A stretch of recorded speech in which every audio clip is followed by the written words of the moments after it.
Crimson skies bathed the empire's palaces and domes as the sun set. Inside the grand halls of the kingdom, the man receives word, very good. The Cladine has secured the northern border. The king, seated on his gilded throne, praises him with a measured smile. But his praise is only the prelude. His sharp gaze turns to the young commander. Tell me, how old are you now?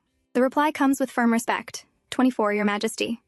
The king leans back, satisfaction glinting in his eyes.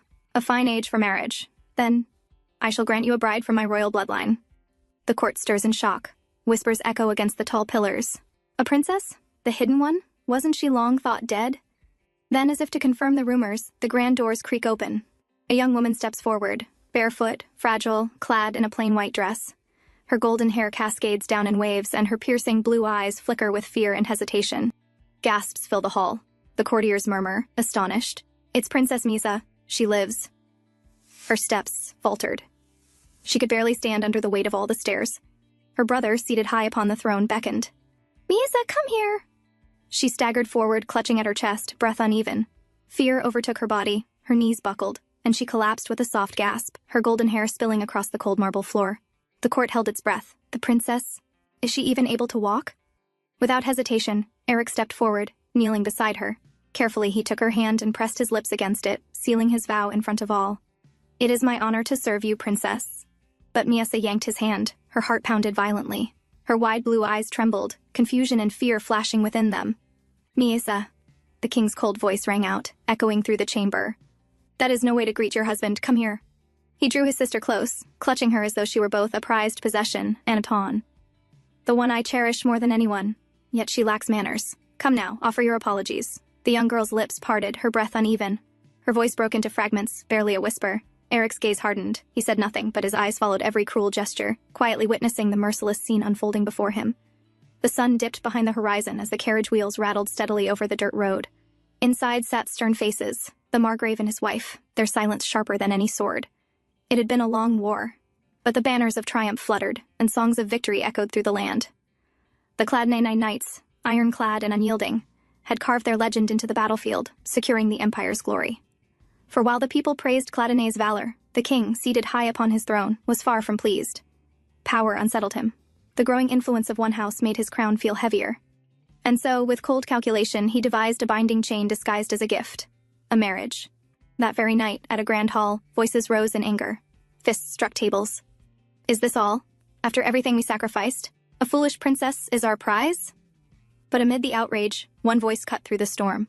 Calm, composed, and resolute. We cannot refuse the king's command. Eric Cladine, the young lord, spoke with steady eyes. The wedding is inevitable, he continued, a shadow crossing his gaze, even if the marriage is unwanted. Lifting his knife, he sliced through his meal with the same precision he carried on the battlefield. His conviction was clear. Personal feelings mattered little in the face of duty. At the other end of the table, his cousin Amberic finally broke the silence, his voice tense. What about the engagement to the Crispin family? But the answer was already known, and another voice snapped in response. Do you even have to ask? Eric himself, bound by duty, wore his mask of calm. To him, the marriage was no union of love, but a battlefield of politics, one he could not refuse. The days blurred, the tension thickening, until finally, the wedding day dawned. The capital came alive, streets buzzing with gossip and curiosity. Citizens flocked to see the princess who was to wed the hero of Cladine. Inside the grand carriage, the groom sat tall in his regal attire, his expression calm yet shadowed with thought. Draped in white and gold, he looked every bit the part of a fairy tale prince. The groom stepped forward, his boots striking the marble floor with measured grace. Then the great wooden doors creaked open. A hush fell. All eyes turned as the bride appeared at last. The princess, radiant in her flowing gown of white lace, entered the hall.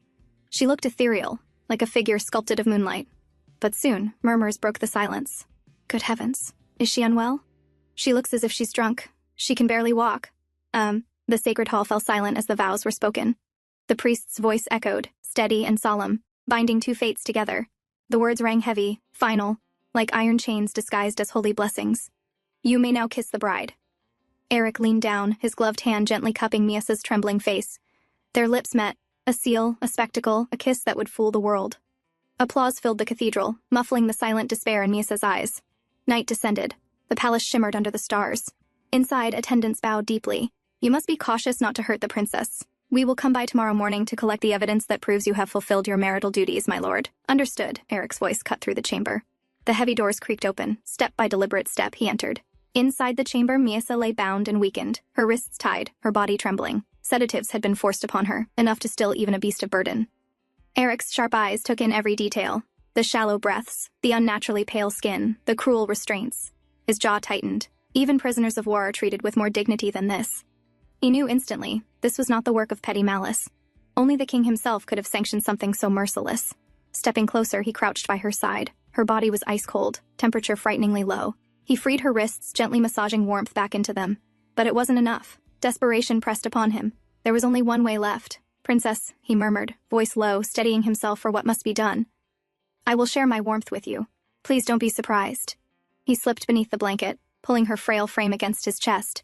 Then, as if formally introducing himself for the first time, he spoke with quiet solemnity. "My name is Eric, son of the Cladene family. I am 24 years old and have no brothers. I once had a younger sister, but I lost her in an accident when I was young." His voice grew heavier. "Since then, I've been living on the war front, and yet, the princess is the one who held a wedding ceremony with me today." He looked at her, so pale, bound by cruel fate and sedatives. Doubt flickered in his eyes. Does she even understand any of this? Still, he knew one thing, she deserved to know. "Winter in the border is brutal," he muttered. His hands gently reached for hers, icy to the touch. "Frostbite begins at the ends of the body. It's more important than anything to get the blood flowing again." The princess stirred faintly, a soft sound escaping her lips, and her pale cheeks showed a hint of returning color. Relief washed through him. Good. She's feeling better. Her complexion is returning. Yet another concern pressed on his mind. Proof of the first night was required. Without it, suspicions would rise. He stood, scanning the room for what he needed. His eyes fell on the delicate glass vessels, an idea forming. He sighed quietly, the weight of duty evident. By morning, dressed in simple garments, he stepped out, carrying the stained cloth, symbol of a consummated marriage. With a calm but commanding tone, he handed it to the waiting maids. "It is proof of holy marriage," he said. The women bowed respectfully, promising to deliver it to the king. As they prepared to attend to the princess, Eric halted them. "Wait, the princess hasn't woken yet. Please do it later." The maids exchanged glances but nodded. "We understand. We'll let her rest then." Inside, Eric leaned against the door, exhaling deeply. Later, faint sounds caught his attention. He turned and found the princess sitting on the floor, her golden hair spilling over her shoulders, chewing absently on the corner of her blanket. Eric's brows furrowed. "Princess, that is not for eating." But she ignored him, continuing her strange nibbling. Amused yet worried, he retrieved bread from the basket. Kneeling before her, he held it out. "Seems you're hungry. Please wait a moment." "How about this?" The princess blinked, then reached hesitantly. As soon as the warm loaf touched her lips, she nibbled eagerly, her eyes softening as though tasting food for the first time. Eric couldn't help but smile faintly. "I'm glad you like it." Later, the palace gates creaked open to welcome them back. Word spread swiftly, Master Eric has returned. But this time, he was not alone. By his side was the princess. At the sight, the household gathered. Nobles and servants alike exchanged glances, yet beneath the polite acceptance. The master of the house clenched his hands behind his back. Moments later, chaos unfurled. The princess, as though moved by some untamed impulse, climbed onto a great stone statue in the gardens, her attendants panicking below. "Princess! That's dangerous! Please, come down!" they cried, their voices sharp with fear. Margrave's jaw tightened as Eric strode forward, lifting her down with firm, steady arms. "Please give the princess to me," one of the attendants begged. "You should rest, master. I'm fine," he replied firmly. His voice allowed no room for argument. "The princess has become a member of our family today. Since she is under my care, take caution when tending to her." The butler bowed deeply. "Understood. We will take care of her, don't worry." Evening descended, and the family gathered at the long dining table. Eric's voice broke the stillness. He addressed the attendants hovering nearby. "I'll take care of her during the meal. You may go back to rest." The servants exchanged knowing glances. One of the older women spoke, "But the princess has a lot of difficulties, especially when eating, my lord." Slowly, Eric guided a dish toward her. "My lady," he said softly, almost coaxing, "would you like to eat this?" For a moment, she simply blinked at him. Then, haltingly, she opened her mouth. But before he could sigh in relief, she spat the food back out. Shock rippled across the table. Gasps erupted, whispers buzzing like angry bees. The atmosphere shattered. Eric immediately caught her hands, restraining her. "Please calm down, my lady," he murmured. Behind her, the princess's personal maids laughed softly, a mocking glint in their eyes. "Prepare to clean up the lady," Eric commanded.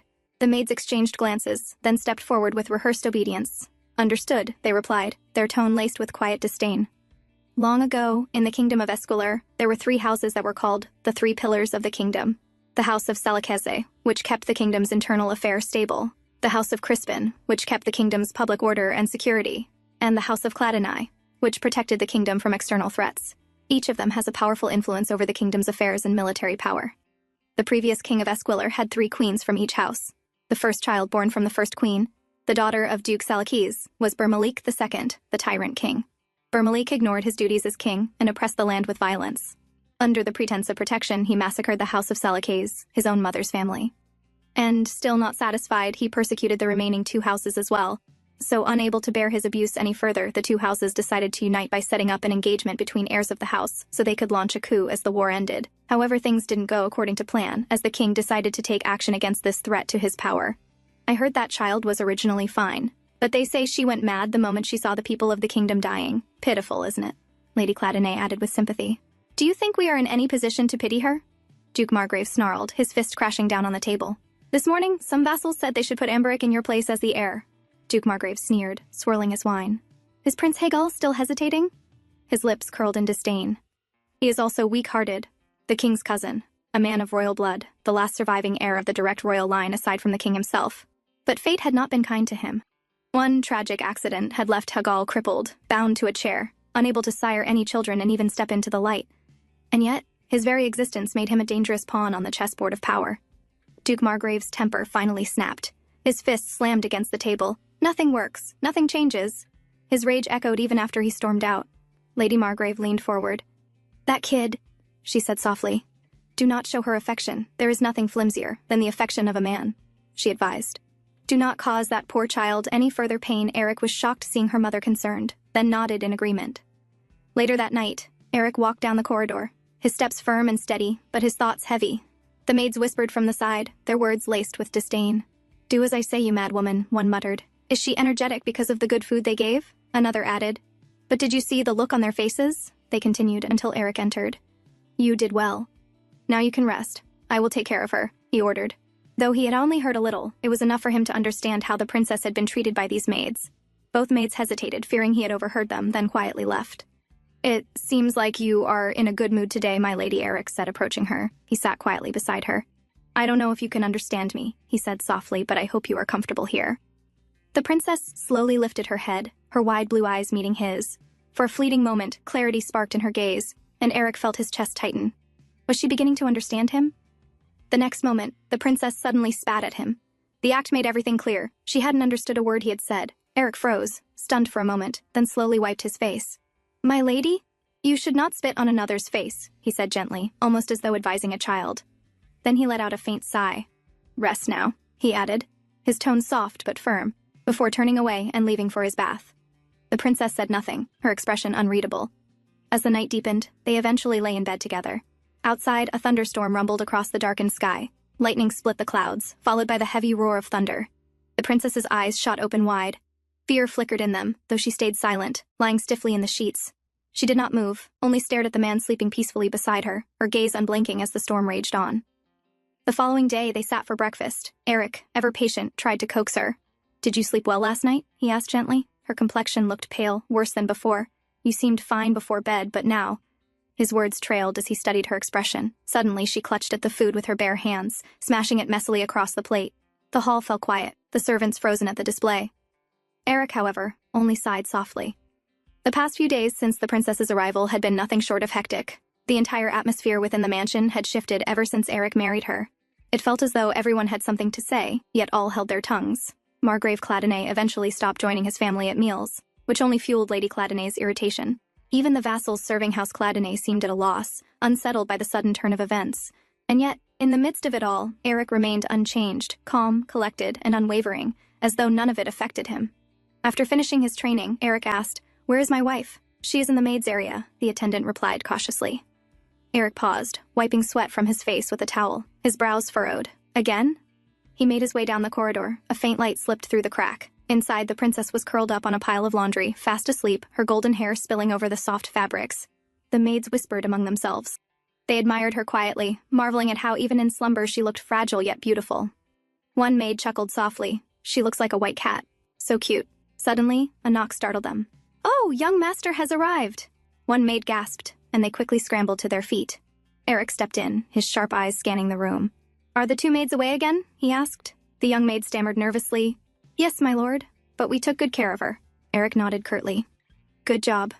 He walked to the princess and lifted her into his arms, her head lolling softly against his chest. I will now take care of her now, he said. The princess stirred faintly as he descended the grand staircase with her in his arms. But suddenly, her body tensed. Her blue eyes widened, panic flashing within them. She let out a choked sound, thrashing violently against his hold. Eric grunted, tightening his grip to steady her as she struggled desperately, kicking and clawing. Please wait until I drop you off, he said firmly. If you fall, you will get hurt. She groaned, still resisting, but eventually quieted. At last he set her down on the bed. She clutched the blanket tightly, glaring at him with frightened, trembling eyes. Eric remained silent, watching her carefully. Days had passed since she arrived, and one thing had become painfully clear. The princess did not seem to like him at all. To her, Eric thought bitterly, I must be nothing more than a means of transportation. Someone to carry her around. Eric's gaze followed. There, tangled in her golden hair, was a piece of yarn. Eric leaned forward, carefully brushing her hair aside, but she hides her face, clearly startled. I didn't mean to startle you. I'll quickly remove what's on your head, he murmured softly. Were you very surprised? He asked quietly, his eyes watching her closely. The princess's bright blue gaze flickered up at him, tense and guarded. White. I once saw a cat that looked like her.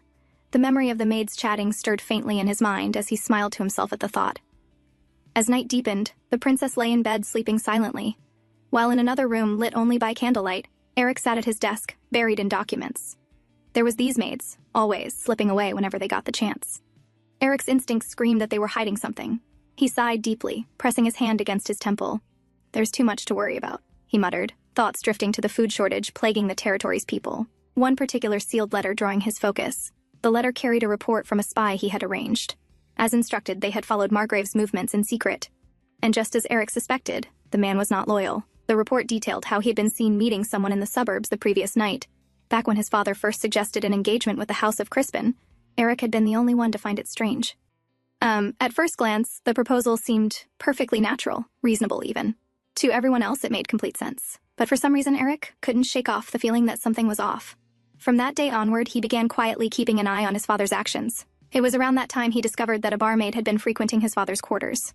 For Eric, it was the first time he had seen his father falter from the moral standards he had always upheld. Still, he chose not to make an issue of it. The war was far more important, and his focus had to remain on that. Even so, he had investigated the woman, suspecting she might have been planted by someone with ulterior motives. Yet, he found nothing. With no proof and no leads, he turned a blind eye. But after the war ended, things escalated. His father brought the woman back to their nation, going so far as to force his right-hand man, Sir Kelvinig, to take her as a second wife. Such devotion to a mere barmaid left Eric no choice. He gathered evidence of his father's conduct and sent a detailed letter to Lady Claddenay. Today, her reply finally came. Do not send me any further reports of this matter. Let others have him. In fact, I feel relieved that I no longer have to dine with him. Those were Lady Claddenay's words. Eric sighed deeply, leaning back.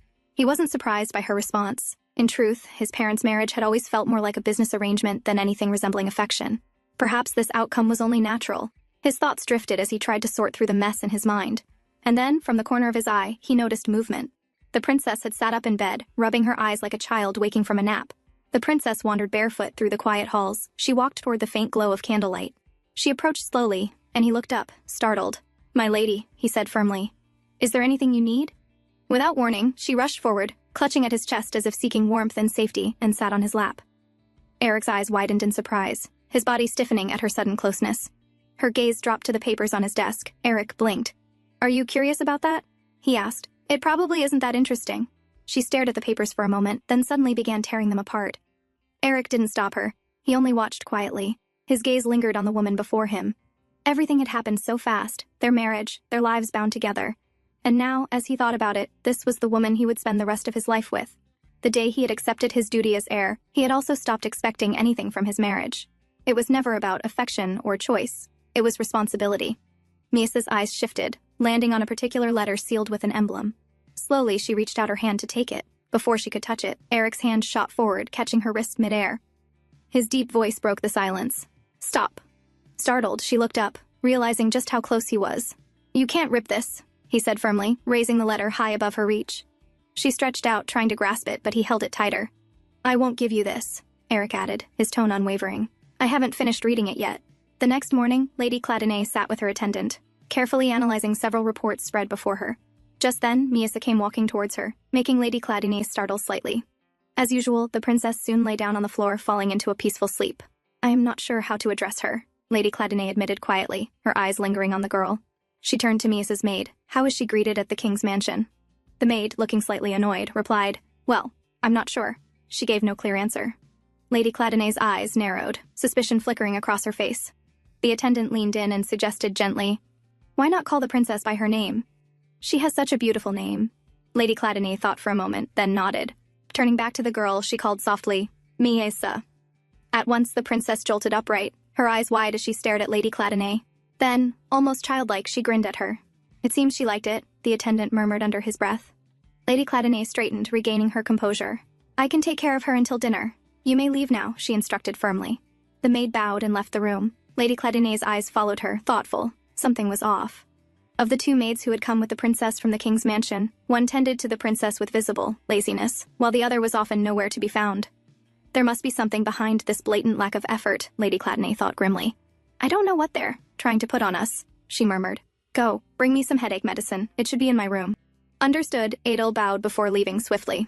Moments later, when Edel brought the medicine, she noticed something unusual. Princess Miasa was resting quietly at Lady Cladonnay's feet. That was odd. Lady Cladonnay was never the kind of woman to let anyone lean against her legs, let alone sleep there. Lady Cladonnay's hand gently stroked the princess's hair, her expression softening in a way rarely seen. The child... You said she was 20, right? I've heard that half of the court was butchered before her eyes when she was only a child. No wonder she went mad, she murmured. Her fingers moved through Misa's hair like a mother soothing her daughter. Ever since, everyone has been using her for their own benefit. Such a poor child. Adil stood silently, listening to her mistress's quiet words. Lady Cladonnay's eyes lingered on the girl's face. Her features are beautiful, especially the color of her eyes. Edel followed her gaze. Only then did she realize how close Lady Cladonnay had grown to the princess. Come to think of it, the princess had the same eye color as Lady Cladonnay's late daughter.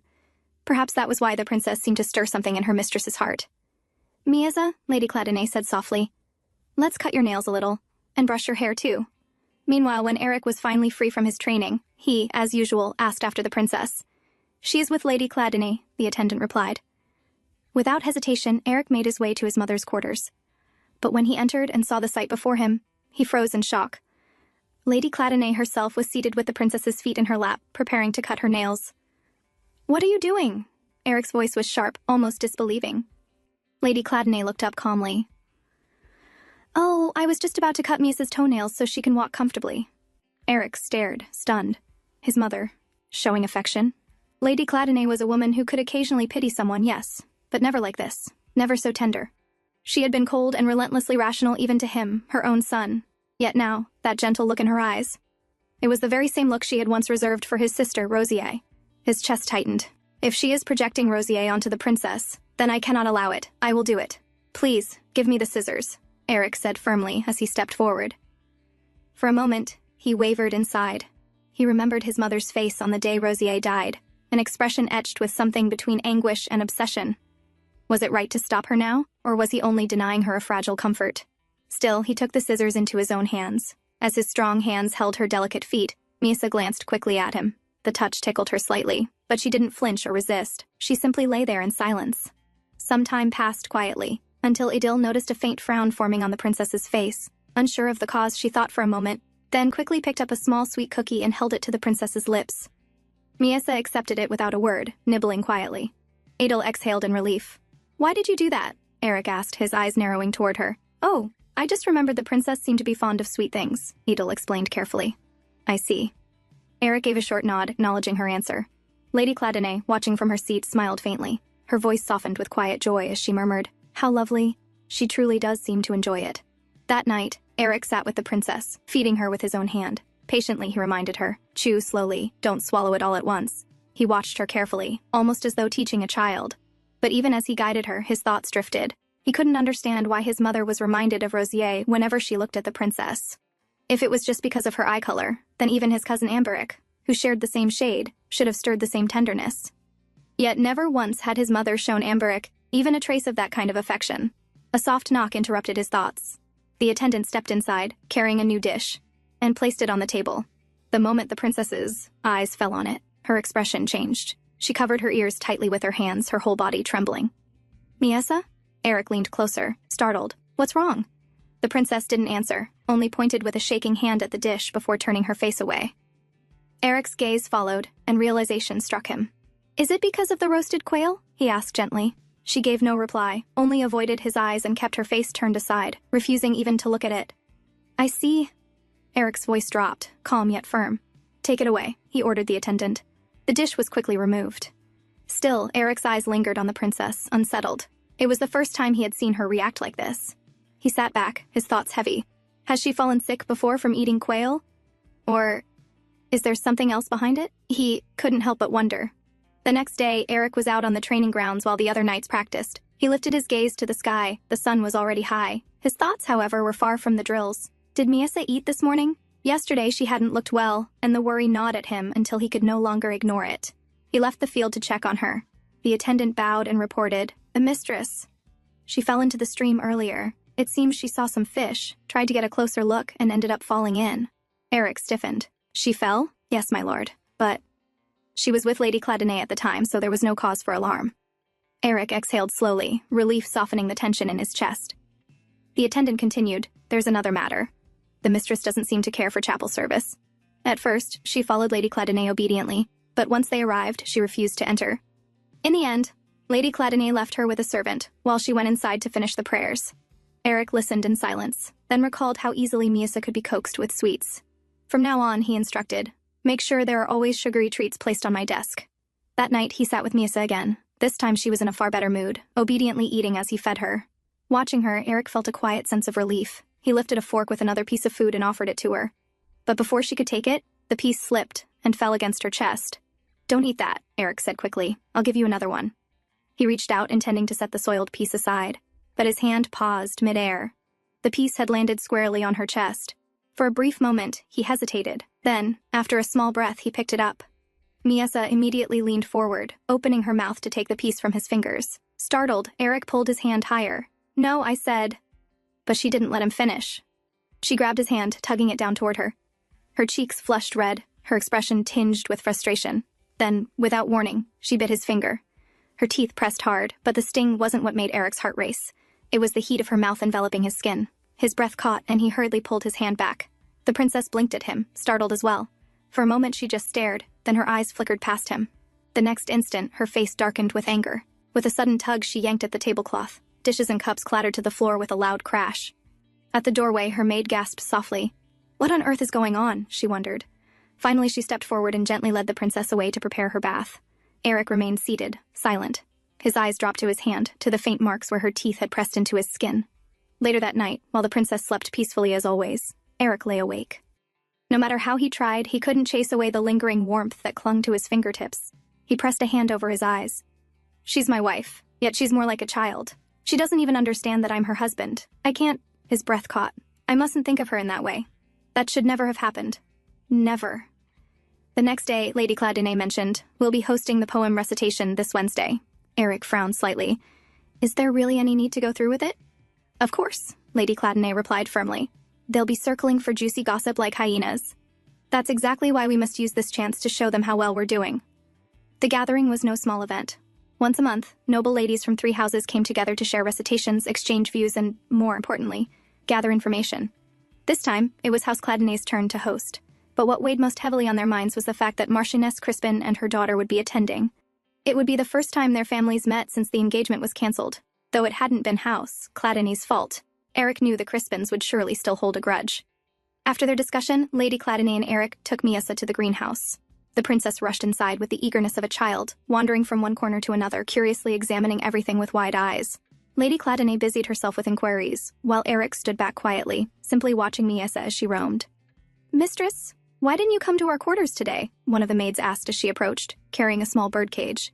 The moment Miasa turned her head, her eyes locked on the fluttering bird inside. Her mind faltered, suddenly dragging her back to that awful night, back to words her mother once whispered, words that still haunted her. The memory struck like a blade, her face drained of color. She let out a sharp scream and stumbled backward, collapsing to the ground in fear. Everyone froze, startled. "Miasa!" Eric shouted, rushing forward. He dropped to his knees beside her.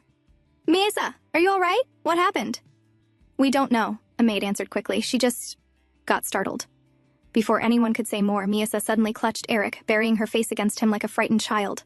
Tremors ran through her body as she held onto him desperately. Eric wrapped his arms around her, holding her steady.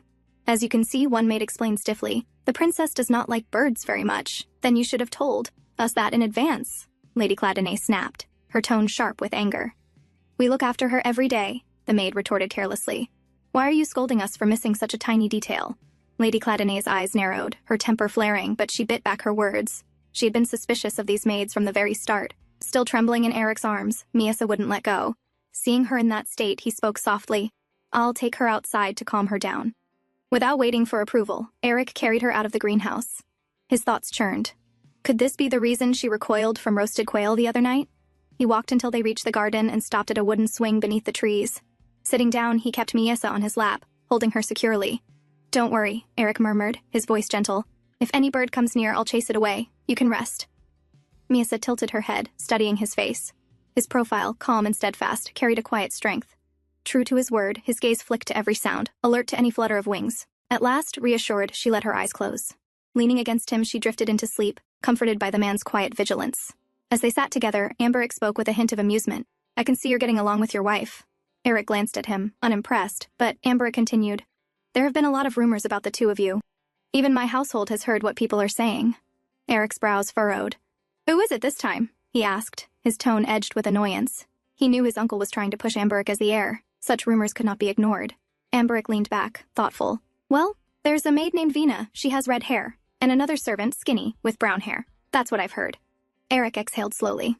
He knew Eric enjoyed his freedom and had no real desire to be heir. Their trust had been forged in battle, from saving each other's lives more than once. Thanks, I guess I owe you one more time, Eric said with a sigh. No worries, Eric replied easily, lowering himself to sit on the ground. His gaze sharpened. But what's going on with you? Don't tell me you're actually into her, because, seeing you now, it feels like you're overdoing it, he smirked. People are even saying your wife's feet haven't touched the ground since she arrived, because you carry her everywhere. Eric frowned. You know she limps. And not to mention the accidents that could happen if I don't take care. Eric shook his head. But I don't get it. At first I thought you were just putting on a show to fool the king, but right now there's no one watching. So why are you being so devoted to her? His voice carried a trace of frustration. His eyes narrowed. You're not seriously thinking of marrying her forever, are you? Eric's gaze softened as he stroked Misa's head where she rested. His answer was calm, steady. It doesn't matter who I marry, as long as they are of help to the House of Cladonnay. Now that the princess is part of our family, the king will at least leave us alone for a while. And as for my kindness to her, she knows nothing. She doesn't even know whose lap she's sitting in. I don't want her to be mistreated. Eric let out a long sigh. Well, I suppose you're right.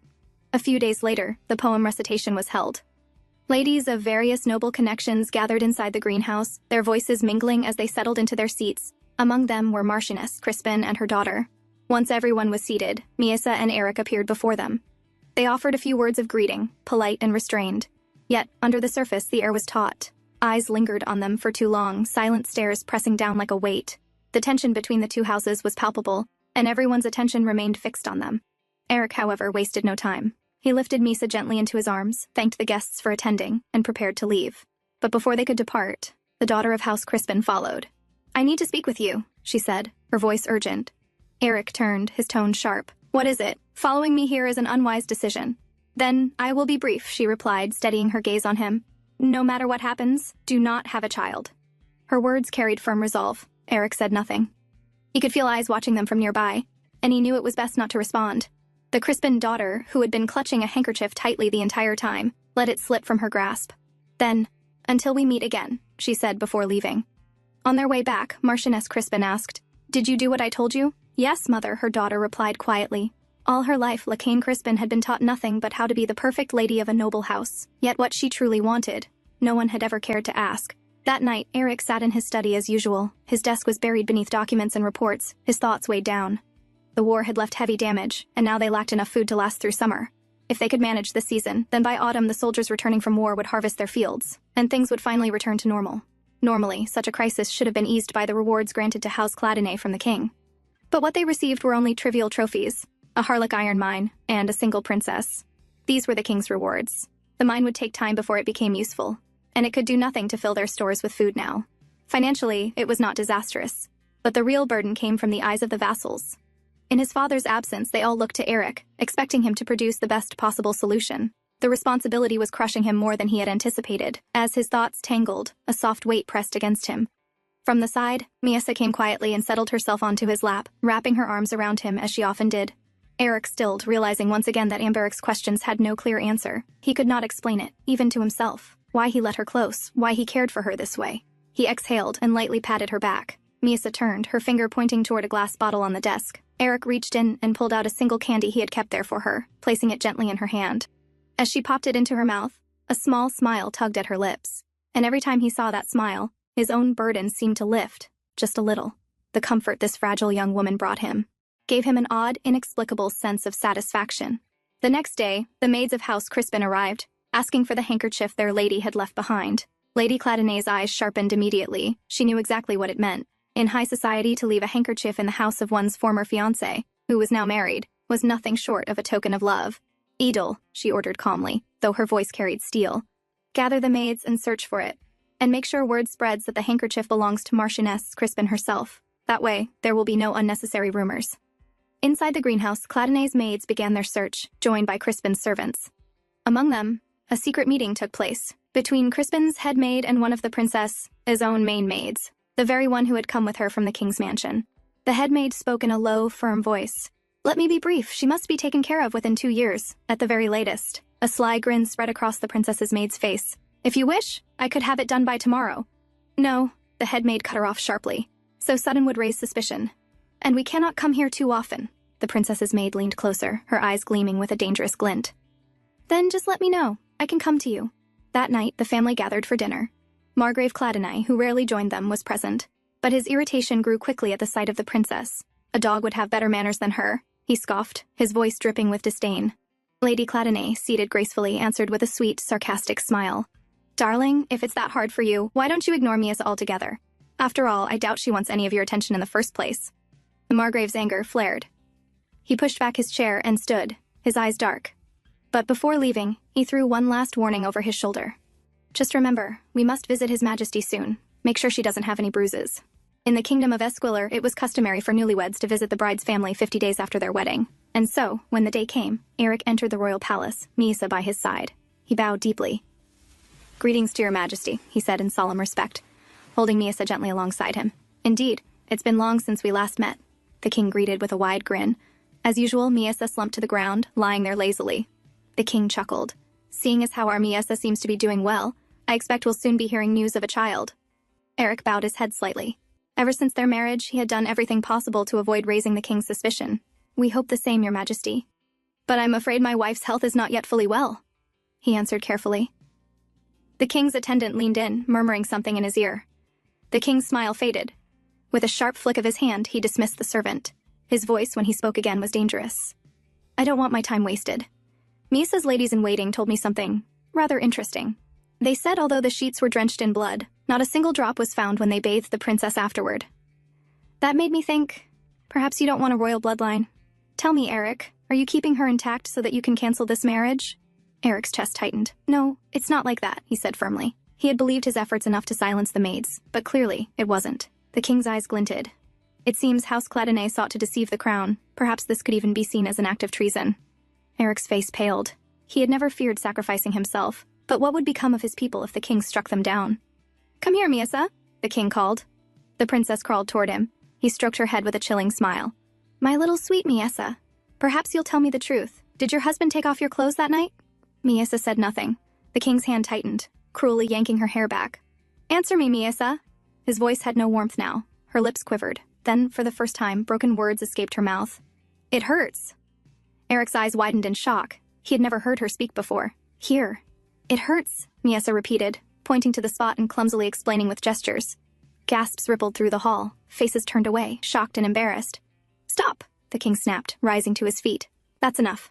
I have no desire to hear details of my sister's wedding night. With a swift kick, he shoved Miyasa aside. Take this thing with you and leave, he spat at Eric. Eric clenched his teeth, fury burning inside him. But there was nothing he could do here. Wordlessly, he lifted Miyasa into his arms and left the palace. On the ride home, silence clung to them. He held her in his lap, saying nothing. Miyasa, too, remained still, eventually drifting to sleep without a sound. As soon as they returned, Eric's voice cut through the quiet. Make sure no one enters the second floor of the West Wing. The princess's maids exchanged confused looks, unsure of what was happening. Miasa struggled faintly in his hold, but Eric did not release her. "Cullen?" He ordered his right-hand man, stand guard at the door. "No one enters this room." When they entered, Eric pushed Miasa down onto the bed. His voice was low, edged with anger. "Now, no one will listen to you here. No one will come. Whether you scream or cry, no one will hear. So speak. I know you are capable of it." Miasa swallowed hard, realizing she had no choice but to reveal the truth. "Darling, why don't you simply ignore Miasa altogether?" she said quietly. Eric froze, his eyes widening. "After all," she repeated, "I doubt she wants any of your attention in the first place." They were the exact words Lady Cladonnay had spoken at the dinner table. Eric's chest tightened. He could hardly believe what he was hearing. "What were those things you said in front of the king?" he asked, his voice low but sharp. Miasa smirked faintly. "They'll be after juicy gossip like hyenas. We must show them how well we are doing." The words struck him again with a jolt. That too? Those were Lady Cladonnay's very words. Though she spoke clearly, Eric noticed her hand trembling faintly. Beneath her defiance, there was fear. Slowly he stood, releasing her. "My apologies. I didn't mean to frighten you," he said quietly, stepping down from the bed. For a long moment, silence lingered. People always said the princess had watched her mother die when she was only 8 years old. After that, she had witnessed her siblings slaughtered by the king's hand. To survive, perhaps she had chosen to act mad. Her madness a shield. Eric found himself at a loss. He wanted to comfort her, to say something, anything. But no words would come. All he could do was sit in silence. In the morning, Misa's lady-in-waiting entered with a tray of breakfast. She approached briskly, urging the princess to wake. Then, without hesitation, she tugged back the covers to check. Eric's gaze sharpened on them. He had thought the king might have executed these maids for their lies, yet here they were again, checking, prying, confirming whether he and his wife had fulfilled their marital duties. "Why don't you let her sleep a little longer?" Eric said firmly. The maid startled, stiffened under his stare, then nodded quickly, suspicion flickering in her eyes, before bowing and retreating from the room. As the day began, Miasa carried out her usual list of tasks. Her first act was to scatter and wreck the table, leaving it in complete disarray. Then she moved on to the black-haired man's clothes, tearing them with her teeth like some wild creature. Her last task was to grab hold of her lady-in-waiting and yank out strands of her hair until the woman cried out. Only then, with chaos around her, did Miasa consider half her daily duties complete. Today, however, something was different. Her maid lingered far longer while checking her body. Miasa knew why. Because of that black-haired man. The thought of him made her freeze. Now that he had discovered her secret, what if he told the others? What if he tried to drive her out of this house? Her chest tightened. No. It was true he had been angry last night, but still, he didn't seem like the kind of man who would purposely harm her. Yet the doubt gnawed at her, and if he did tell them, then what? Panicked, Miasa ran straight into the hall. Lady Cladonnay was seated there with her usual composure. "Oh, Miasa, did you sleep well?" Lady Cladonnay asked warmly as soon as she noticed her. Miasa said nothing. Instead, she collapsed into Lady Cladonnay's lap, burying herself there like a frightened child. The lady stroked her hair tenderly. "You must still be half asleep," she murmured. Miasa let out a slow breath of relief. Lady Cladonnay was still the same with her. Nothing had changed. While Miasa rested at her side, Lady Cladonnay turned her attention back to her butler. They discussed household matters. "We have purchased mojo wood for the garden decoration," the butler reported. At once, Miasa's ears perked up. "Mojo wood? Isn't that incredibly expensive? Even the royal palace uses it sparingly." The butler then presented a sample of fine butter. "This quality block costs 20 pesos each," he said. Miasa's eyes widened. "That much money? For such a small amount of butter?" Noticing her curiosity, Lady Cladonnay smiled faintly and held it out to her. "Would you like to try?" Miasa took a small bite, chewing slowly. She had overheard before from the maids, with the same money, they could easily buy an entire sack of flour. That night, she remembered, the black-haired man had spoken of the food shortage and his worries about their people. Wouldn't flour be more useful than this butter? She wondered anxiously. But Lady Cladonnay was delighted at her reaction. "You seem to like it," she said gently. "Order 5 more barrels of this butter," she instructed the butler. Miasa sighed quietly. She couldn't understand it. Why did Lady Cladonnay and that black-haired man always look so pleased whenever she ate? Was it because they actually cared about her? That seemed impossible. No one had ever cared for her before. Later, as usual, Eric arrived after completing his duties. But this time, Miasa recoiled, reluctant to go with him. Even Lady Cladonnay raised a brow at the sight. Miasa's wide, pleading eyes seemed to beg, "Please don't make me go with him, help me." Before anything could be said, Eric stepped forward. Without hesitation, he bent and lifted her in his arms as he always did. Miasa clutched frantically at his shoulders, her body stiff with dread. The man leaned close, his voice low against her ear. "Miasa," he whispered, "it would be wise to come with me. You see, I haven't told anyone about last night, yet." Her body flinched instantly. Her breath caught in her throat. To her ears, it sounded less like a reassurance, and more like blackmail. At the dinner table, they sat facing one another. "I assume you can dine without my assistance now?" Eric said calmly. Misa only stared at him, the same man who had blackmailed her just moments before. Now she was certain she didn't like him. Her eyes fell on the fork and knife in her hands, and her brow furrowed. She hadn't used such utensils in nearly 10 years. Her hands trembled as she tried to cut and lift the food, forcing herself to practice. Eric, watching her carefully, gave a small nod. "It seems you are quite proficient at this." Misa frowned deeply at his words, unimpressed. There was nothing proficient about her awkward movements. What a strange man, she thought bitterly. Then, with irritation bubbling up, she dropped the fork altogether and began eating with her hands, munching angrily. Eric studied her quietly for a while before speaking again. "What upset you this time?" he asked. Misa glared at him, licking her fingers pointedly. "Wasn't it obvious? If anyone saw the table spotless, wouldn't they grow suspicious? What was the point of raising unnecessary doubts?" Eric leaned his cheek into his palm, exhaling softly. "I understand," he said at last. "So please, stop." Misa froze at his tone. Was he angry? Did I upset him? But Eric stood, dragged his chair beside hers, and sat close. She wondered she had eaten like this many times before, so why was he reacting so differently tonight? Before she could puzzle it out, Eric reached forward, tilted her chin upward, and gently wiped her mouth clean. His voice was quiet but steady. "Do you wish me to keep feeding you as before?" Misa blinked, then slowly nodded. Perhaps this man wasn't as oblivious as she thought. So, as she wished, Eric fed her once again. Their dinner ended in silence. After dinner, Misa went with her maid for a bath while Eric waited outside. Inside, the head maid harshly poured a bucket of cold water over her, making Misa flinch. She lifted her gaze, her eyes narrowing. The maid's anger was sharper tonight. Misa knew why. It was because of the man standing outside. So, refusing to back down, Misa clenched a fistful of the maid's hair, pulling hard. If they called her mad, then she would act mad. The maid shoved her to the floor, and the struggle turned into a petty fight. "What are you doing?" Eric demanded as he entered suddenly, having heard the commotion. The maid straightened at once, forcing a smile. "Oh, my lord. As you see, the princess suddenly caused a commotion, so I was trying to restrain her. She often does this, so we have no choice but to handle her." Eric's gaze darkened. "Then allow me to do it." He stepped forward. The maid faltered, her smile stiff. "But my lord, it's too troublesome for you to take on personally. There is no need for you to trouble yourself with such exhausting tasks." Eric's voice was low, firm. "It is my duty as her husband to take care of her, isn't it?"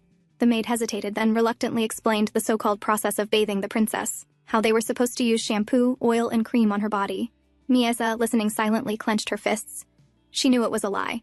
They had never treated her that way. To them, she was no better than an animal, doused with cold water and left to shiver. Finally, the maid gave her instructions and left, the door closing behind her with a heavy slam. Eric let out a quiet sigh. He had spoken on impulse, but now reality sank in. What have I done? How am I supposed to manage this? He glanced at Misa, then cleared his throat awkwardly. "Are you capable of washing yourself?" he asked, his voice low. The thought of the mad princess tending to herself was absurd. Misa shook her head firmly. "I see," Eric muttered. His face warmed, ears turning red with embarrassment. Eric began rattling through the items prepared for her bath, arranging them one by one with unusual seriousness. Misa sat there quietly, glancing at him. She could not understand him at all. Was the man angry again? If he was, then she needed to cooperate as much as possible. For now, survival depended on it. She stood and walked toward him, letting her towel slip to the floor. Eric flinched, quickly turning his head to cover the sight. "What are you doing?" he began, but the words died in his throat. He froze. Across Misa's back were countless red marks, scars of harsh lashes and punishment. To Misa, obedience had been decided the moment she first met him. She feared this man. What if, like the king, he also struck her with the whip when angered? The memory made her shudder. Even if she believed he was different, what if she pushed him too far? Her body stiffened, and she lowered herself to the floor, sitting with her back turned to him, preparing herself for punishment. But the blow never came. Instead, a large calloused hand moved gently over her back, slow and soft. "Who did this to you?" Eric's voice was rough with irritation, yet beneath it there was something else. Worry. Misa blinked, startled.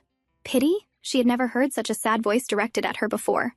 Slowly she turned and whispered the truth, the king. Eric let out a long, heavy sigh filled with restrained anger. His reaction confused her further. Was he angry at me, or at someone else? Then, without another word, he began to prepare her bath. He tested the water temperature with care. "Let me know if it feels uncomfortable," he instructed. His voice was awkward, but steady. "I've never done this before, so tell me if something feels wrong." Misa gave a dazed nod. Why was he working so hard at this? He could have treated me like the maids do, dousing me carelessly, but instead, he followed each step of the earlier instructions with unexpected diligence. He washed her hair slowly, carefully working the shampoo through. His touch was gentle, so unlike what she knew, that her eyes grew heavy. She felt as though she might drift to sleep.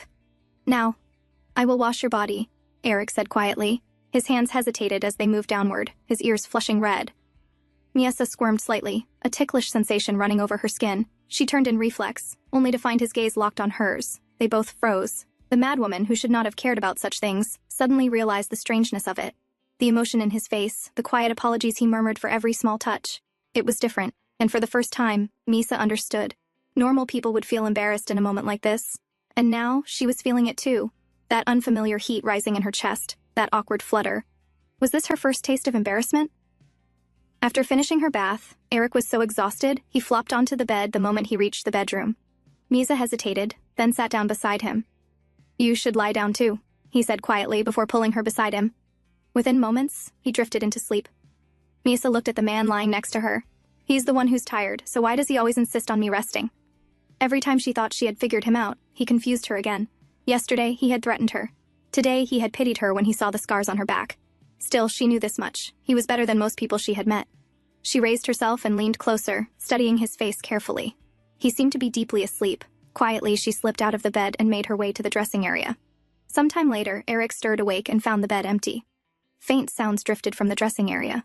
Following them, he discovered Misa standing before the mirror, her lips moving as she repeated sentences she had heard throughout the day. When she noticed him in the doorway, she echoed one of Lady Cladinet's phrases, with a strangely bright tone. "Misa is only trying to practice, darling. Don't say such things to her." The next morning, the maids came to Misa's room for their thorough check. Because Eric had been present the previous night, they hadn't been able to inspect her properly. They peered between her legs now, frowning. If they really had... Why was it so clean there? It was a routine she had endured many times before, but today it felt different. Yesterday she had learned what embarrassment truly was. She had felt it with the man. And now with the maids, the act felt offensive.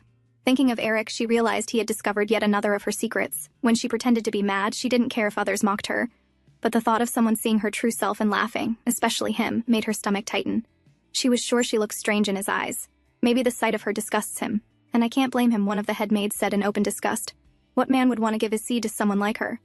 The word stuck. It had been a while since Misa had hurt herself, but now she felt the need to do something. Something to make everyone frown, to remind them of who she was supposed to be. Later, as she limped through the castle halls, she weighed her options. Should she break an expensive ornament? But she shook her head at once. She couldn't destroy something belonging to people already close to starvation. So she came up with another idea, to hurt herself instead. Waiting until her maid's attention drifted, she prepared to fall deliberately. But before her body could hit the ground, a firm hand wrapped around her waist, holding her in midair. She turned her head. It was him. She hadn't even realized when he'd come. "I will look after my wife. You can leave," Eric ordered sharply, dismissing the maid without looking away from Misa. They sat together in the garden, where Eric assured Misa that he had already gotten rid of any birds nearby. "You don't need to worry. There aren't any here," he said gently. Then, with curiosity, he asked, "Do you really dislike birds?" Misa nodded. Eric stayed silent for a moment before continuing. "May I ask why?" Misa frowned inwardly. Again, always questions. The man never stopped pestering her. "Bird. Ate," she muttered, the broken words falling from her lips. "Ate what?" Eric pressed further. Misa glared at him. First he had dragged her here without her permission, and now he was forcing her with endless questions. "There's no one here, Misa," Eric reminded her quietly. "You can speak freely." But for Misa, that was never the problem. She fidgeted, her fingers twisting nervously. Eric studied her, his gaze sharp, as though he could read the answers straight from her face. Then, suddenly, he asked, "Perhaps. Do you find speaking difficult?" Misa's eyes widened. He understood. "Could it be that you haven't spoken to anyone in quite some time? So, even though you can form words in your head easily, lining them up aloud is hard?" Eric explained. Misa had never given it much thought before. But hearing his explanation, she realized he might be right. Slowly, she nodded. Then instead of just nodding, he said steadily, "Try to say whatever you can, however short." Misa hesitated, but his determined look pushed her to try. She forced out a quiet, "Okay." But the sound came out strange, broken. Embarrassed, she quickly covered her mouth, her cheeks burning. "It will get better with time," Eric reassured her. Then, to her surprise, he took her hand and placed it on his throat. "Here, try to imitate how I do it," he explained, letting her feel the rise and fall of his pitch. Misa's eyes widened with curiosity. "This is what I was taught when my voice first started breaking. Would you like to try?" he asked, releasing her hand. She tilted her head, puzzled. "What, is voice break?" Eric blinked, then burst into unexpected laughter. Misa frowned. It wasn't funny. Why was he laughing? "I'm sorry," he said quickly, calming himself. "I didn't expect that to be your first question." Then, more gently, he explained, "Voices change with age. That's what I meant by voice breaking." "Do you have anything else you want to ask me?" he prompted. Misa thought for a moment, then remembered her maid's constant warnings. With a deep breath, she spoke plainly. He hasn't touched her, even though he sent everyone away. Eric blinked in confusion. Excuse me? Miesa sighed inside. Why doesn't he understand? Having no choice, she showed him the exact spot her maid always talked about. Eric's eyes widened in shock, then his face flushed crimson. Quickly, he grabbed her legs and closed them shut. Please, don't do something like that again, he said firmly, his voice strained. Miesa glared at him as if demanding silently. Now you understand? When we do it? She asked bluntly. Eric froze. Her words caught him off guard. But for Miesa, it was simple. If they didn't fulfill their duties, there was no telling when she might be dragged back to the king. I'm not sure, Eric admitted at last. I need more time. I think we should try to get to know each other first. Then perhaps I can ease your discomfort a little sooner. He stood abruptly, perhaps to change the subject. Then, allow me to show you the greenhouse. He held out his hand to her. Miesa hesitated. They didn't have time for such things. And yet, she took his hand. It wasn't going to happen today anyway, so perhaps, for a while, she could enjoy this man's company. As he guided her through the grounds, Eric asked gently, Are your legs completely well now? Miesa turned to him, then grinned proudly. You completely caught me, Eric muttered with a faint shock. Her grin widened, taking it as a compliment. But then she remembered. She shouldn't walk normally for too long. So after a while, she raised both arms toward him. Eric was startled at first, then understood her meaning. He scooped her up into his arms. I suppose you walked more than usual, he said with quiet amusement. Miesa fidgeted with her hair, secretly flustered. This man, he's kinder than I thought. If only his kindness could last a little while longer, she wished silently. Miesa remembered how a priestess once recited the process of a wedding night to her. The woman had spoken in a flat, monotonous tone, as if it were no more than a formality. To Miesa, the strange words had sounded bizarre, almost absurd. When the priestess mentioned that it could be painful, Miesa had assumed it must simply be another tiresome duty, and thought nothing more of it. But now she realized it had become her best chance to keep this marriage intact. If it were up to her, she would have gotten it over with as soon as possible. Yet it involved him, this man. And since their last conversation about it, several days had passed, with Eric giving her excuse after excuse. The king might execute him if this matter was left undone. Why then was she the only one who seemed to care? Or perhaps he was putting it off because he wanted to end the marriage altogether. Miesa, Eric's voice called, noticing her dazed expression. But she was lost in thought, hearing again the maid's cutting words. What if the sight of her disgusts him? Could that be the reason? Miesa, Eric called again, louder this time. She bit her lip. She needed to secure this marriage, because life with the Cladine family felt safe, almost like the days when she had lived with her mother. Miesa! Eric finally shook her shoulder, forcing her back to the present. Are you all right? I called you several times. Lowering her gaze, Miesa repeated the maid's words softly. I suppose. I can't blame him. What man would want to give his seed to someone like me? Eric stiffened, startled. What? Who said that? His jaw tightened as realization struck. Was it the head maid? Now he understood her restlessness. Sitting beside her, his tone softened. So that's why you're in such a hurry, but as I've said before, we hardly know anything about each other. Miesa looked at him bitterly. This again. Why don't we get to know each other first? Miesa repeated his words. Then perhaps I could take care of your discomfort a little sooner. Her lips pursed into a pout. Eric chuckled, amused. So you were listening to me that attentively? And now you're saying I should go to bed with you just because you listened to me talk for a few minutes? Don't you think that's a rather overwhelming request? He leaned closer, his tone teasing. Before she could reply, he suddenly turned away. I'm afraid I still need more time to prepare for our union. It's not something that can be done in a flash, he declared, almost casually. Miesa frowned. The maids had told her even strangers could do it without hesitation, so what was this man talking about? That night, they sat together on the bed, the tension between them lingering. Miesa wanted to consummate the marriage, but Eric wished to take things slowly. Why don't you tell me about yourself each night, he suggested, and in return, I promise I'll cooperate with your wish. For a start, something easy. What is your favorite food? Meat, Miesa answered without hesitation. Eric chuckled. Simple enough. He continued with more questions, and she gave short replies. But after a while, her head began to throb.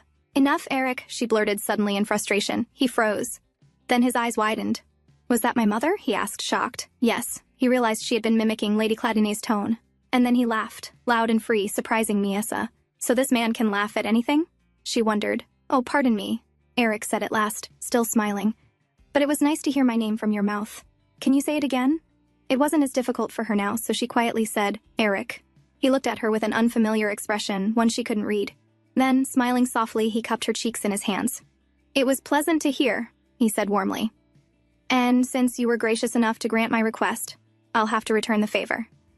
Leaning down, he kissed her gently on the forehead. Miyasa blinked, raising her hand to the spot where an unfamiliar heat lingered. It was the first time anyone had shown such interest in truly knowing her. And she was right. Eric was curious about this princess who had worn a mask of madness for so long. Curious about what went on inside her small, guarded head. In truth, he wanted to know not just a little, he wanted to know everything about her. The next morning, Miasa's maids carried out their usual inspection. Once again, they found no proof of any intimacy between her and Eric. The head maid leaned closer, studying Miasa's blank expression.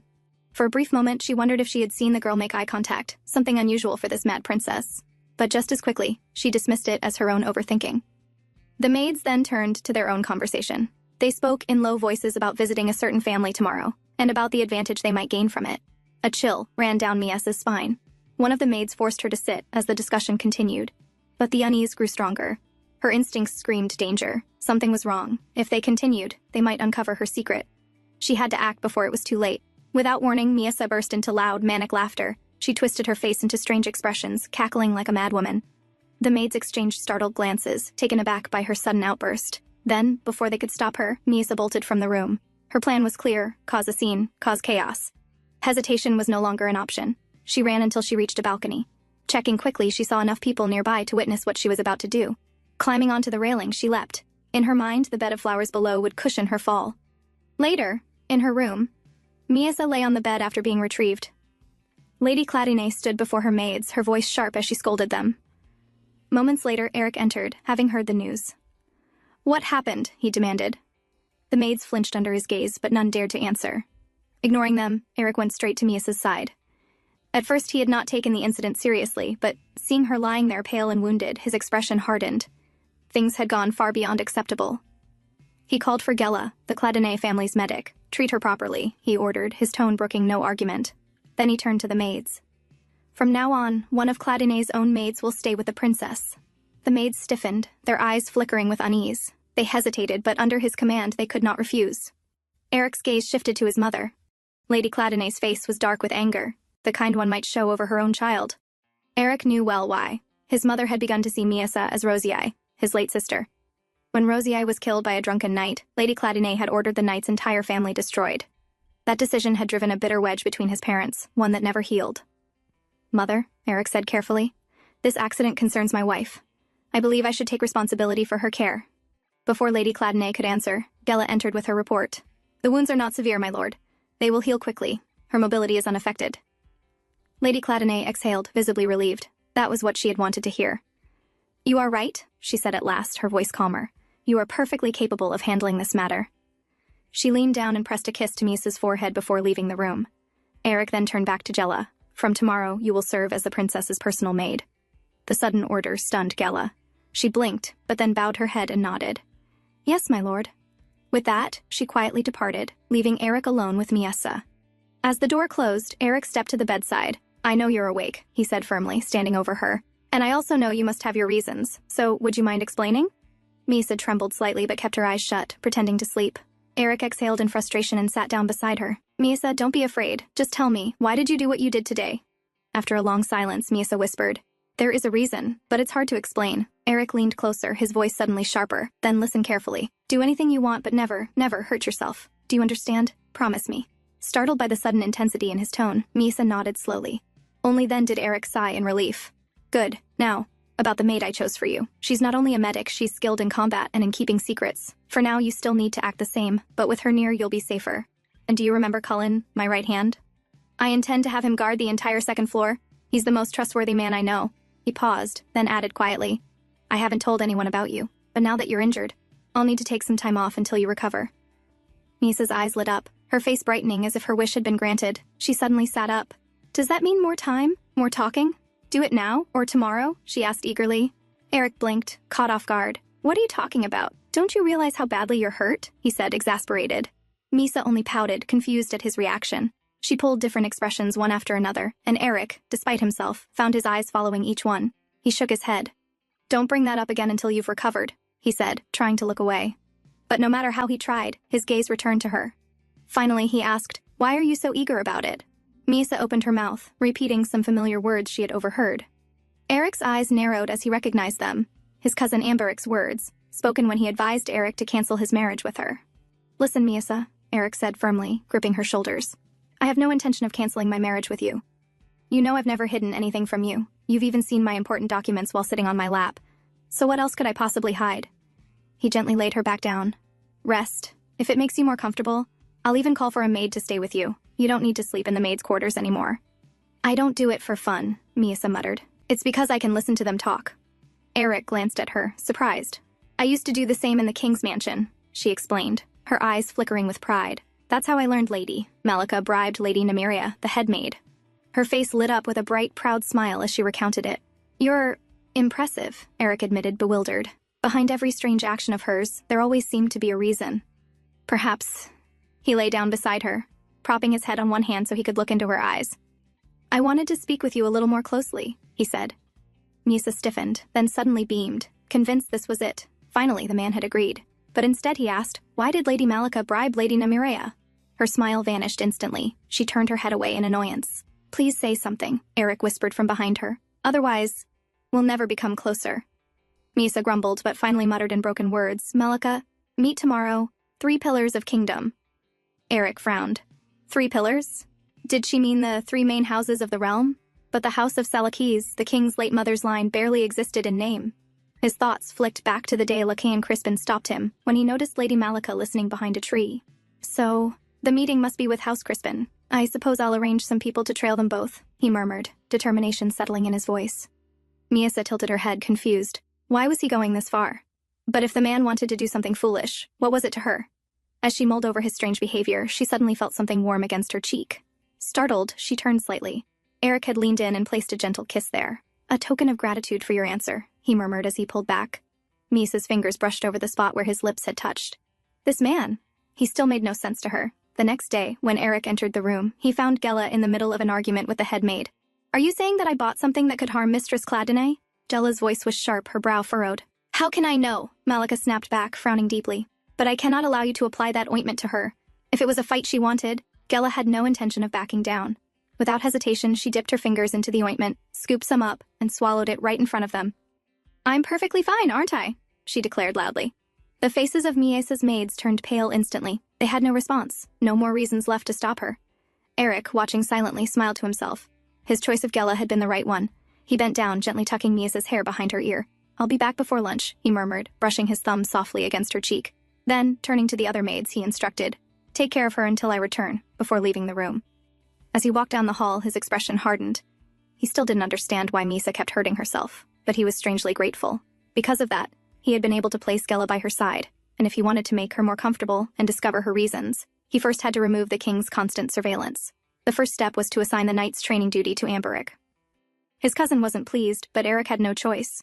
The second was to order Cullen to secretly place men to follow Lady Malika and the Crispin family. Finally, he summoned Idil, Lady Cladine's personal maid. Idil had been by his mother's side since he was a child, skilled, trusted, and sharp. Yesterday, she had accompanied Lady Malika to the palace and returned with a detailed report of the incident.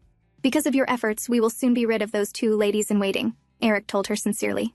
Idil bowed. But Eric's tone turned serious. The problem is, it will all be for nothing if their replacements are cut from the same mold. That is why I need your help. You are far more suited to this task than anyone else. He then told her what he had learned. That Lady Malika once bribed Lady Nymeria, the head maid of the royal palace. He asked Idil to investigate quietly, without revealing his source, Misa, or informing Lady Cladine. Idil thought for a moment, tapping her chin. Reaching Lady Nymeria directly would be difficult. But her right hand, Viscountess Manel, has been having trouble with her brother-in-law. If we can help her resolve that, we may gain what we need. Satisfied, Eric nodded and dismissed her. By the time he returned to Misa's room, as promised, he was met with an unexpected sight. Misa was seated on the floor, clumsily painting with a brush in hand, while Gela leaned over her shoulder, teaching her. What is all this? Eric asked, surprised. Gela looked up, unfazed. Since we cannot take Mistress Cladine outside, I thought painting might help her calm her emotions. She has been through much. Eric's gaze softened as he looked at Miesa. She seemed genuinely happy. He stepped closer, gently caressing her cheek. Then perhaps next time. Why not read her some books? He suggested. Gela nodded thoughtfully. Books are not a bad idea. I'll bring some children's stories next time.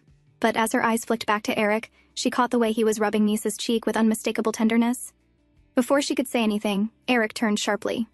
You may leave for today, he ordered.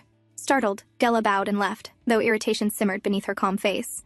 Outside, she muttered under her breath, annoyed. How can he expect me to do 2 jobs, medic and lady-in-waiting, for the same pay? Cullen, standing nearby, overheard. Didn't you know? He said casually. Your wages have been doubled. Her eyes widened in surprise. She barely had time to process it before the door swung open again. Eric appeared, his expression brisk. Where are the princess's clothes? He asked. Beneath the shelf, Gela answered quickly. Thank you. He shut the door almost immediately. Gela blinked, at a loss for words, the way the captain looked at her mistress. It wasn't just duty. It was the gaze of a loving husband. There's nothing wrong with a man loving his wife, Cullen said, amused at her muttering. I suppose you're right, Gela said at last, laughing it off. But deep down, she wondered if her naive mistress had any idea of it at all. As usual, Eric prepared the bath, checking the water temperature with care. From behind, Misa's voice sounded. No children's book. He turned, a little confused. Pardon me? No children's book, I want... Adult talking book, she clarified in her broken words. Eric chuckled softly, then nodded. Very well, I'll tell Gela. He tilted his head slightly, smiling. Then, shall we head over there now? But Misa quickly turned her back to him.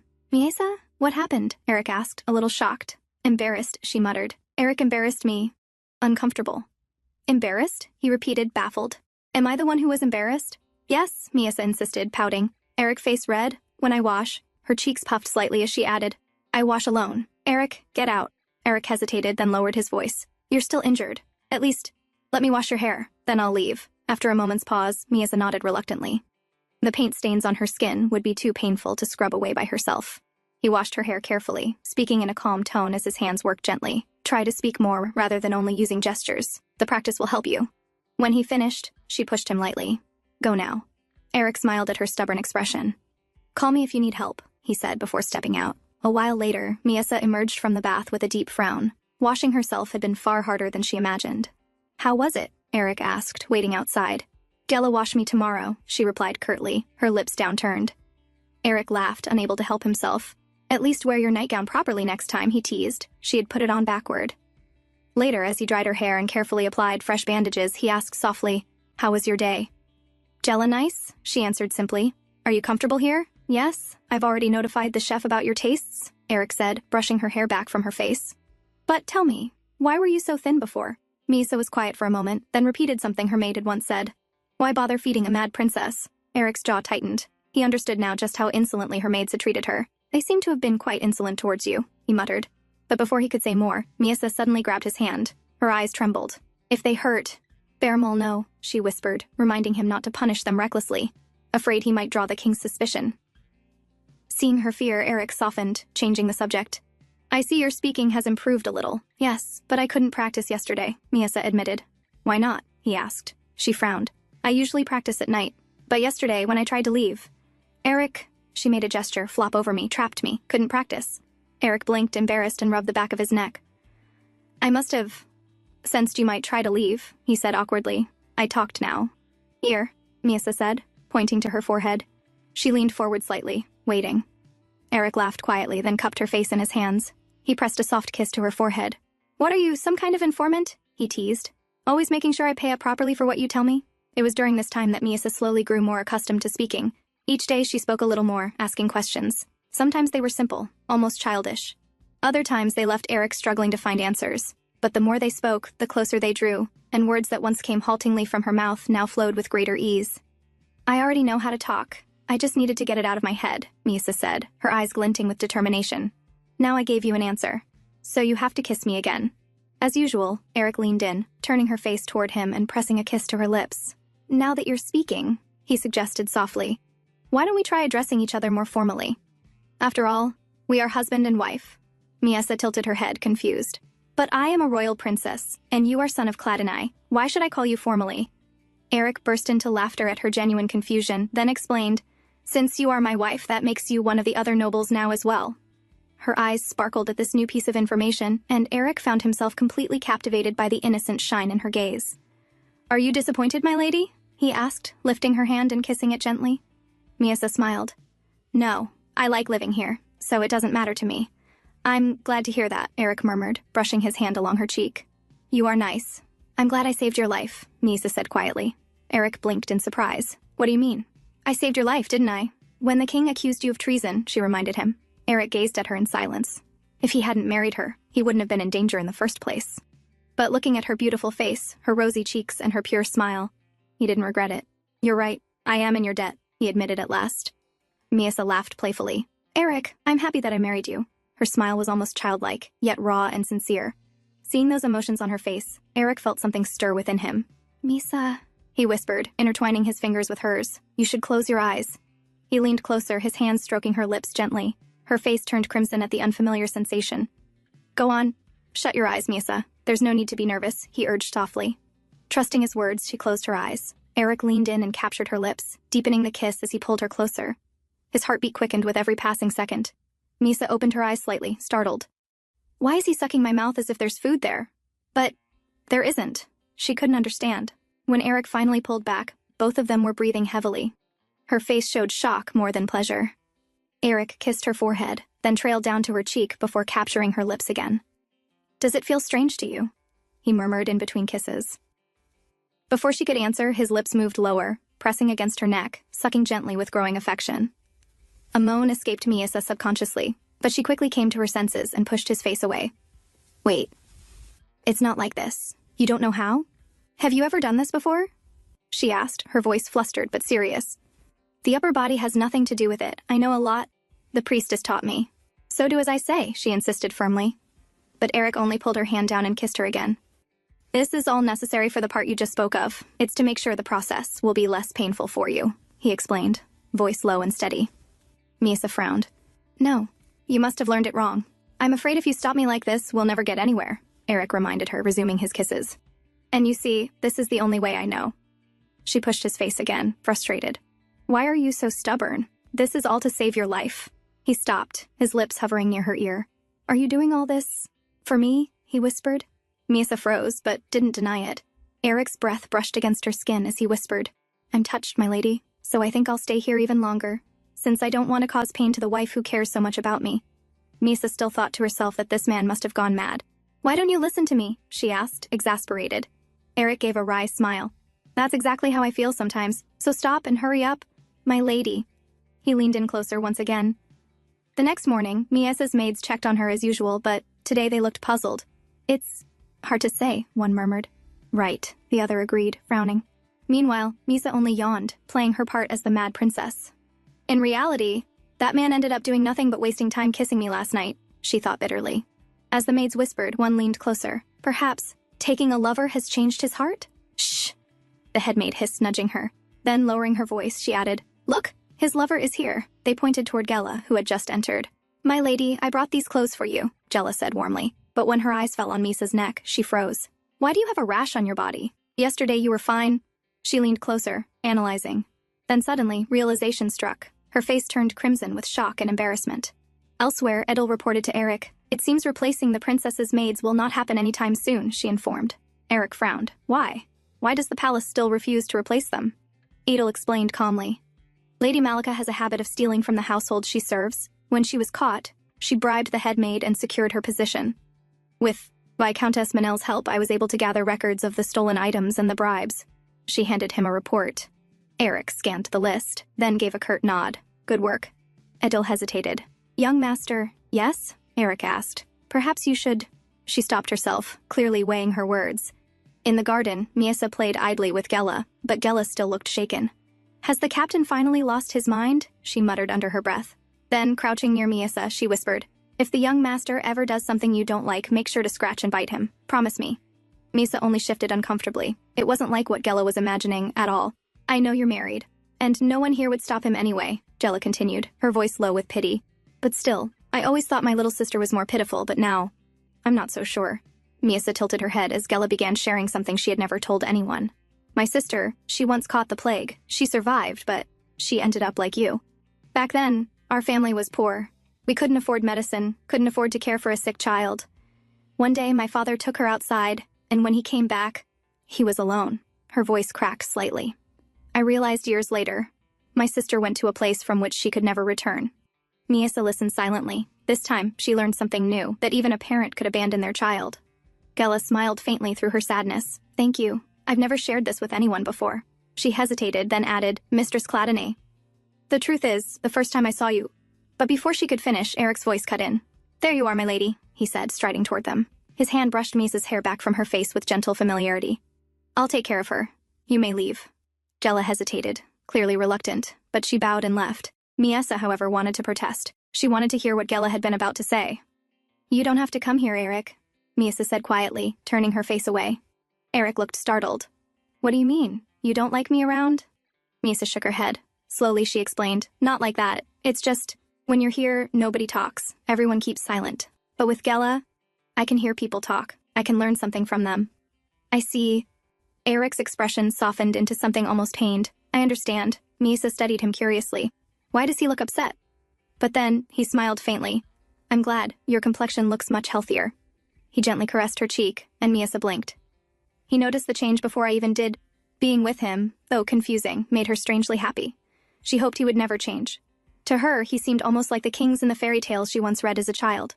A king who was fair, merciful, and wise. "Shall we return inside, my lady?" Eric asked at last, rising to his feet. That same night, Eric's voice dropped low as his lips brushed against Miesa's neck. "Please, continue what you were saying," he murmured, holding her close as she clung to him on his lap. "What else do you like among the things I do for you?" he asked softly. Miesa trembled. Again. "This man keeps doing these strange, meaningless things to me. Why doesn't he just give me what I want already?" Her breathing quickened. She didn't understand why it felt so hard to breathe when he touched her like this. I like it when you carry me in your arms," she finally replied.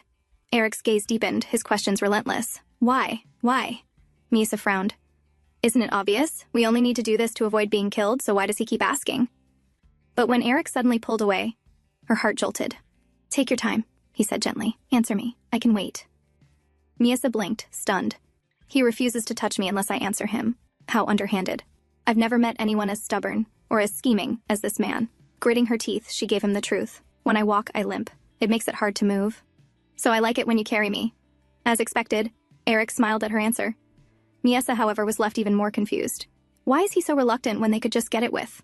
Perhaps, as my maid said, maybe he truly has had a change of heart and taken a lover. Remembering those words, she suddenly grabbed at his collar, her eyes wide and searching. "We are lovers, right? Lovers are when a man and woman are special to each other. We are that, aren't we?" she asked desperately, repeating herself. Eric stilled, then his gaze softened. "We are not lovers," he said, his voice steady. "We are a married couple." Her heart lurched. "Then, could it be that you're married to me? But lovers with someone else?" she asked, her face tight with tension. Eric's eyes hardened. "What did your maid say to you this time?" Miesa avoided his gaze, but her silence was answer enough. "There are cases like that, yes," Eric admitted quietly. "But I am not one of those people. You are the only one to me, and the same goes for you." His words carried weight, an oath rooted deep inside him. Eric had always despised disloyalty in marriage, perhaps because of his father's betrayal. He pulled Miesa tightly into his arms, anxiety pressing into his chest as if he feared she might slip away. He stroked her lips with his thumb, searching her face. "Tell me, have you picked up this accent from Gela?" he asked, recognizing the faint Kazan inflection in her speech. Miesa nodded nervously. "Why? Is it strange?" A soft smile broke across Eric's face. "No, it's cute." Then he leaned in, kissing her tenderly, affectionately. Miesa's mind whirled. "All we need to do is fulfill our marital duties. That's it. None of this, the kisses, the tenderness, none of this was ever part of the process the priestess recited to me." And yet, for some reason, these unnecessary, meaningless things stirred emotions within her. Strange, unfamiliar feelings that confused her and left her trembling. The next day, the maids presented a new dress they had made for Miesa, a soft cream gown with lace ribbons and a matching bib. The princess looked adorably elegant, and the maids couldn't hide their delight. "You look so pretty, Your Highness," one of them beamed, clapping her hands in excitement. Miesa blinked at them, uncertain how to react, while in the corner of the room stood Edel, her expression tight, her eyes clouded with irritation. Just a short while ago, she had been in Eric's office, voicing her frustration. "I can't just stand by and watch this house fall into ruin," she had said firmly. "You should consider taking a concubine." Eric had raised his gaze from the papers on his desk, his voice calm but sharp. "So your loyalty to the Cladine family now demands that I take another woman?" Edel clenched her teeth. "I can't stand seeing you neglect your duties. You've left everything to Amberic, all for someone you can barely even converse with. You spend your days replacing her maids and fussing over her garden walks. Why?" Eric turned to Cullen, who stood beside him, his tone even. "Am I neglecting my duties, Cullen?" "Not at all, my lord," Cullen replied immediately. "Since you resolved the food shortage by negotiating with Marquis Hetab, the people have begun to regain their trust in this house. And since Amberic took over the night training, even the soldiers have realized who their true leader is." Adel's lips tightened. Realizing her words held no weight, she bowed stiffly. "Forgive my impertinence, my lord." She left the room, but her frustration only deepened. To her, everyone, Eric, Lady Cladine, even the household knights, seemed bewitched by that mad princess. She couldn't understand it. A fool cannot run a house, she thought bitterly. Someone has to stop this before it's too late. That evening at dinner, Misa suddenly looked up from her plate, her eyes gleaming with curiosity. I want to see the world, she said softly. The one in books? The streets? The people? I really want to go. Her tone was so earnest, so childlike, that Eric couldn't refuse. Then we'll go tomorrow, he said with a gentle smile. But Lady Cladine frowned, clearly uneasy. The princess has never left the mansion. The streets can be unpredictable. Take Gela with you, she'll ensure her safety. Don't worry, mother, Eric reassured. I'll be with her the whole time. Still, Lady Cladine insisted firmly, take her. He had no choice but to agree. Their carriage rolled through the cobblestone streets of the capital. Before long, Eric turned to Gela and said in a calm voice, meet us back here in 3 hours. Until then, you're free to do as you please. Gela hesitated, worried. My lord, leaving her side, I'll look after her, he interrupted. You have my word. Though reluctant, Gela bowed and stepped away. Once she disappeared into the crowd, the carriage began to move again. Eric leaned toward Misa, who was pretending to sleep with her head resting on his lap, and whispered near her ear, You may get up now. Her eyes fluttered open, and she immediately pressed her face to the window, gazing out with pure wonder. The vibrant streets of the capital unfolded before her. Vendors shouting cheerfully, children chasing one another, women bargaining at stalls, the aroma of fresh bread drifting in the air. Eric watched her silently, a faint smile tugging at his lips. Seeing her mesmerized expression, he decided not to disturb her. For once, he wanted her to simply enjoy the world, the real one, beyond the palace walls. Suddenly, Misa pointed out the window. What is that? She asked curiously, her eyes fixed on a group of wooden carts lined along the busy street. Eric followed her gaze. Those are display carts, he explained. Merchants use them to sell their goods, but what they sell is usually of poor quality. Misa tilted her head, her brows furrowing. If even the House of Cladine thinks it's of no quality, she said seriously, then can it be of use at all? Eric blinked, momentarily at a loss for words. Then realization dawned. She had misunderstood entirely, so that's what she thought. He recalled how she often sat on his lap while he reviewed financial reports. She must have seen his documents and somehow concluded that his family was struggling. Suppressing a laugh, he leaned closer. Miesa, he began gently. The shortage you saw was only temporary. It happened because the war ended, and 17,000 soldiers returned home. That caused a strain on our food supply, but the issue has already been resolved. Her eyes widened slightly, listening intently as he continued, almost without noticing that he had started bragging. The Cladine lands are prosperous, he said proudly. We own 3 iron mines and several trade routes across the southern border. There's nothing for you to worry about. Only after finishing did he realize how self-satisfied he must have sounded. Clearing his throat awkwardly, he asked, Are you displeased? Misa shook her head. No, she said softly. I was just thinking. I used to leave my snacks unfinished, thinking there wasn't much food left. Now I wish I had eaten them all. Eric froze for a moment. So that's what she worried about, and he had no idea. As the carriage rolled past a confectionery, he suddenly tapped the wall for the driver to stop. Stay here, he said, opening the door. Don't unlock it until I return. Without waiting for her reply, he stepped out. Inside, Misa sat quietly. A faint sense of embarrassment crept up her face as she thought about her misunderstanding. She had once lived in the Celia Palace. Small, isolated, yet the only home she had known, before being dragged to the royal palace against her will. There she had worn her title like armor, proud of being royal, because it was all she had left. But only after leaving that palace did she realize what peace felt like. She had never imagined that marriage, the one she had thought would end in misery, would bring her any measure of calm. As she gazed out the window, a group of women caught her attention. They were whispering among themselves, their fans half covering their mouths as they giggled. Look, it's Lord Cladine, one murmured. The hero of the Western Front. Such a handsome man. Yes, another sighed. It's a pity he's trapped in that marriage. With the mad princess. The words struck Misa like a slap. Through the glass she saw Eric exiting the shop, a box of sweets in hand. Every woman's gaze followed him, some admiring, others pitying. She recognized those looks.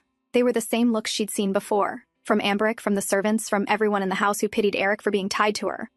As Eric approached, the murmurs died down. He climbed into the carriage, as if nothing had happened, his expression composed. I apologize for keeping you waiting, he said simply, settling the box on his lap. Misa looked down, her hands clutching her gown tightly. For the first time, she realized that the marriage that brought her peace had only brought him pity. People saw him as a victim, and she was the reason why. And then another thought crept in, a cruel, lonely one. If everyone feels sorry for him, then who will ever feel sorry for me? I bought the most popular sweets in the South, Eric said cheerfully, opening the lid. The shopkeeper said they're his finest. Maybe Hallett tarts? Misa turned her face away. No, she said abruptly. Don't open it. I don't like sweets. Her voice came out sharper than intended. She didn't even know why she was upset. At herself, at those whispers, or at the kindness that made her feel even smaller. Eric blinked, pausing mid-motion. What happened while I was gone? He asked calmly. Misa turned away, her tone cold. I told you I don't like sweets. Eric sighed softly, then reached out, gently taking her chin to turn her face toward him. Misa, he said quietly. I don't care if you like sweets or not. What concerns me is your mood. Something changed while I was away. We haven't been married long, but I can tell when something's wrong. His voice wasn't demanding. It was calm, almost patient. Misa stared at him in silence, surprised. He should have ignored her, dismissed her. But instead, he was trying to understand her. And somehow, that only made her chest ache even more. She ended up falling into his lap. Eric didn't say anything. He simply held her there, silent and still. But as time passed, Misa grew more and more embarrassed. Why did I do that? The question lingered in her mind, tightening in her chest. Even if they now held each other's lives in their hands, the man clearly had the advantage. He knew her secret, and she needed his cooperation to survive. And yet she had acted like a child. Maybe I've gotten too used to being treated like a human, she thought bitterly. So much that it's starting to affect me. Still, she reminded herself, no matter what, she needed to stay on good terms with him. When they arrived at the meeting point, Jella rejoined them. But as she climbed into the carriage, the air felt strangely heavy. She glanced between the two and felt a chill. Neither spoke a word. As they neared the palace, Eric noticed another carriage leaving the gates. His father's. From the direction, he could tell exactly where the man was headed, again, to visit his mistress. Edel's words from earlier echoed in his mind. You've neglected your duty. Maybe she wasn't entirely wrong. He had ignored his father's affair for far too long. And one man's corruption could tarnish the entire house if left unchecked. Young master, Jella called out as the carriage stopped. There's a box inside. Would you like me to bring it in? Eric turned to her, grabbing Misa in his arms. No, you can keep it, he said, his tone distant. Then he paused. Also, Gela, you're familiar with daggers, aren't you? Gela blinked, startled by the question. For a moment she thought of denying it, but lying to Eric never seemed wise. She nodded hesitantly. Good, he replied simply, then turned away, carrying Misa toward the mansion. Gela stood there, completely puzzled. She shrugged after a moment, picked up the box of sweets from the carriage, and left. From the balcony above, Misa's maids watched the entire scene unfold. He's spending so much time with his lover, one whispered. Strange taste for a man of his rank, another replied coldly. But as long as she keeps him satisfied, what does it matter? Inside the bedroom, Eric laid Misa carefully on the bed. Sitting beside her, he waited for her to say something, but she remained silent, her eyes turned away. Finally, he sighed and reached out, patting her head gently. Sleep well. I'll let you know when dinner is ready, he said softly, beginning to stand. But before he could leave, she grabbed his hand. Eric, are you angry with me? He looked back at her, puzzled. Misa knew the man likes it when she talks about herself, so she hesitated, then spoke in a low voice, choosing her words carefully. The sweet you bought, it's from Halieti. That's my mother's homeland. I don't like it. Eric froze. He hadn't known that. I see, he said quietly. The third and last queen of the former king, Misa's mother, had come from an insignificant noble family. When the king died, she gave birth to her first child, Misa, and was cast aside, banished to the small Celia palace, forgotten. Later, when Barmel ascended the throne, he destroyed her mother's family completely. From then on, the queen's name vanished from records, and few even remembered she had existed. I'm sorry, Eric said finally. Do you hate everything from there? Yes, Misa replied softly, her voice calm but firm. He sighed. That's why I keep asking about you, he explained gently. If I know you better, I won't make mistakes like today. She still held on to his hand. I understand, she murmured. He studied her face, then asked quietly. But there's something else, isn't there? Something that made you upset. Earlier. Misa turned her head away. I already told you, she said quickly. That's all. Eric frowned slightly. Misa! But before he could finish, she shut her eyes and pretended to sleep. He sighed, recognizing the act instantly. You're pretending again, he muttered under his breath. Reaching down, he pinched her nose gently, but she didn't react. Sitting there, he exhaled deeply. He hadn't expected her to open up overnight. But still, it weighed on his heart. Her way of avoiding confrontation. The way she buried her pain as if it didn't exist. It frightened him. He had seen soldiers lose their minds on the battlefield after tragedy. Men who smiled one day and broke down the next. Lately, Misa had been so calm and nonchalant that Eric almost forgot how tragic her past truly was, and he feared that one day, all that buried pain might erupt into an irreversible tragedy. A few days had passed since that incident. That night, Eric gently pulled the covers over Misa, tucking her in as she casually told him what she liked at dinner. I liked the soup today, she said softly. And the bread, it wasn't too hard. Eric nodded, smiling faintly. I'll let the kitchen know. But when he looked down, he froze. Misa was staring at him intently, her eyes wide, waiting. With a sigh of amusement, he leaned in and gave her a small peck on the forehead. As he pulled away, she spoke again, and today the sun was too strong, so I couldn't play outside. But I like it when the weather's good, and I can play outside. Eric chuckled under his breath and leaned in once more. I see, he said, pressing another gentle kiss to her cheek. Yet, even as he did, a strange heaviness settled in his chest, a feeling he couldn't quite name. Is that all? Misa asked, watching him expectantly, as though waiting for something more. That depends, Eric replied, meeting her gaze. Is there anything else you can tell me? What you said, that's something you could say to a stranger too. Misa frowned, clearly irritated by his demand. Eric quickly looked away, avoiding her gaze. The emotions stirring in him, affection, guilt, longing, felt unfamiliar and uncontrollable, and he found himself retreating without meaning to. After a moment, Misa turned to him quietly. I don't know what I can say to strangers or what to say to people close to me, she admitted. I never really had anyone to talk to. Until now. Eric exhaled heavily, covering his face with one hand. I see, he murmured, ashamed of his earlier coldness. There she was, trembling slightly beside him, filled with so much quiet anxiety, and all he could do was lay there, holding himself back, forcing his own emotions into silence. Feeling remorseful, he turned to her again. Then perhaps we can talk about that day, he said gently. There was something else, wasn't there? When she stayed silent, he added softly. I know it's hard to share, and you try to hide it from everyone, but it's a good sign, Misa, that you can't hide it from me. Misa looked at him for a long time before whispering, Why are you good to me? Her tone was quiet, but her confusion was clear. I don't understand why you're being so nice to me. Eric was taken aback by the question. After a moment, he turned his gaze away. Because you're a member of Cladine now, he said. We're family. Misa's eyes widened slightly. Family. The word sounded foreign to her, distant, something she had long forgotten the meaning of. And because we're family, Eric continued softly, you can be yourself with me. You can talk to me about anything. Just promise me two things. Stay faithful to me, and remember that we'll always be on the same side. Of course, Misa said quickly, nodding without hesitation. But Eric could tell. They were thinking of different things. To her, it meant protecting each other's lives. To him, it meant something deeper. Trust, loyalty, a bond he hoped would someday become real. Well, he murmured, smiling faintly, we probably meant different things, but let's hope our intentions align someday. He pulled her gently into his arms and pressed a soft kiss to her forehead. Within moments, Misa's breathing slowed as she drifted off to sleep. It had been a long time since he had held her like this, and as she lay in his embrace, she could feel it, even without words, that the man beside her was trying his best to tell her something she couldn't yet understand. She had once thought Eric was only kind on the outside, but now, she began to realize he was kind on the inside too. The next morning, Eric once again carried Misa gently in his arms as they prepared to leave for another outing. I hope you have a good time again today, Misa, Lady Cladine said warmly, her tone carrying the tenderness of a mother. Behind her, Adel stood silently, her expression unreadable. As the carriage began to roll forward, Adel finally spoke. Her voice was polite, but the irritation beneath it was unmistakable.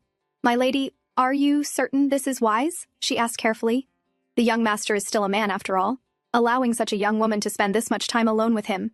Lady Cladine turned slightly, cutting her off with a light scoff. Oh, Adel, she said, shaking her head with a faint smile. Didn't you see how they interact? There's nothing improper between them, and besides, how could Eric possibly be distracted by another woman when he's married to someone like Misa? Her words carried a tone of confidence, almost pride. Misa looks so lovely these days, she added softly, though she still needs to gain a bit more weight. I'll have the butler prepare something special for her, something she likes. With that, Lady Cladine turned and walked back into the palace. Edel stood there. The polite mask on her face slowly fell away, replaced by a look of dark irritation. She still couldn't understand it. Why was everyone so utterly captivated by that girl? What spell has she cast on them all? Late that night, Eric sat alone in his study. A report lay open on his desk. Today, Lady Malika, Misa's lady-in-waiting, had visited a pawn shop. That could only mean one thing: she was making her move. There was still no word from the House of Crispin. Leaning back in his chair, lost in thought, Eric suddenly noticed a faint movement at the doorway. Misa stood there quietly, her pale face half lit by the lantern's glow. Misa, he said, surprised. Can't you sleep? He gestured casually toward his lap. Would you like to sit here like you used to? Misa shook her head. No, I came to tell you something. Her tone was serious, unusually so. I thought about it a lot, she continued, and I decided I don't dislike you anymore. Eric froze, staring at her blankly. You disliked me? He asked, almost bewildered. But not anymore, Misa replied simply. Eric stood from his chair, walking slowly toward her. So you just decided that you don't dislike me? He asked, studying her expression. Misa flinched slightly at his tone. Are you angry? No, Misa. he said softly, brushing her cheek with his fingers to reassure her. But may I ask, why did you dislike me in the first place? Was it because I touched you? Did that make you uncomfortable? No, Misa replied immediately. Eric let out a quiet sigh of relief. I don't feel uncomfortable, she added after a pause. It's just unnecessary. Eric chuckled faintly. I see. Well, I'm glad I don't make you uncomfortable anymore. But Eric, Misa said suddenly, glancing around the study, what are you doing? Just reviewing some documents, he replied, watching as she tilted her head curiously and stepped closer. May I see them? She asked. Sure, Eric said, moving aside. Just don't tear them up. I don't need to tear them now, Misa said matter-of-factly, leaning over to read. To his surprise, she read quickly, her eyes moving with ease over the text. She must have spent more time reading than speaking all these years, Eric thought. You hired someone to tail my lady-in-waiting? She asked without looking up. Yes, I did, he replied. What about the House of Salakizi? She continued, flipping a page. Didn't they only exist in name? Yes, Eric said, leaning back in his chair. But there's talk of an illegitimate heir. If it's true, he might revive the family line. Misa took her time finishing the report, then looked up at him. I've read everything. Do you still have work to do? Yes, Eric said, glancing at the remaining papers. I believe so. Then, Misa paused, her voice soft but certain. I want to sit on your lap. Eric blinked, caught off guard. You may, he said after a moment. Without hesitation, Misa climbed onto his lap, sitting neatly, as she always did. By the way, Eric, she said suddenly, tilting her head, do people only kill when they're in bed? Eric froze. What? Now that I think about it, she continued innocently. It's not just that I stopped disliking you, I think I like you now. So can we start to— Before she could finish, Eric placed a finger under her chin, tilting her face upward. His tone turned low, suspicious. What is it this time, Misa? He asked. Because, to be frank, your performance isn't very convincing. He leaned closer, sliding an arm behind her head, forcing her gently to recline against him. So tell me the truth, he murmured. What made you act this way tonight? But I came to tell you something important, Misa protested, and I just wanted my reward, like always. Eric frowned. Her reasoning was strange, but not entirely wrong. Well, he said slowly, a faint smile tugging at his lips. I suppose you did tell me something important. He shifted his hand behind her neck, then leaned forward and pressed his lips against hers. Misa's eyes widened in surprise, her body stiffening for a moment at his sudden change in mood, but as his hand cradled her head, his lips deepening the kiss, she slowly relaxed, her arms wrapping around his neck, pulling herself closer until she was leaning over him, returning his kiss with the same quiet intensity. As their lips parted, both of them breathing heavily, Eric spoke first. So, is that your only reason? He asked quietly. Misa lowered her gaze. We need to do it to save your life, she murmured. Have you forgotten? If we keep putting this off, the king will— Before she could finish, Eric caught her hand. That won't happen, he said firmly. The king already used that excuse once. If he does it again, he'll have to admit that his previous judgment was wrong. Misa blinked, trying to process his words. If that was true, then he had been calm all along, while she had been the only one growing desperate. But even so, if not this reason, there were countless others the king could use to destroy him.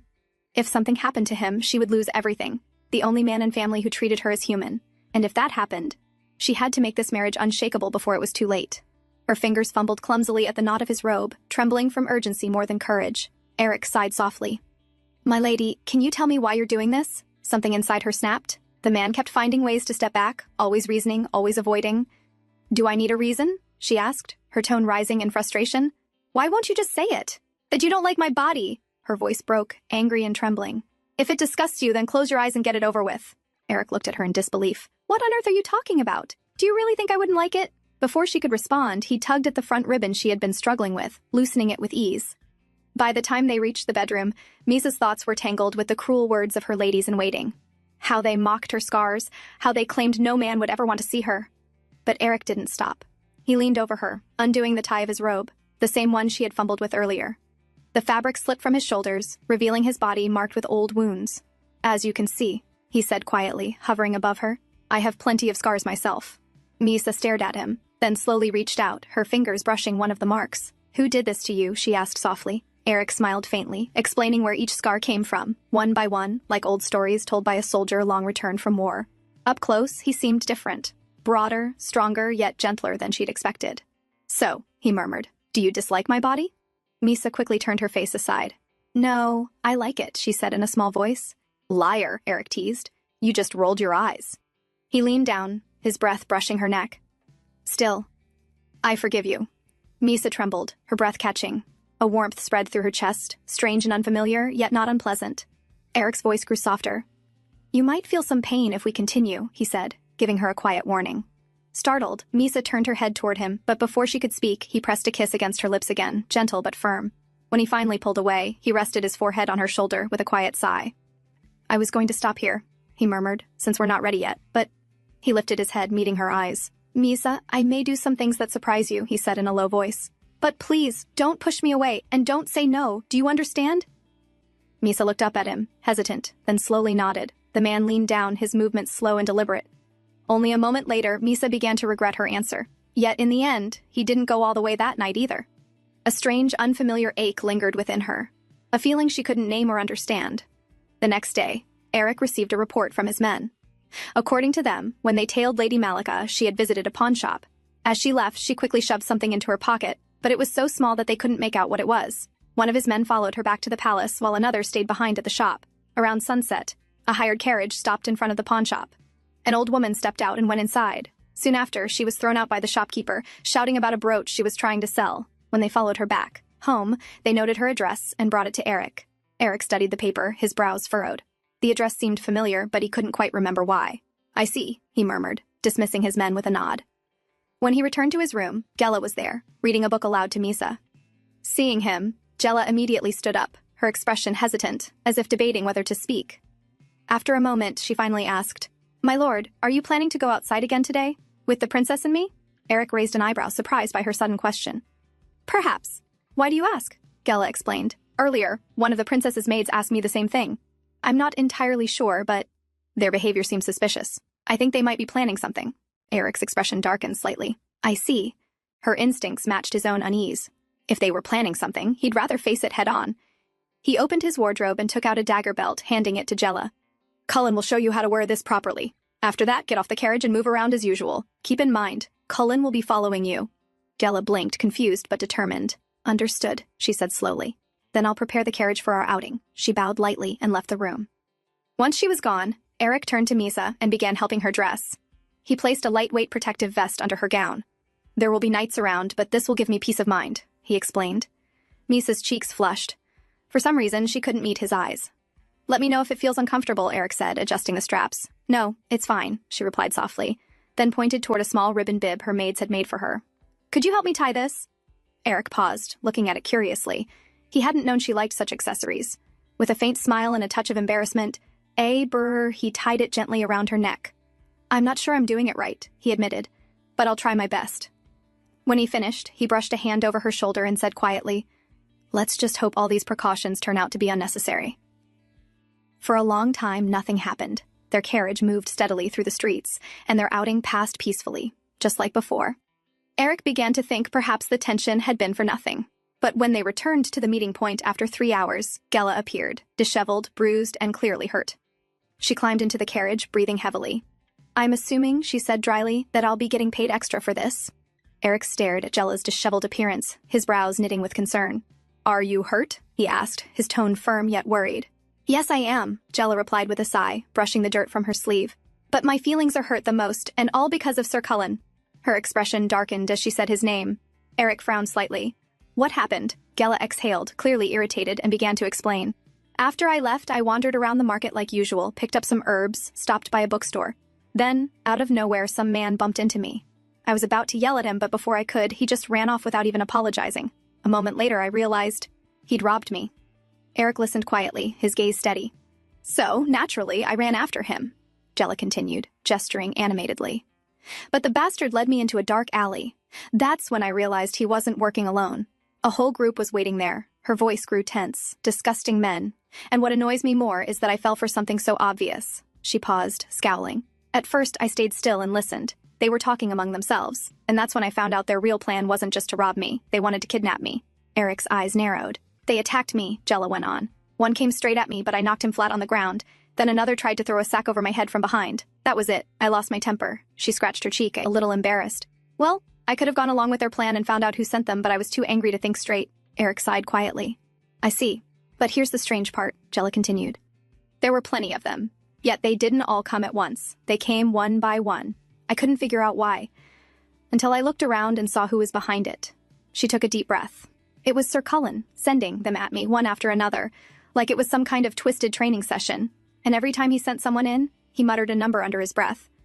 So I got little ahead of myself thinking he was ranking me. Eric rubbed his forehead. He was probably comparing your skill to his younger brothers at that age, he said, understanding the pattern immediately. Yes, Gela burst out. And he had the audacity to explain that to me afterward. She threw her hands up. When I finally knocked them all down, he asked me, what's the point of having a dagger if I'm just going to use brute strength? So, you know what I did?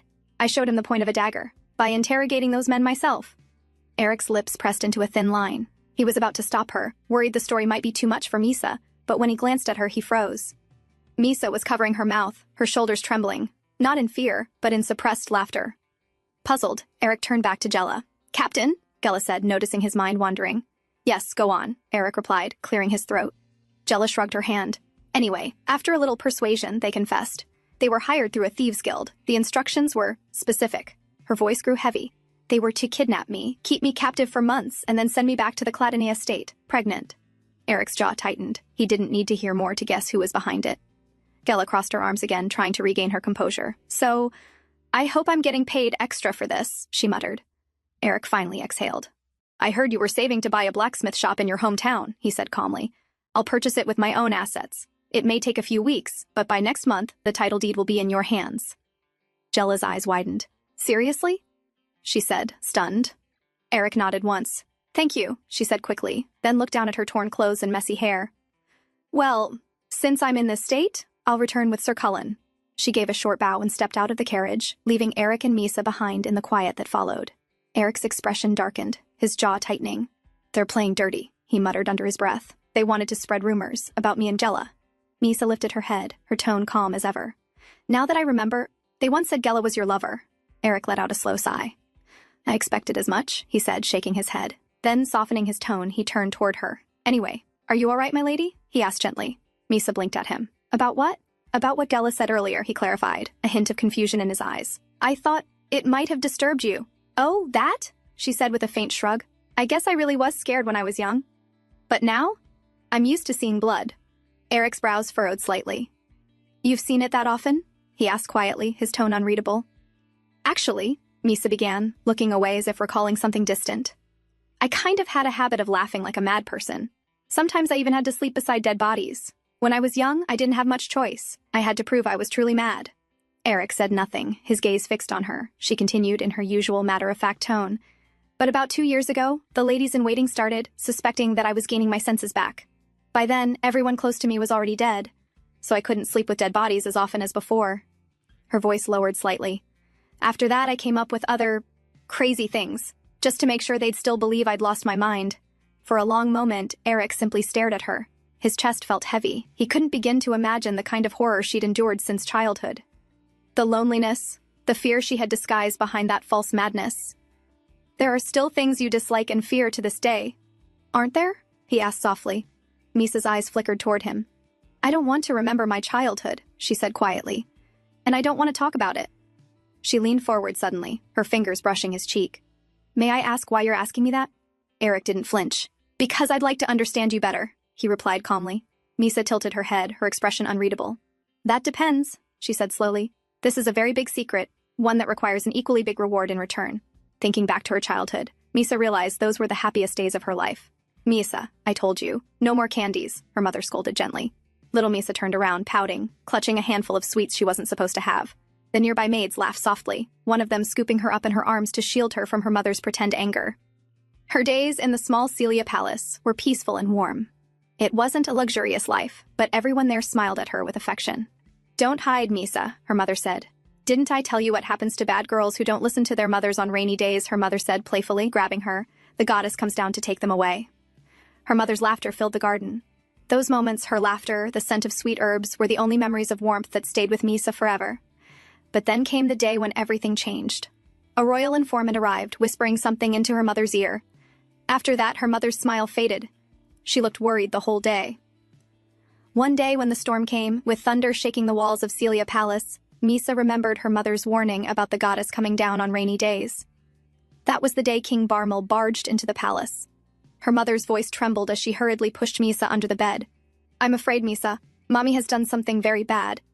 Even mothers must be punished if they do wrong. Do you understand? But let's hide together, Mother.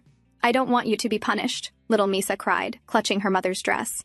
Her mother's eyes softened. There's nothing we can do, Misa. I'm sorry. And just like that, one by one, everyone in Celia Palace died. Before her end, her mother had whispered one last command. Hide here and pretend you've gone mad from seeing blood. Those were her final words, the key to Misa's survival. Perhaps her mother believed King Barmel's reign wouldn't last, that help would come soon. But no one came. 8-year-old Misa lived confined within the palace, surviving only by obeying her mother's final words. She had truly believed the goddess had come to punish her for not listening to her mother. Her life turned into nothing but pain. Following her mother's advice, she did whatever it took to stay alive. She hid among corpses. The first months, sleeping in that hall filled with dead bodies, were unbearable. But she endured. She forced herself to laugh like a madwoman, to speak nonsense, to stop feeling. Eventually, King Barmel believed it. He was convinced she had gone insane. At first, she would still think of her mother and cry quietly in the dark. But after a while, she realized the tears no longer came. Her heart had gone numb. Now, lying under Eric, Misa told him everything. Every word, every scar of her past. And in return, he gave her the reward she'd wanted most. Misa, Eric murmured softly, his voice strained as he hovered above her. Your mother? She said she named you herself? Yes, Misa replied, her voice trembling. She said she had to beg for permission to name me. Does your name have a special meaning? He asked, his voice low and husky, still heavy with the lingering warmth of their union. Her lips parted as she whispered. Mother said, if someone says my name, their mouth must form a smile. That's why she chose Misa, so that I could bring happiness to everyone around me. Eric's breath hitched. Misa, he whispered again, holding her tightly, his voice breaking. Misa, he pressed her against his chest, his lips tracing soft kisses along her cheek, down her neck, repeating her name like a prayer, like a vow. And for the first time in years, as his voice trembled around her name, Misa's own eyes filled with tears. She finally understood. He wasn't just saying her name. He was proving to her that she had indeed brought happiness into someone's life. As Eric held her close, the tears that had long been frozen finally slipped down the corners of her eyes. At dawn, Eric was the first to wake. He gazed quietly at Misa, sleeping peacefully in his arms. The sight filled his heart with a calm joy. There were still so many questions he wanted to ask her, but he decided to save them for later. He didn't want to reopen her wounds by reminding her of the past. Leaning closer, he pressed a gentle kiss to her forehead. Just then, a sharp knock echoed at the door. My lord, an urgent letter has arrived, the butler's voice called from outside, hurried and tense. I urge you to read it immediately. After dressing up, Eric stepped out of his chamber. He walked along the corridor with his men trailing behind. One of them stepped forward, bowing slightly before reporting, As per your instructions, my lord, we investigated the old woman who visited the pawn shop. Our findings confirmed that she is the mother of the vice commander of the Crispin Knights. Eric narrowed his eyes slightly. The vice commander? I've heard of him, he murmured. The soldier continued. Yes, my lord. He's known for his skill, but because of his commoner blood and his brutality, he was never promoted to commander. Furthermore, the family has been involved in questionable activities for years, dirty work done on behalf of the House of Crispin. His father was once executed on charges of assaulting a noblewoman, but witnesses claim he only took the blame for the head of the Crispin house, who was the true culprit. Eric's gaze hardened. So the same bloodline continues its loyalty through corruption. We also discovered that the old woman maintains connections with a certain thieves' guild. The men who attacked Lady Yahello were members of that very guild. It's led by her own younger brother, the soldier added grimly. Eric's steps slowed as the pieces came together. So the House of Crispin is behind it all, he said, his voice low and controlled. But still, the logic didn't settle right with him. Even so, why go to such lengths? To taint my father's name with rumors of a mistress? To try and dishonor my household by targeting Gela? Are they simply after the position of the next Lady of Cladine? Or do they mean to destroy our house entirely? He stopped in the middle of the hall, his tone firm. Cullen, he called out. Yes, my lord. Bring me all records of the House of Crispin's past activities, their trades, alliances, and connections. Everything, Eric ordered. As Eric resumed walking, his thoughts tightened into unease. The Crispin family's scheme had been sloppy, too easily uncovered, their network collapsing in mere days. But the mystery surrounding his father's secret lover, despite his best efforts, remained completely hidden. The contrast unsettled him. Their methods, their timing, it all felt too mismatched. Was the House of Crispin truly the mastermind, or merely a pawn? Just then, one of the attendants hurried toward him. Young master, Mistress Cladine is awake now, he reported. Eric paused. I see, he said softly. I'll go to her now. As he turned down the corridor toward Misa's chambers, one thought echoed in his mind with chilling clarity. If the Crispins were not the true hand behind all this, then there was only one other person with enough power to manipulate them all, the king. Inside the bedroom, Misa's ladies-in-waiting stood around her as usual, observing her closely, analyzing every small detail of her appearance. From their looks, it was clear they had already deduced what had taken place the previous night. Misa, laying quietly on the edge of the bed, felt uncomfortable under their scrutiny. Yet, at the same time, she thought perhaps it was a good thing. If they go and report this to the king, maybe he'll finally stop interfering, she reasoned to herself. It's perfect timing, Lady Melika said suddenly, clapping her hands lightly. Let's begin our plan. I'll bring out the things. She walked over to a cabinet and began rummaging through it. The door is locked, right? Asked one of the other maids, glancing anxiously toward the entrance. Yes, it's locked, Malika replied curtly. Now hold her up and let's finish our work before anyone interrupts. Misa's eyes followed their every move, confusion creeping into her chest. Her messy hair brushed across her face as she watched Malika pull out a new dress and several items from the chest. She turned toward her with a bright, practiced smile. You finally managed to capture your husband's attention, didn't you? So now, let's make sure you don't lose it so easily. Her tone sent an uneasy chill through Misa. She didn't understand what they were really intending, but the way Malika's eyes glinted as she approached made her tense. Meanwhile, outside the door, Jella approached in her one good arm. Good morning, she greeted Valak, Cullen's younger brother, who was standing guard by the entrance. You're late today, Valak remarked, glancing at her bandaged arm. Well, Jella said dryly, raising her brow. It's not easy moving fast with a broken arm. He nodded. Fair enough. Anyway, go on in. Those two ladies went inside a while ago. Those two? Jella frowned slightly but nodded. Got it. She pushed open the door slowly. The room was empty. Her eyes darted across the chamber. No sign of Misa anywhere. The bed was still unmade. A faint sound of something shuffling came from behind the closed bathroom door. Mistress Cladinay? Jella called out quietly, but no one answered. Then she froze. From behind that door came the distinct sound of muffled voices.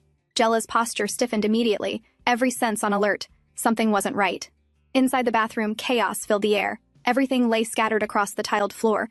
Cosmetic boxes overturned, broken brushes rolling underfoot. Lady Malika stood near the sink, a red lipstick case clutched tightly in her hand. Her tone was sharp and commanding.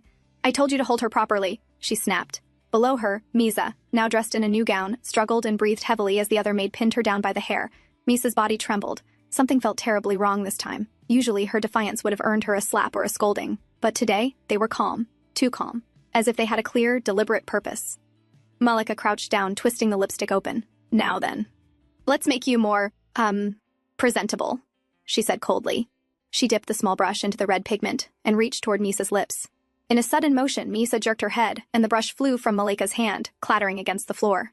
For a brief moment, she thought she had won, but the woman only smirked. I guess I have no choice, Malika muttered. My fingers will do just fine. She dabbed her finger into the lipstick and reached forward again. A deep, instinctive fear struck Misa. Her heart pounded violently. Something about this felt more dangerous than any punishment she'd ever faced. If I don't stop them now, I might die here. Just then, a familiar voice called from outside the door, firm and clear. Mistress Cladinay, are you in there? It was Jella. The door rattled once, followed by her voice again. Why is this locked?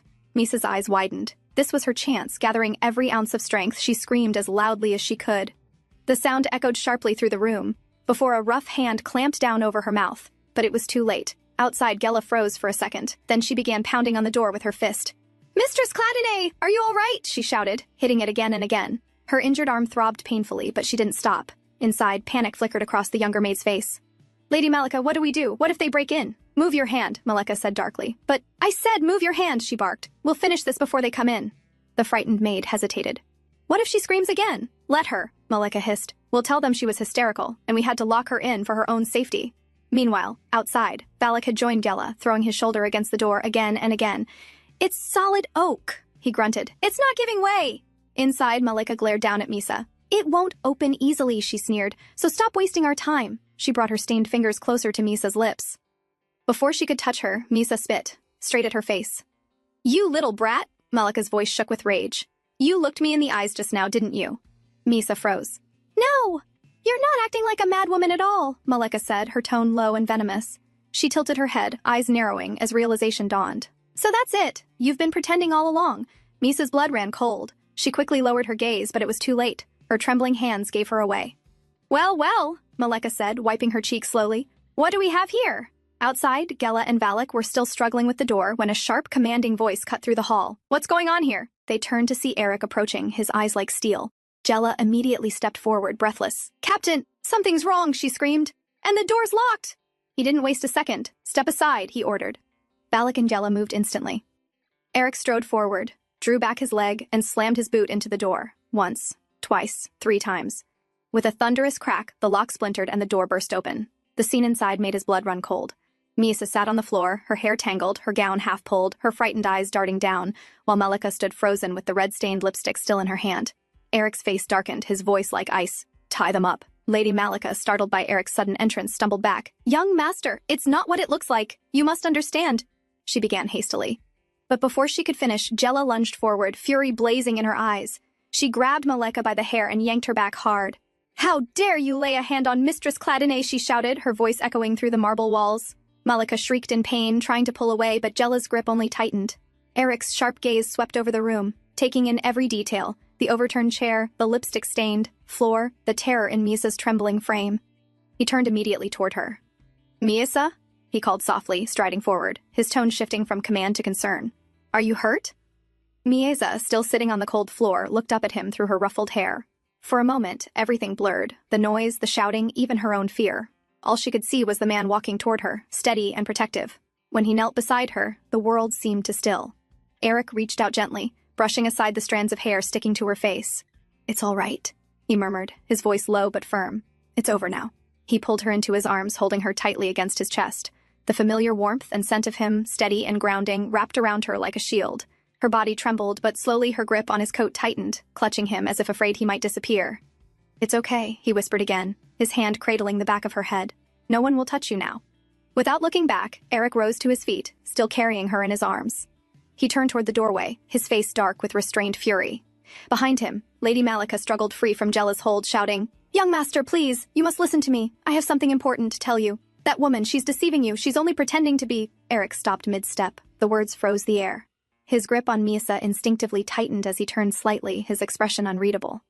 Malika's trembling voice continued, desperate. "She's not what you think she is!" In that instant, Eric's heart sank, his mind went cold. She knows the truth. "Gela, gag her," Eric ordered curtly, before turning to leave. Without hesitation, Gela followed his command, swiftly forcing the cloth into Lady Malika's mouth to silence her. Later, she and Valak stood before Eric to report what they had found. "She was holding a lipstick," Gela explained, her tone tense. "She tried to put it on Mistress Cladine. It looked ordinary, but—" She hesitated, glancing at Eric. Misa wouldn't have resisted that strongly, without a reason, Eric thought. He took the lipstick from her hand, smelling the content. The color looked harmless, but something about it felt wrong. "It's suspicious," Gela added cautiously. "Give me 2 days, I'll analyze it properly." Eric's expression hardened. "Why bother taking that long?" he said coldly.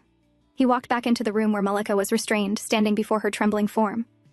Without a word, he opened the lipstick, scooped out some of its contents, and forced it into her mouth. Malika struggled violently, muffled screams echoing through the room, but her hands were tied too tightly. Within seconds, her body convulsed, her throat tightening as she choked violently.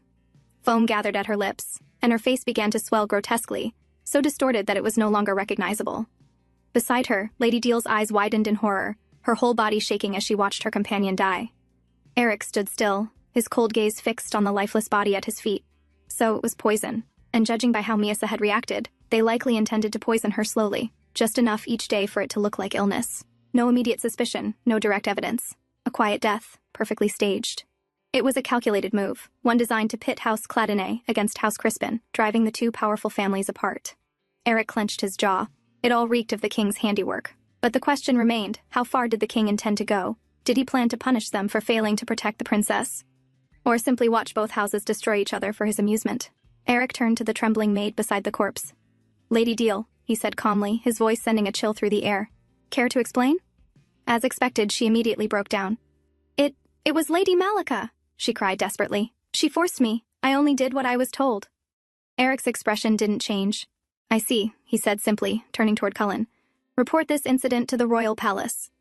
Then, glancing toward Gela, he added quietly, "Prepare another room for Mistress Cladine. I don't want her staying here anymore." Later, Eric brought Misa to Lady Cladine and explained everything that had happened. As he finished, Lady Cladine's expression hardened, her anger barely contained. "How dare they try to harm Miesa?" she hissed. The fury in her eyes was unmistakable. Eric, however, seemed more composed, though the weight of the situation was evident in his tone.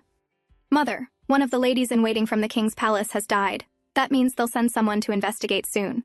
We'll need a witness, someone credible from our side. Otherwise, the king will twist the narrative and turn this incident against us." Lady Cladine took a deep breath, realizing the truth in his words. "You're right," she agreed after a pause. "If we leave it to the palace alone, they'll make it look as though we were the ones at fault." She thought for a moment, then said firmly, The new head of the House of Salakis should be the one. He only just inherited his position and isn't yet tangled in court politics. That makes him the safest choice, less likely to be influenced by the king. Eric nodded in agreement. I'll arrange it immediately. Before long, Doid Salakis arrived at the Cladine estate. Born the illegitimate son of the former head of Salakese and one of his maids, he had survived the king's purge of his family by sheer luck.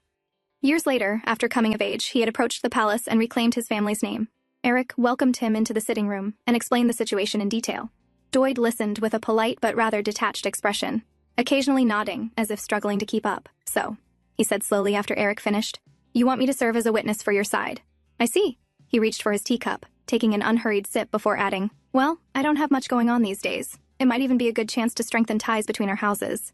Eric studied him for a moment, recognizing that Doid didn't fully grasp the gravity of the situation. Still, that didn't matter. His lack of awareness meant he wasn't playing any deeper game, and that made him useful. Then I'll count on your cooperation, Lord Salakes, Eric said calmly. As they were speaking, a servant announced the arrival of a royal envoy. Moments later, a man in the king's livery entered the hall with a measured stride. How is Her Highness the Princess? He asked immediately, his tone polite but tinged with genuine concern. Eric rose to greet him. Thank you for your concern, he replied evenly. My wife is safe and currently resting with my mother. The royal knight, Commander Tilburg, bowed slightly in acknowledgement, his gaze flickering for a moment, almost as if relief crossed his face. Eric noticed it, though he set the thought aside for now. Commander Tilburg, Eric said. Allow me to introduce Lord Doid Salakis, the current head of the Salakisi family. Tilburg inclined his head respectfully, and after brief formalities, the three men proceeded to the adjoining chamber where the body of Lady Malika had been laid out for inspection. Inside, the air was tense. Lady Deal sat restrained in the corner, her face pale, eyes darting nervously toward the royal knight as if she had just seen her savior. I never imagined we'd be meeting again under such circumstances, Lady Deal, Tilburg remarked coldly as he entered. His words made her tremble visibly. He knelt beside Lady Malika's lifeless body, studying the grotesque swelling that had disfigured her face. We'll analyze the substance found in her system, he said, his voice detached. Eric stood behind him and added calmly, my men will conduct the initial examination. It should take 2 days. I understand the palace will be running its own separate investigation. Tilburg rose to his feet.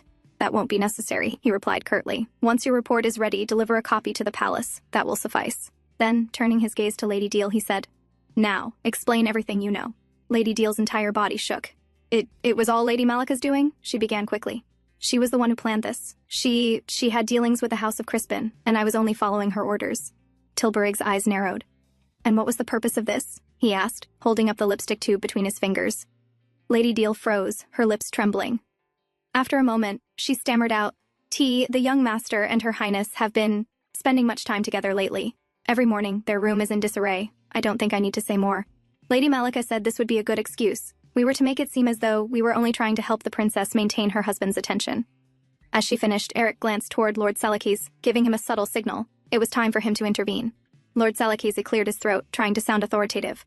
That's quite a claim, he said slowly. But to be fair, perhaps we should also hear testimony from Lady Cladine's other attendants. Tilburg nodded once. Yes, of course. Gela stepped forward, composed and confident. What I saw, she began clearly, was very different. When I entered the room, Lady Deal was holding Mistress Cladine by the hair, like a hostage. Lady Malika was standing over her with the lipstick in hand. That's not... Lady Deal tried to interject, panic flooding her face, but Tilburg didn't let her finish. His voice was sharp and final. Take her in. The palace knights immediately moved forward, seizing Lady Deal by the arms. She screamed in protest, but her words were drowned out as they dragged her away. Eric exhaled silently, watching her disappear through the doorway. His plan had worked flawlessly, everything resolved without scandal. As Eric was preparing to return to Miesa, a servant entered hurriedly. My lord, the lady of House Crispin has arrived, he announced. Eric exhaled, his patience thinning. I ask that you be brief, Lady Crispin, he said curtly, taking his seat, as I must return to my wife once she wakes. Lady Crispin removed her hood with a trembling hand. I've come to ask for mercy, she said softly. Her voice was steady, though her eyes betrayed the weight she carried. She bowed her head before continuing. My parents, they were greedy.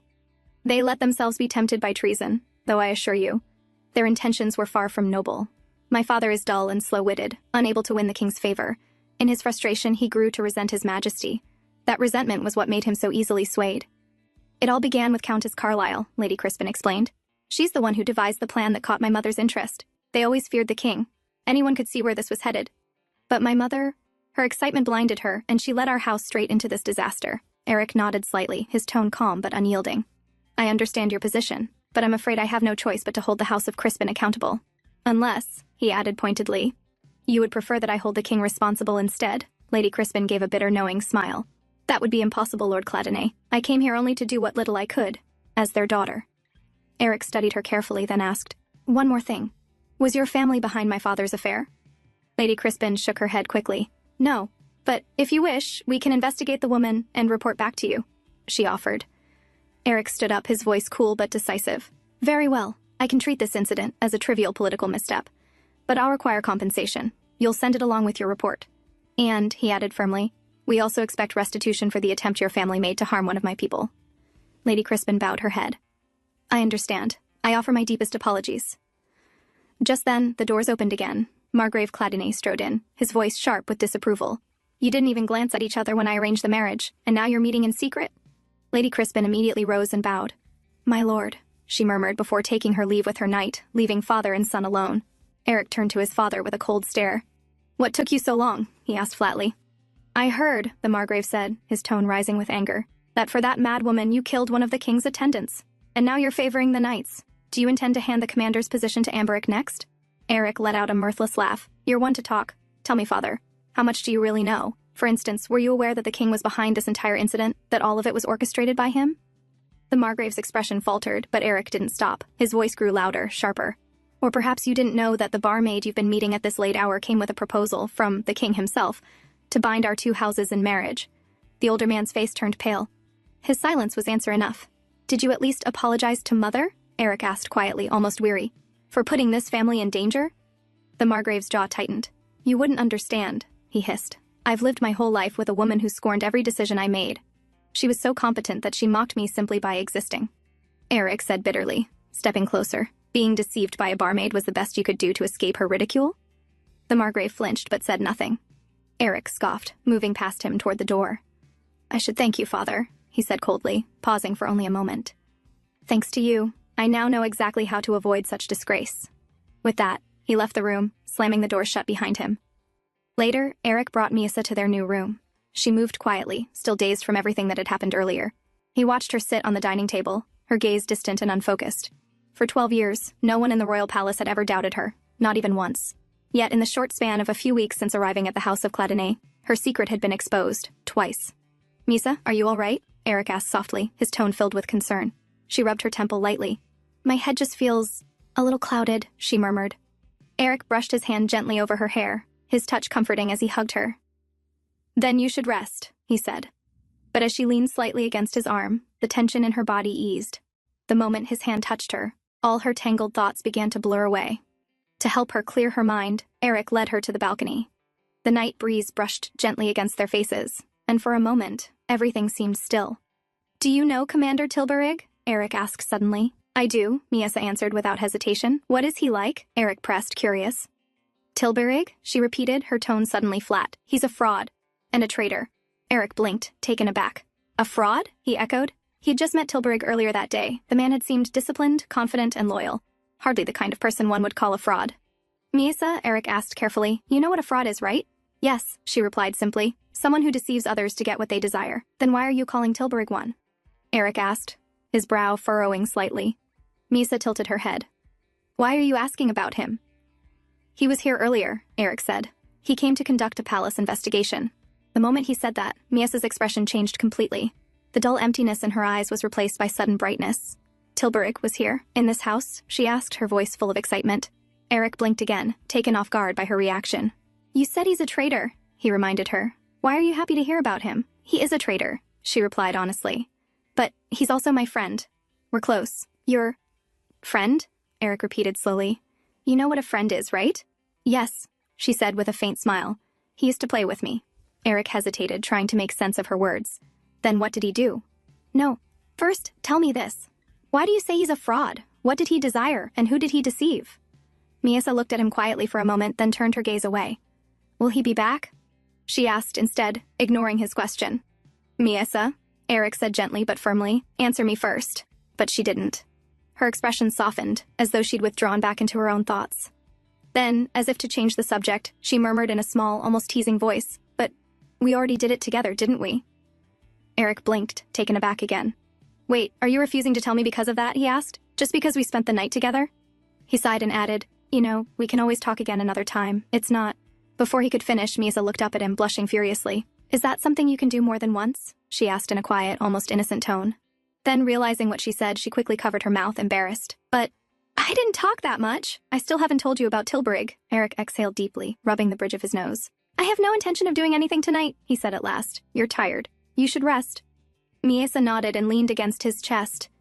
"You're right," she murmured softly. "I'm tired. Let's go to sleep." "All right," Eric replied quietly. "Let's get back inside," his gaze lingering on her calm face. What on earth was she hiding this time, he wonders. That night, Misa saw a terrifying dream. Eric sat at the edge of their bed, his body drenched in blood, his eyes distant and lifeless. Startled, she jolted awake, her heart pounding violently in her chest. For a brief, horrifying moment, she couldn't tell if it was real. Her trembling hand reached out toward him. He was there, lying beside her, breathing softly, peaceful in sleep. She exhaled shakily, her chest tightening with relief. It had only been a dream. Carefully, she lay back down, inching closer until she could feel his warmth. Pressing her forehead against his shoulder, she whispered softly, "Don't die. Please don't leave me." He had saved her, comforted her when she was scared, and not long ago she had only wished for him to stay alive, to not do anything reckless. But now she realized that wasn't enough anymore. She wanted to live longer with him, to stay by his side, no matter what. For the next few days, Misa spent all her time wandering through the mansion. She didn't rest, always moving from one corridor to another, as if afraid something terrible might happen if she stopped. Eric watched her quietly, realizing her sudden cheerfulness was only a fragile mask, something she wore to hide the lingering fear in her heart. One evening, while Misa and Gela were resting in the changing area, tired from their endless walking, they suddenly heard raised voices echoing from inside. It was Lady Cladonay and Margrave Cladonay. Gela froze. They weren't supposed to overhear that conversation, but when she saw Misa curiously tilting her head toward the sound, she panicked and handed her a clean cloth. "Bite this, mistress," she whispered urgently, "and don't make a sound." Through the half-open window, the argument grew clearer. Margrave Cladonay had finally brought up the matter of his affair, his voice trembling between guilt and anger. Lady Cladonay, however, remained calm, cold even. "I don't care," she said plainly. "I've never expected anything from this marriage. You played your role as husband, and for that, I'm grateful. But it's time you hand your position to Eric now," Margrave stammered, trying to justify himself, but she cut him off sharply. "We'll begin the preparations tomorrow, and don't worry, your lover will be safe." With that, Lady Cladonay turned and left, leaving her husband standing there, pale and defeated. Gela's hands trembled slightly. She knew they'd heard something they shouldn't have. Without another word, she quickly lifted Misa onto her back and hurried down the hall before anyone noticed. As they passed a group of maids, one of them stopped them suddenly. "Ah, Gela," she called. "Do you know what kind of product Mistress Cladonay uses during her monthly period? Her ladies-in-waiting used to handle it, so we never intervened. But now that they're gone, we'll need to take care of it." Gela froze in her tracks. Her eyes widened. She hadn't even thought about that before. That evening, Gela went to Eric's room, where he and Misa were sitting together on the bed, Eric playing with Misa. "What did you want to talk to me about?" Eric asked without looking up, still indulging Misa's game. Gela hesitated for a moment, then said carefully, "I think Mistress Cladonay hasn't had her periods in quite a while." Eric froze mid-movement, his hand stopping in mid-air. His gaze shot toward her sharply. Gela quickly waved her good hand, flustered. "No, that's not what I mean. I'm not saying she's pregnant," she clarified in panic. "What I mean is, her cycles seem irregular. Or maybe—" They stopped. Eric's expression shifted from surprise to concern. "Explain," he said simply. Gela took a breath. "I've been attending to her for almost 2 months now," she began. "And I've never seen any sign of her monthly cycle." The laundry maid said the same. None of her linens ever showed traces either. When they tried asking her old ladies-in-waiting, they said they'd handle it and warned us not to interfere. So no one followed up after that. Eric frowned slightly, trying to make sense of it.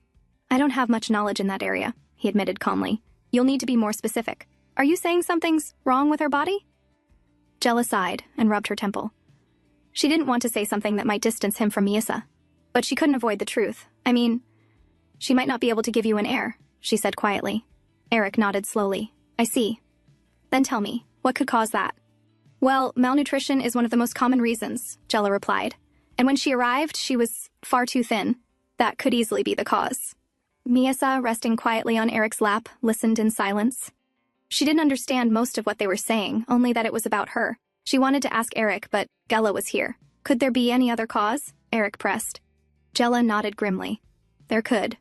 Judging by how her previous maids behaved, it's possible they were poisoning her slowly over time." Eric's expression darkened. If that's true, can we find out what they gave her? Jella scratched her head, thinking. Normally, we'd ask the person directly, but that's not an option here. We'll have to identify it ourselves. And depending on the kind of poison used, some foods could be catastrophic for her. At that, Miasa suddenly raised her head. Catastrophic? She echoed softly. Is it dangerous? Both turned toward her in surprise. Gella's eyes widened so much that she stumbled backward, nearly falling over. You spoke, she stammered. You really spoke. Eric turned to Miasa.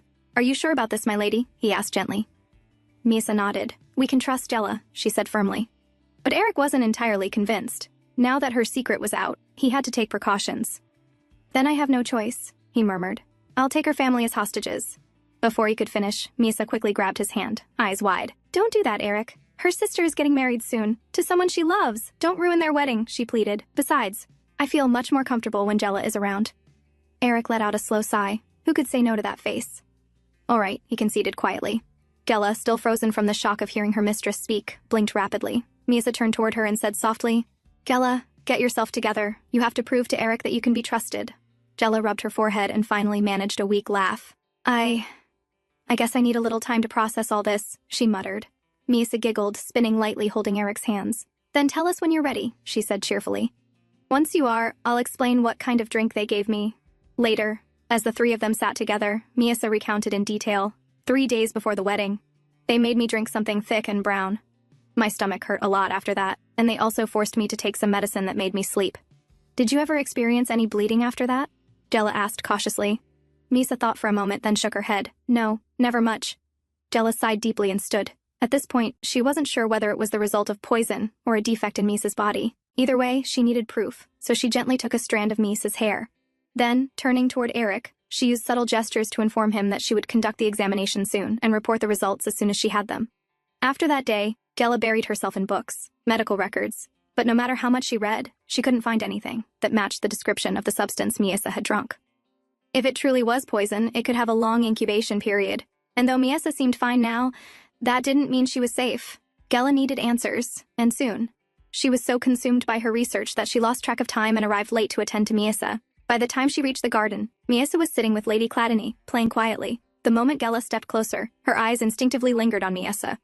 But her gaze was so sharp, so obvious, that Miasa glared at her as if saying, "Stop staring at me like that." Lady Cladany immediately noticed. "What's wrong, Jella? Why are you looking at her like that? Is something wrong with Miasa?" Jella froze for a moment. Oh no, my lady, it's nothing like that," she stammered, forcing a smile. Miasa, sensing the tension, leaned lazily from Lady Cladany's lap and stretched her arms toward Jella. Without saying a word, she silently mouthed, "Carry me." Understanding at once, Jella bowed. "It seems Mistress Cladany is getting sleepy. I'll take her to her room so she can rest." As they turned to leave, one of the maids nearby watched them closely, her gaze fixed on the two of them with quiet suspicion. Once they reached Miasa's room and the door shut behind them, Miasa immediately pouted. "Jella, I'm starting to regret telling you my secret." Jella sighed. "Was I too obvious?" Miasa didn't answer. Instead, she hopped down from Jella's back, walked across the room, and climbed onto her bed with a small huff. Jella froze. "Wait, your legs, are they fine?" she asked in shock. "I was wondering the same thing," Jella continued, rubbing her chin. "I never saw any actual injury, so I couldn't understand why you walked that way." Miasa frowned, her tone cautious. Then, "Do you think other people might have noticed too? Did any doctor ever check on you at the palace?" Jella asked. Miasa shook her head slowly. "Everyone who took care of me died that day," she said quietly. A chill went down Jella's spine at her words. For a moment, she didn't know how to respond. She simply reached out and held Misa's hand. "Don't worry," she said gently. "No one's noticed. I only did because I'm trained in medicine. And even then, there are cases where trauma alone can cause it, without leaving any visible wounds." Then Jella, scratching her cheek, spoke awkwardly. "That reminds me. About what I said earlier, I'm sorry. I shouldn't have said such things that day. I didn't know." Miasa giggled, a mischievous glint in her eyes. "Oh, that? Men are disgusting," she said, repeating Jella's own words perfectly. "Whether they're nobles or commoners, they're all the same. All that controls them is what's between their legs." Jella went pale. "Mistress Cladany, please stop," she begged. But she couldn't help but be astonished at how accurately Miasa remembered every single word. "Did you find out about the poison?" Miasa asked suddenly. Jella straightened. "Not yet," she admitted. "But I'll keep looking into it, I promise." Miasa nodded, then asked innocently, "What did you mean by may not be able to give an heir?" Jella hesitated. It's okay," Miasa said, tilting her head. "If it's too hard to explain, I'll just ask Eric." No, I'll explain," Jella said quickly. "What I meant is, it's possible you might not be able to get pregnant." Miasa blinked, confused. "Is that something to be ashamed of?" Della shook her head, then sighed. Not ashamed exactly. But in noble families, producing an heir is very important. If a wife can't, people start looking down on her. Misa stared blankly at the ceiling. To be looked down upon? That was nothing new to her. What more could she possibly lose? She had never held any power to begin with. That night, Eric woke up to the sound of heavy rain pounding against the windows. The wind howled through the cracks, and thunder rumbled across the dark sky. He remembered what Misa had once said, that she hated rain. Getting up quietly, he crossed the room and closed the curtains to block the flashing lightning. But as he turned, he noticed Misa trembling in her sleep. Her face was pale, her body stiff, and her breathing had grown uneven. "Misa," he called softly. When she didn't respond, his calm expression turned sharp with worry. Moments later, Gela arrived. "She's frightened. She hates rain," Eric explained, his voice tight with concern. Understanding immediately, Gela hurriedly soaked a cloth and placed it gently on Miasa's forehead. Then she tore a small roll of paper and tucked it carefully into Miasa's ears. "It'll help block the sound," she said softly. In her dream, Miasa saw her mother's face. "Misa," the woman called gently. Miasa reached out, desperate to touch her, but when her fingers finally brushed skin, she woke with a start. Her wide eyes met Eric's face. Close, warm, real. Startled, she sat up abruptly, confusion flashing across her features. Where am I?" "You're home," Eric said gently. "You had a fever. You've been sick the entire day." She blinked, realizing the truth. His hair was damp, his eyes tired, but he was still sitting beside her. He hadn't left even once. He must have stayed there all day, managing his work from her bedside. Her heart began to pound harder in her chest. "Do you need something to eat?" Eric asked, starting to rise. Before he could stand, Miasa reached out and grabbed the hem of his shirt, holding it tightly in her small hand. Her heart raced. That warmth she felt, it reminded her of something she hadn't known in years. Once, she had been surrounded by love, by people who smiled at her just because she existed. But after that dreadful day, she'd forced herself to forget that kind of warmth.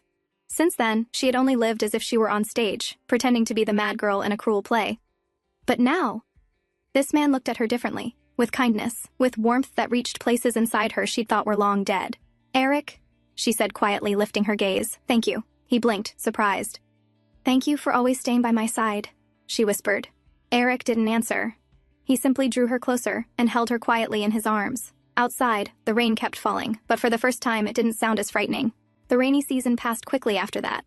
Eric stayed with her for 2 full weeks, rarely leaving her side. Thanks to his patience, Miasa no longer needed to block her ears every time it rained. She could even sit by the window and watch it, so long as there was no thunder. But now, as she sat beside him, she found herself unable to meet his gaze. Something stirred inside her whenever she looked at him. Something strange, new, and uncontrollable. "Misa, what's wrong?" Eric asked softly, noticing her avoiding him.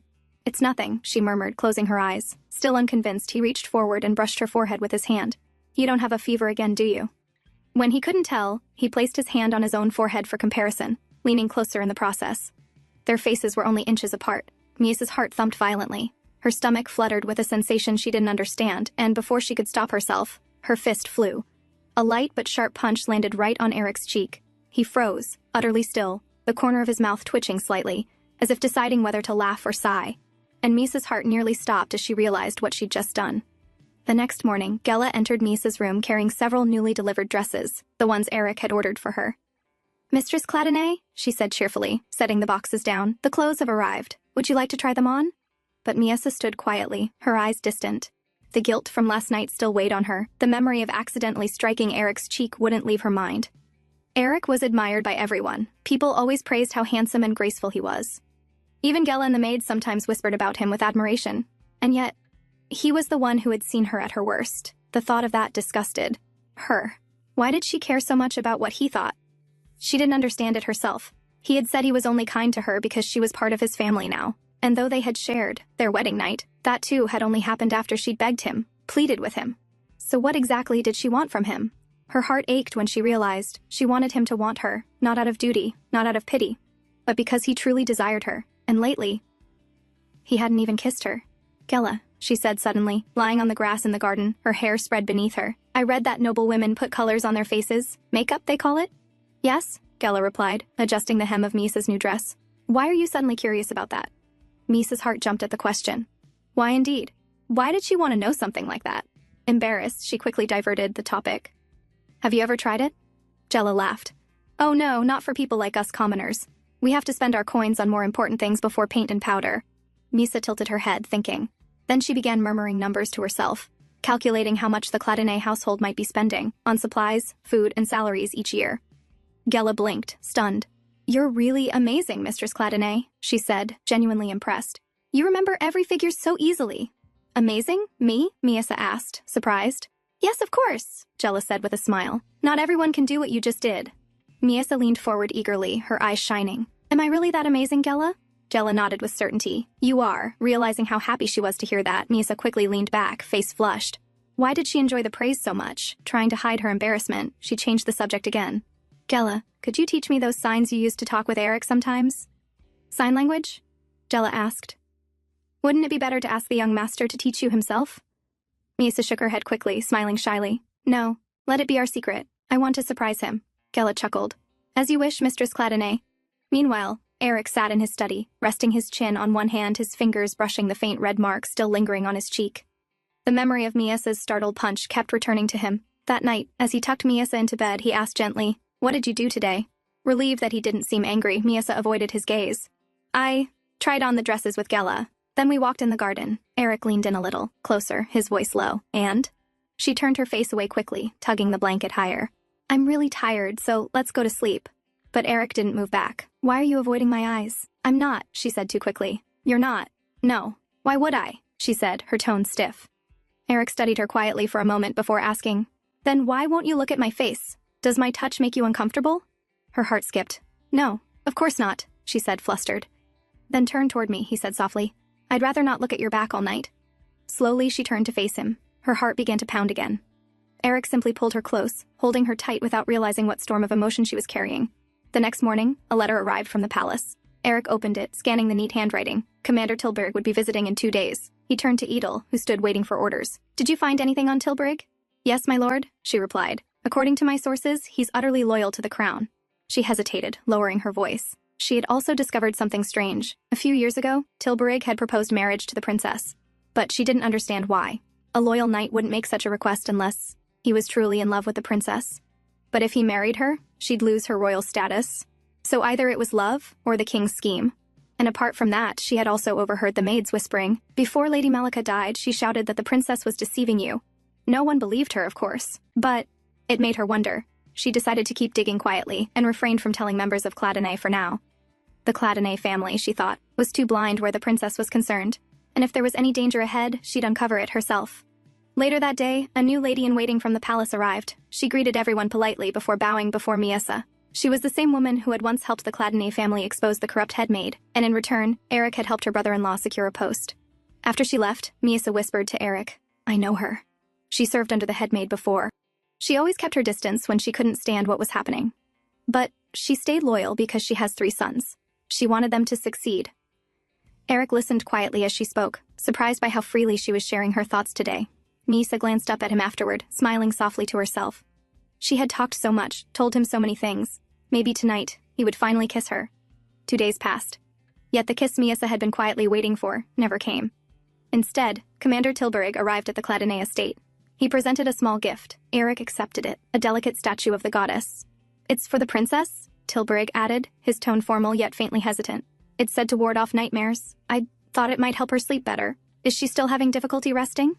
Eric looked up, his eyes cold but polite. "No," he said evenly. "She's fine now. Thank you for your concern." Tilburg nodded, his expression softening with visible relief. Afterward, they moved to discuss official matters. The substance was a deadly extract, derived from a rare spider, Tilburg explained.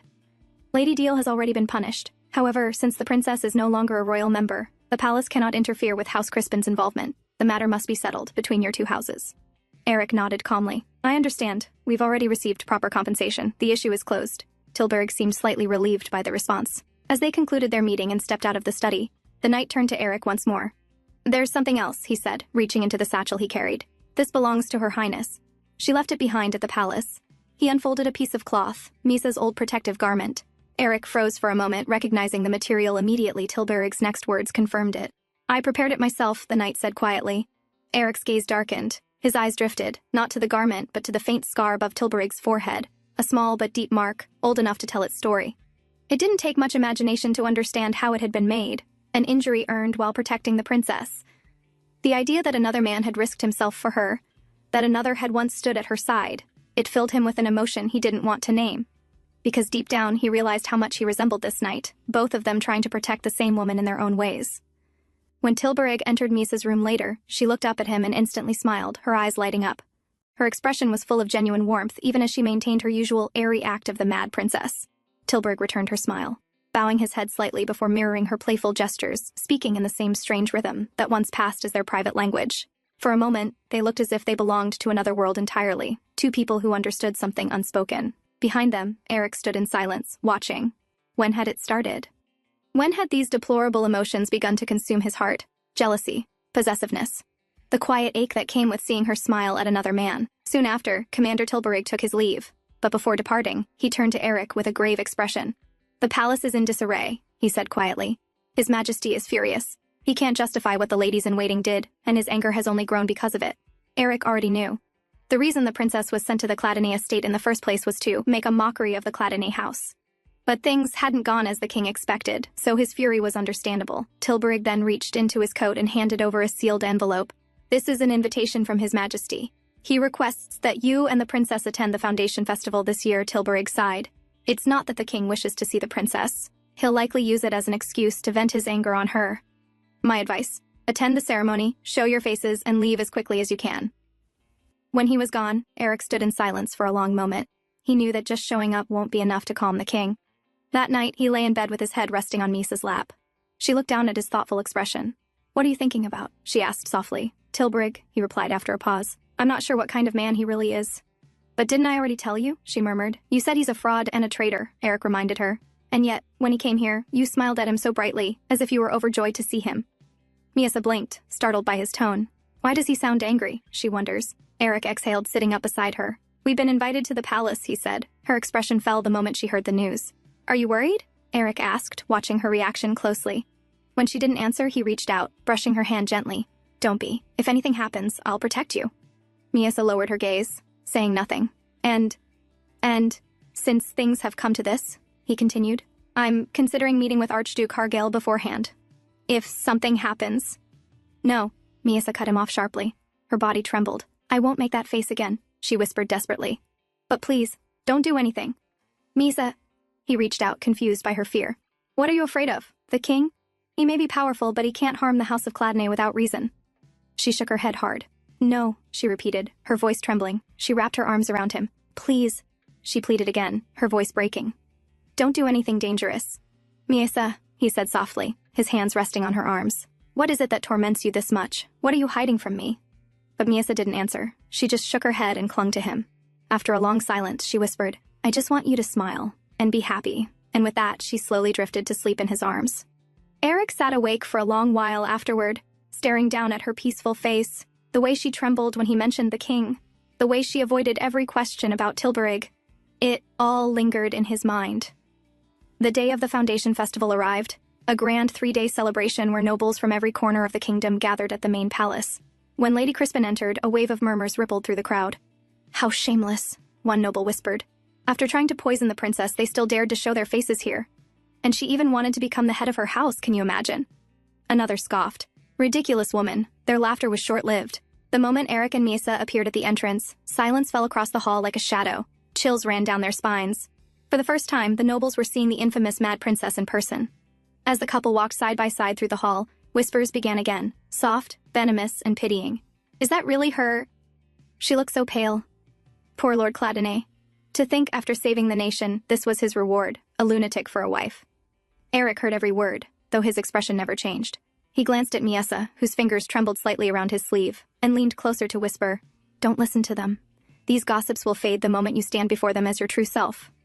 Then, suddenly, a group of children ran across the hall, laughing and chasing one another. One small boy, not watching where he was going, collided straight into Misa. He stumbled back, fell to the floor, and when his eyes met hers, he froze. The boy's face twisted in fear. "Monster!" he cried, bursting into tears. Gasps followed. His mother rushed over, glaring furiously at Misa. "What have you done to my son?" she shouted. Before Eric could even open his mouth, another voice cut through the noise. "Why don't we all calm down?" said Lord Doyd of Salakise, stepping forward with a bright smile. He held out a small plate of dessert toward Misa. "Here, Mistress Cladonay. Try some. These sweets are quite popular today." But the woman turned on him instantly. "And who are you to interrupt, you illegitimate son?" she spat. Know your place. A ripple of cruel laughter spread through the hall.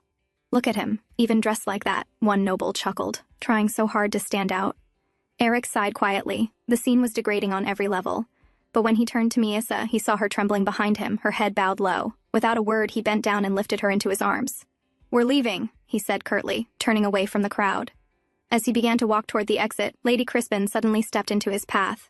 Lord Clattenay, she said, bowing slightly. I hope you've been well. I wanted to apologize again for my earlier discourtesy. Eric's voice was calm but clipped. I'm afraid this isn't the right time, Lady Crispin. As you can see, my wife isn't feeling well. I understand, she replied softly. Then, I shall seek you later. Misa peeked at her as they walked by, the woman everyone in the Clattenay estate had spoken about, the one who was once meant to marry Eric. If Eric had married her, he would have been praised, admired, a perfect union. And knowing him, he would have been kind to her too. The thought twisted painfully in Misa's chest. She had become his wife by nothing but luck, and yet she had brought him nothing but pity and scorn. If she were in my place, everyone would have admired him instead. At that moment, trumpets sounded through the hall. The king entered. His royal robe trailed behind him as he strode toward the throne, his expression unreadable until his gaze fell upon the couple standing quietly in the corner. A slow, dangerous smile curved his lips. Well, he murmured, loud enough for those near him to hear. Everyone showed up. Even that brainless monkey. His gaze fixed on Misa, then shifted to Eric. That calm, composed face, that serenity, that infuriating steadiness that the king could never shake. It burned him. Because no matter how hard he tried, Eric Clattenay always looked untouchable. The woman sitting on the ground beside the king's throne slowly looked up. It was Anika, the king's concubine. She reached out, lightly brushing her fingers against Bermel's cheek. Your Majesty, she said sweetly. How long must I wait for my present? Bermel glanced down at her, his expression indifferent. Present? You promised me, she said, her tone playful, that you'd chop that monkey's head off and give it to me as a gift. I hope you haven't forgotten. Bermel's eyes narrowed slightly. And why would you want something like that? Anika smiled faintly. Just curiosity, she replied softly. I want to see if that monkey will still have that insane smile on her face, even after her head is separated from her body. She rose from the floor, setting herself gracefully on the king's lap. Wouldn't you like to see that too, Your Majesty? She whispered. Bermel gave a low laugh. You're nothing but a pathetic monkey yourself, he said coldly. Yet you still dare to flirt and bat your lashes at me just because you're treated a little better. Before Anika could respond, Silath, the court palatine, entered and bowed deeply. Your Majesty, he said. Master and Mistress Clattenay have arrived. They've been standing quietly in the corner, as if they don't wish to attract your attention.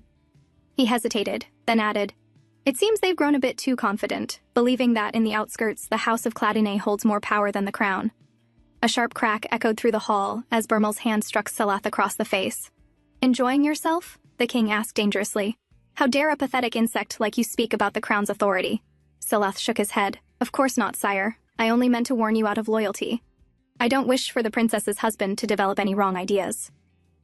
Bermel's gaze shifted across the hall. His eyes found Misa and Eric, still standing silently in the corner. I suppose you're right, he said slowly. How can I allow my precious sister to stand in a corner all night long? Go, let Master Clattenay stand somewhere I can see him. Silath bowed again and left quickly to carry out the order. Anika, still sitting stiffly, turned to the king. Your Majesty, there are still 2 more days of the festival, she said carefully. You don't need to act so... Before she could finish, Bermel's hand shot out, gripping the back of her head. Anika, he said, his voice low and dangerous. That monkey is my toy, and no matter how much you flirt or act like a cute pet, you'll never amuse me the way she does.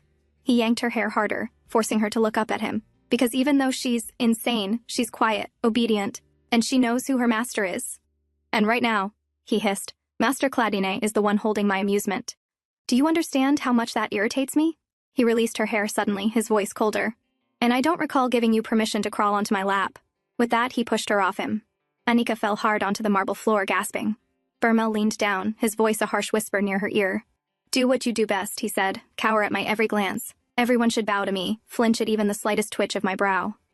Because I, he said slowly, am the only one in this kingdom who received the goddess's blessing. I am special. On the other side of the hall, where Eric was quietly conversing with Lord Selakizi, 2 men approached them. One was Viscount Malika, the husband of Misa's late lady-in-waiting who had died attempting to poison her. The other was Count Carlyle, whose wife had been the one to plant that very plan in Lady Crispin's mind. In short, both were nothing more than the king's lackeys. The princess looks rather listless, one of them murmured, his tone mocking. I hope you haven't been keeping her locked away. Their smirks made their intention clear. They were there to insult the House of Clattenay. Of course not, Eric replied evenly, knowing exactly what they were trying to provoke. I would never treat my wife that way. She spends most of her time outside in the garden. I see how things are going for the House of Cladonay these days, Count Carlyle said with false sympathy. I heard you're to inherit your father's position soon. Some of the higher-ups seem to oppose it, but feel free to come to us if you ever need advice. Eric sighed quietly. Advice, from them, of all people, was the last thing he needed. Before he could respond, Lord Salakis stepped forward with a grin and casually wrapped an arm around Eric's shoulder. I'm sure there's no one more suited for that position than Master Cladonay, he said playfully, his tone light but steady. Eric frowned slightly. They had rarely met, yet Salakisi always spoke as though he were on his side, but I suppose the real problem lies elsewhere, another voice came. Before anyone could reply, Silath approached. If you become the head of the House of Cladonay, he said smoothly, then naturally the princess will become the lady of the house. It's only reasonable that some would oppose that decision. After all, the princess is quite frail. Fulfilling the duties of the house would be beyond her capabilities. So you see, they're not opposing you, Lord Cladonay, they're opposing your wife. Eric's expression hardened. As an outsider, you have no right to decide whether my wife is suitable or not, he said, his voice calm but edged with warning. And as you can see, she's unwell, so please excuse me. He turned to leave, but Silath wasn't finished. It seems the son of Cladonay is deeply affectionate toward his wife, he said with a mocking smile. Or perhaps it's her condition that pleases you in the bedroom? Eric froze mid-step. A few chuckles followed from the king's lackeys, echoing crudely in the hall. But I suppose it's understandable, Silath continued, stepping closer. The princess is beautiful, after all. To tell you the truth, I was quite surprised when I saw her today. I hadn't noticed it when she was young, but now that she's grown. He leaned forward, lowering his voice. I realized just how much she resembles her mother. His hand landed on Eric's shoulder as his gaze slid toward Miasa, still resting quietly in Eric's arms. Looking at her, Silath murmured, his tone dripping with insolence. Brings back memories of those days. The late queen was truly a beautiful woman. So I can completely understand your attraction to her. The words barely left his mouth before Eric's anger flared. His hand shot up, gripping Silath's shoulder tightly, and with a sharp motion he shoved him back. The one who had contributed the most to making Burmel the king was none other than Palatine Silath. From childhood, Burmel had shown violent and unstable tendencies, and because of that, the late king had originally intended to pass the crown to one of his other sons. But Silath, who was the first to catch on to this, quietly incited Burmel's mother and her family, the House of Salakisi, to act. Following his suggestion, they murdered all the other princes, ensuring that Burmel became the sole heir to the throne. But before the crown could be formally passed to Burmel, a daughter was born between the late king and his third queen, and soon after that child's birth, the late king suddenly met a mysterious demise.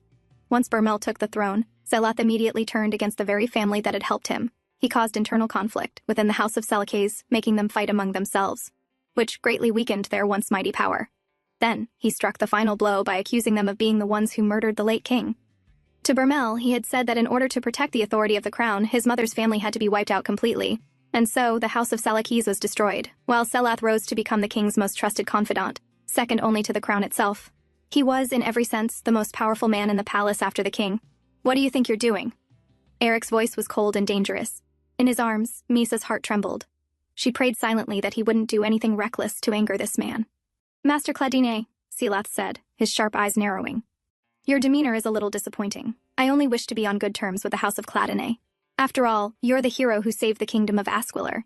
If that's what you wanted, Eric replied through clenched teeth, you should have refrained from being disrespectful to my wife. Silath gave a short, dry laugh. To be honest, your marriage surprised me, he said casually. I always wondered who His Majesty would send the princess off to. Who would have thought that you'd be the lucky man? Eric's gaze hardened, but Silath continued, his tone deliberately provoking. Especially since His Majesty even refused a suitor. Sir Tilburig, wasn't it? The man who saved him during that assassination attempt. Eric's expression faltered for a brief moment. The mention of Tilburig was a blow. He knew the man had shown concern for Miasa, but he had never imagined that he had once proposed marriage to her. Seeing his reaction, Silath smirked. What, you didn't know? He asked mockingly. But it was unrequited love, of course. I doubt the feelings were mutual, considering the princess's condition. That was enough.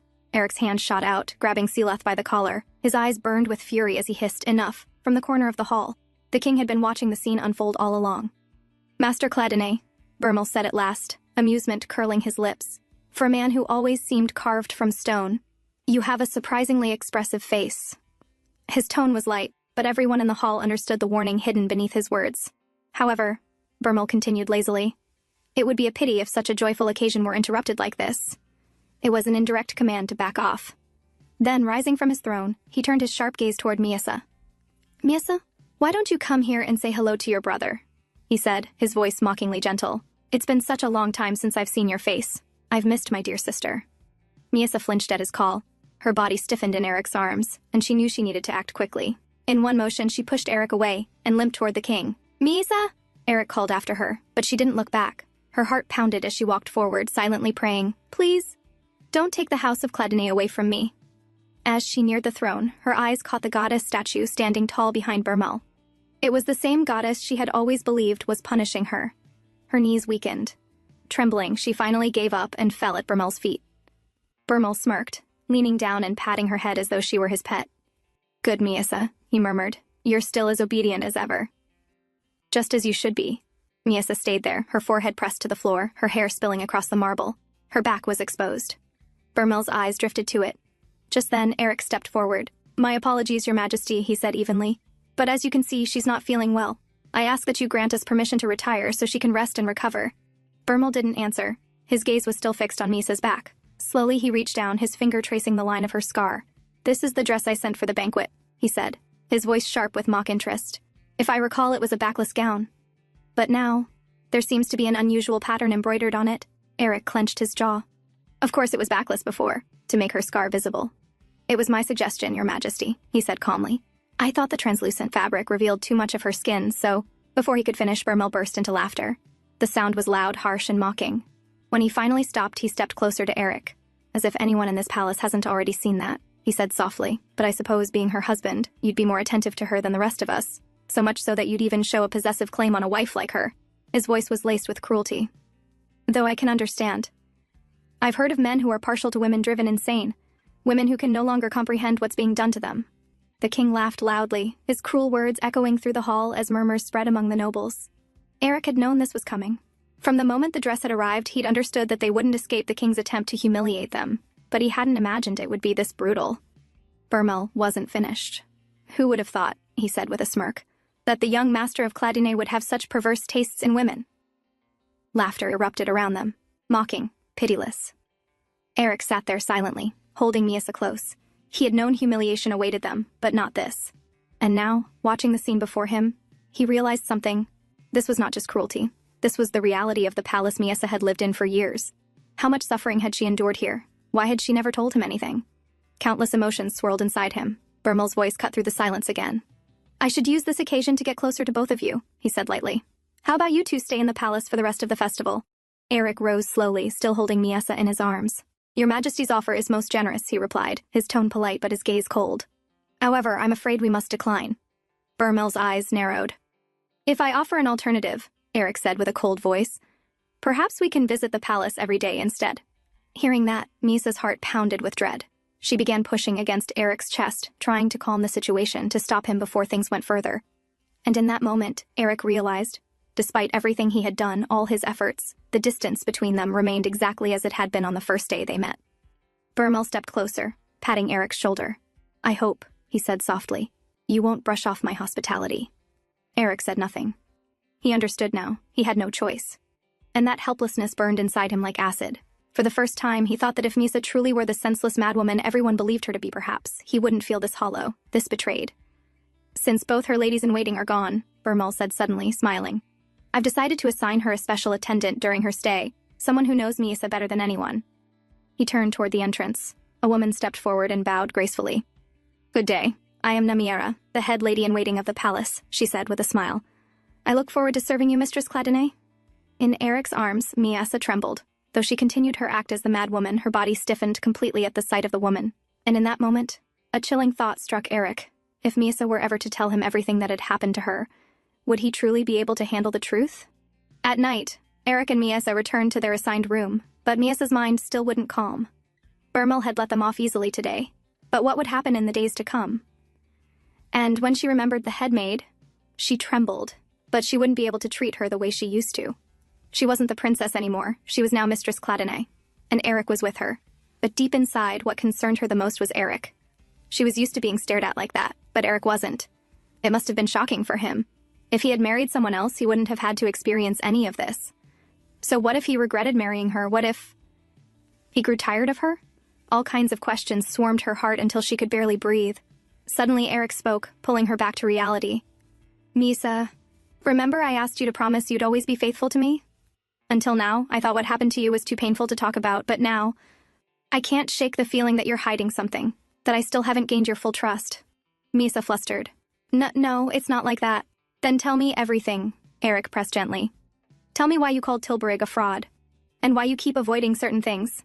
Eric, She tried, but no words came out. She studied his face. Was he angry? But no, it looked more like pain. I intended to wait, he continued quietly, until you were comfortable enough to share. But if this creates misunderstandings between us, I can't simply wait forever. Misa tried to calm herself. As long as she could explain, everything would be okay, she told herself. Tilburg always pitied me, she finally whispered. He wanted to save me. He took me away before Burmel tried to kill me. Then why call him a fraud? Eric asked. Traitor. Fraud. Those were the words someone had screamed at Tilburg that day. And to Misa, those words had sounded like praise, for a hero. Because when everyone else was brutally executed for treason, he was the only one who survived by becoming a traitor. So, you're going to remain silent? Eric asked when she didn't continue. But Misa hesitated. If she told him, what if Eric got ideas of treason? He had already killed her maid to save her. He had been angry earlier. What if knowing what Tilburg did pushed him towards something dangerous? So in the end, Misa chose silence. Eric exhaled tiredly. Misa, I don't want to pressure you. But to protect you, I need to know more about the palace. At those words, Misa's face drained of color. She grabbed his sleeve desperately. No, Eric. I told you not to do anything. As she clung to him, trembling, Eric sighed softly and held her shoulders. I understand, Misa. Calm down. Every time she reacted like this, the fear in her heart hurt him too. But he decided not to push the matter further. Morning came. Palace maids walked through the hallway, whispering under their breath. I saw the princess yesterday. She looks so much healthier. They must be treating her better now, especially compared to how they forced her to eat food off the ground. Keep your voice down, the other warned anxiously, then added. There were times they starved her for days, and then gave her whatever filthy scraps they could find. I once saw her eating dirt and bones. Both maids shuddered in disgust, but their supervisor shouted for them and they hurried away. Behind a pillar, a man who had overheard everything stood frozen. Slowly, his hand clenched into a fist, shaking with rage. 1 week before the festival, head maid Namiera had been summoned. Misa will be attending the Foundation Festival this year, the king said, reclining lazily on his throne. And I trust you understand why I sent my precious sister to the House of Cladonai. His smile sharpened. Unfortunately, it seems she is not fulfilling her purpose very well, so I'm thinking of other ways to have fun. I wonder, Namiera, do you have any suggestions? There was a glint of amusement in his eyes, a glint that made her stomach twist. That conversation led Lady Namiera straight to the dungeons, to the maid currently imprisoned, for attempting to poison the princess.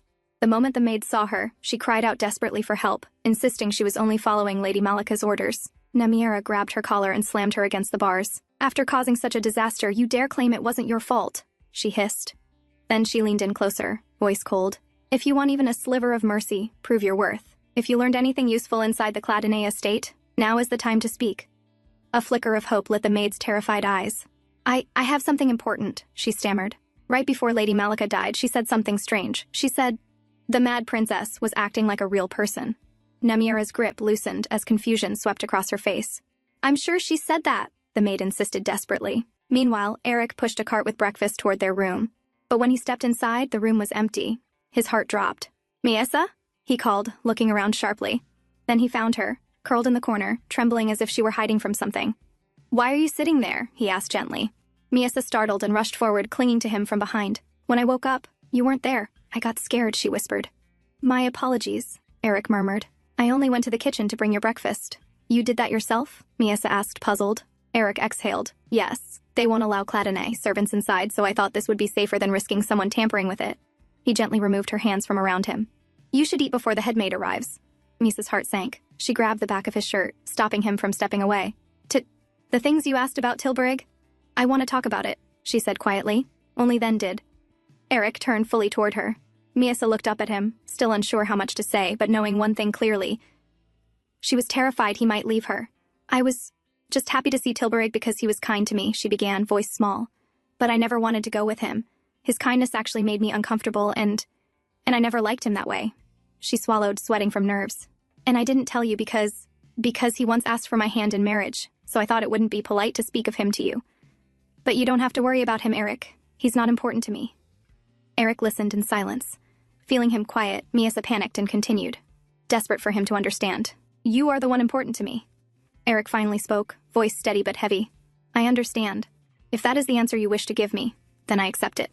He turned back to the cart, ready to move it. But then he added, without looking back. While I'm glad you're trying to be considerate, you don't need to force yourself to say things just to please me. Miasa froze. That won't do any good. For me, or for you, or for this relationship, he continued. And more than anything, if you were to be hurt because I remained unaware of something I should have known. He finally turned, eyes shadowed with frustration and worry. How do you think I would feel then? His words pressed heavy onto her heart, mirroring the weight she felt in her own chest. Later, Miasa sat at the dinner table. With Lady Namiera standing nearby, she kept her mad princess facade firmly in place. Namiera watched her sharply, her jaw clenched. If Eric weren't glued to her side, she thought bitterly, I would have uncovered the truth by now. Malika had been cunning to her very last breath. If she had said something was strange about the princess, then it meant something. Namiera couldn't dismiss it. Miasa, who had been quietly eating, suddenly felt Lady Namiera's stare boring into her. Panic surged. She immediately began flinging food, knocking dishes, and scattering everything across the table like a frightened animal. Namiera's eyes narrowed. She still doubted whether the princess could truly be sane. Because if she was, then it meant she had endured all that torture with her mind completely intact. If so, what kind of darkness must she be carrying inside her? Namiera thought with a chill. After breakfast, Lady Namiera instructed them to prepare for the day's luncheon. But Miasa sat frozen in her chair, mind drifting. The moment she had felt Namiera's gaze earlier, something cold had passed through her. Something wrong. Did I make another mistake, she wondered? Did I do something again like last time? Fear squeezed her lungs. Her hands trembled. Eric, noticing, placed his hand over hers, steady, warm, silently telling her to breathe. Lady Namiera continued coolly. The servants will be here shortly. You, my lord, will prepare in this room. I will take Mistress Cladine to another chamber and escort her to the luncheon myself. Her smile sharpened with calculation. Eric's brow furrowed. I cannot accept that. Namiera bowed slightly, though her eyes glinted. My apologies, but I'm afraid it is His Majesty's order. He decreed that lords and ladies shall hold this luncheon separately. Both Eric and Miasa froze. They were trying to separate them, by force if needed. Namiera smiled wider. Do not worry, my lord. The luncheon is being held for the princess. She will be the guest of highest honor. We will devote ourselves to serving her well. Her reassurance felt more like a threat. Elsewhere, Bermel lay drenched in sweat upon his bed, chest rising and falling unevenly as if trapped in a nightmare. A voice echoed in his dream. How did you get hurt? I treated you a little, but you must see a doctor. From now on, I hope you stay safe and unharmed. Your Highness. A young Bermel stared up silently at the woman before him, her face blurred but her gentle tone pierced through the darkness of his memories. About 20 years ago, soldiers lined up in perfect rhythm, boots striking the ground as one. Is this the best you can do? The leader barked. A young Bermel walked past the rows of soldiers, the first prince of Esquilor, small and expressionless. Inside the mansion, a woman cried out, Please stop! A maid tugged harder at the woman's corset strings. Just a bit more, Your Highness. We're almost done. Please hold still. As Bermel passed the doorway, the woman's desperate cries followed him. I think I'm going to die. You're suffocating me. He did not stop. He did not look back. He simply walked on until her voice faded into silence. In the palace, the king sat atop the throne while the archbishop declared loudly, Only one blessed by the goddess may sit upon this throne. His Majesty is that chosen one. Therefore, his will is the will of Esquilor. His will is the will of the goddess. At dinner, the princes sat in a row. A strict tutor paced behind them. Prince Bermel, she sighed as his knife slipped from his fingers yet again. You cannot continue like this. As the first prince, you must be flawless, so the others may learn from you. The younger princes snickered, while Bermel lowered his head. I have no choice, the woman said sharply. I will report this to His Majesty. Later, in frustration, a woman hurled a glass toward Bermel. It shattered near his feet. His Majesty has abolished the rule of the firstborn's right to the throne. Do you understand what that means? She shouted, voice trembling with rage. Young Bermel knelt on the floor, clutching his bruised knee, eyes lowered. I warned you not to lose His Majesty's favor, his mother spat. You are the eldest son. You could have become king without effort, and now you've ruined everything. Do you think my family will pity you just because you are my son? Her voice dropped cold and sharp. Remember this, Bermel. If you do not become king, you are worth nothing. Outside in the garden, Bermel picked up a stone and threw it at a small bird. The impact made his mother's words echo relentlessly in his skull. He took a shovel and dug a hole. When he placed the bird inside, a soft voice sounded behind him. Oh dear. Is it dead? Poor thing. He turned. It was a woman, gentle-faced, concerned. Did she see him kill it? Should he bury her too? But the woman smiled sadly, unaware of his thoughts. You must have loved that bird very much to bury it with your own hands. I once lost a pet bird too. I know how lonely it feels. It was Misa's mother. She later guided him inside and showed him her new pet bird. After seeing how sad I was, His Majesty gifted it to me, she said warmly. A child's cry echoed from behind. She rushed over, lifting a small girl into her arms. There, Misa. It's all right. I love you always. Burma watched the mother and child frozen.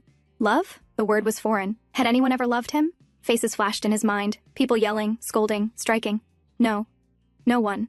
Darkness festered inside him, deeper and deeper, until one day it consumed him entirely, driving him into committing an unforgivable sin. Who knew His Majesty would pass so suddenly? Apparently he suffered from some mysterious chronic illness. Those murmurs filled the palace halls. One by one, the princes were killed. His siblings, eliminated. Burmel ascended the throne everyone claimed he didn't deserve. Mia's mother had cried at her husband's funeral, and that expression, that anguish, haunted Burmel to this day. Burmel jolted awake from his nightmare, drenched in sweat. Beside him, the woman rose quickly. Your Majesty, what happened? He clung to her like a frightened child. I'm scared. It's all right, Your Majesty, she soothed, gently touching his arm. But he kept trembling, muttering, It's their fault, all their fault for looking down on me. They're the ones who started it. She tried to calm him. It was only a dream. Suddenly, he pushed her aside and staggered to the window. It's not my fault, he whispered harshly. I did nothing wrong. As he stepped near the window, his eyes widened as he spotted Eric and Miesa in the hallway below. I understand now, he breathed. Why I cannot sleep peacefully. His fingers gripped the window frame. It's because I let that couple of rats into my palace. Outside, Eric tried his utmost to remain by Miesa's side, but Lady Namiera blocked him yet again.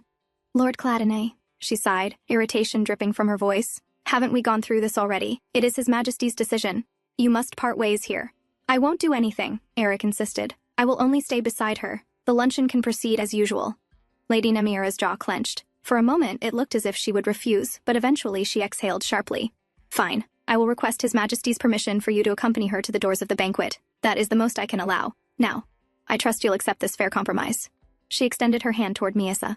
Allow me to take Her Highness so I may prepare her for the luncheon.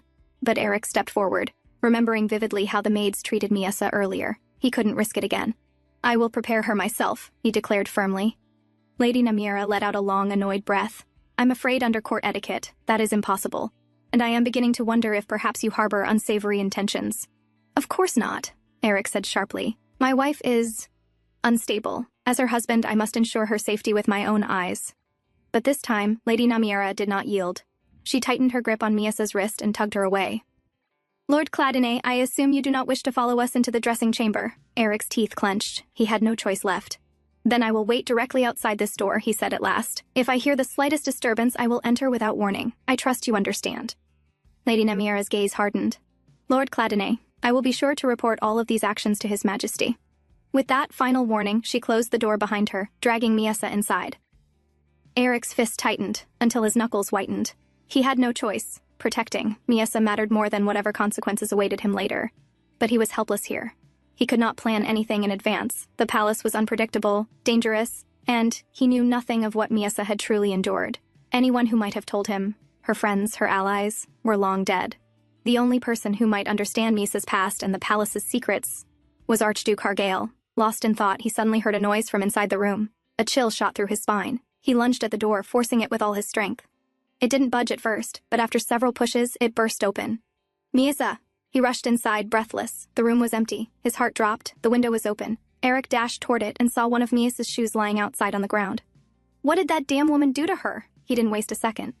Eric jumped out the window and ran, scanning every direction, panic tightening around his chest. He didn't know where the women's luncheon was held, or where Lady Namiera might take her. He had promised to protect Miesa, and now he had failed her. As he raced through the corridors, a figure stepped into his path. Eric skidded to a stop, chest heaving. Commander Tilburg stood before him. Meanwhile, after Eric had left, Lady Namiera emerged from the hidden underground chamber, muttering curses under her breath. She was relieved she had finally gotten rid of the meddlesome husband. She turned back to Miesa, grabbing her by the hair. Lady Namiera hissed, You know, I heard something very amusing. Her eyes narrowed. Someone said you might not be insane after all. Miesa's face drained of all color. She knows. It sounds ridiculous. Nonsense, really. Namiera continued, lips curling. But better to check, don't you think? She uncorked a bottle. So, she said, gripping Miesa's chin and forcing her mouth open. I've prepared a special gift for you. A cold liquid poured down Miesa's throat. It took quite some time to find this rare ingredient, she whispered cruelly, so I'm sure you'll enjoy it. In the garden where the women's luncheon was being held, royal ladies whispered behind their fans. So she is the host today? One murmured, subtly tilting her chin toward the seat of honor where Anika sat. How dare she? Another hissed. She's nothing but a concubine. And yet she sits there, boldly, claiming the place of distinction. Now we must be courteous even to her? A lady muttered with irritation. And the seat beside her. They say it's reserved for the princess. My goodness, what is happening to this palace? Their hushed complaints swirled like gnats around Anika, but she kept her gaze on the table before her. Her fingers lifted to her neck, brushing faint fingerprint marks still etched into her skin. The sight of these noble women envying her made her want to laugh. Bitterly. If only they knew. In their eyes, her life looked enviable, manageable, bearable. But she spent every moment flinching at a single word or glance from the king. That morning, Bermel had wrapped himself around her from behind, his breath hot at her ear. You will host the women's luncheon today, he murmured.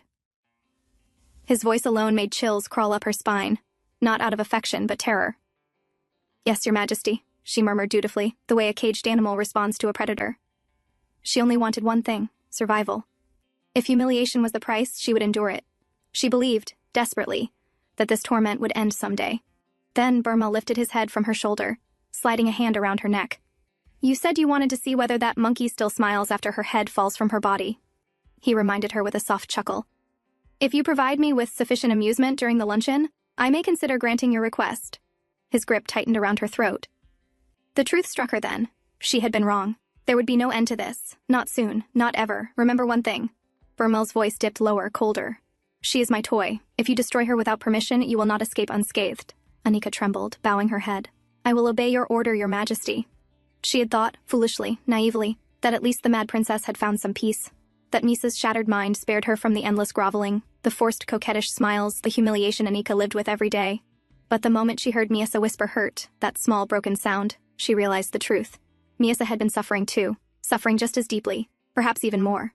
And if the princess had lived all those years with her mind intact, aware of every cruelty done to her, then her life had been nothing short of hell. In this palace, neither of them would ever be free, not as long as they breathed. So, Anika made a decision. If this world refused to release them, then she would break the chain herself. She would help Miasa escape this hell, even if the only escape left for them was death. At least then, for the first time, they would finally be free. The clouds above rumbled, heavy and dark, warning of thunder about to break. The noble ladies murmured nervously among themselves. Perhaps they should end the luncheon early and go inside before the sky opened. But before they could decide, Lady Namiera's voice rang out from the entrance.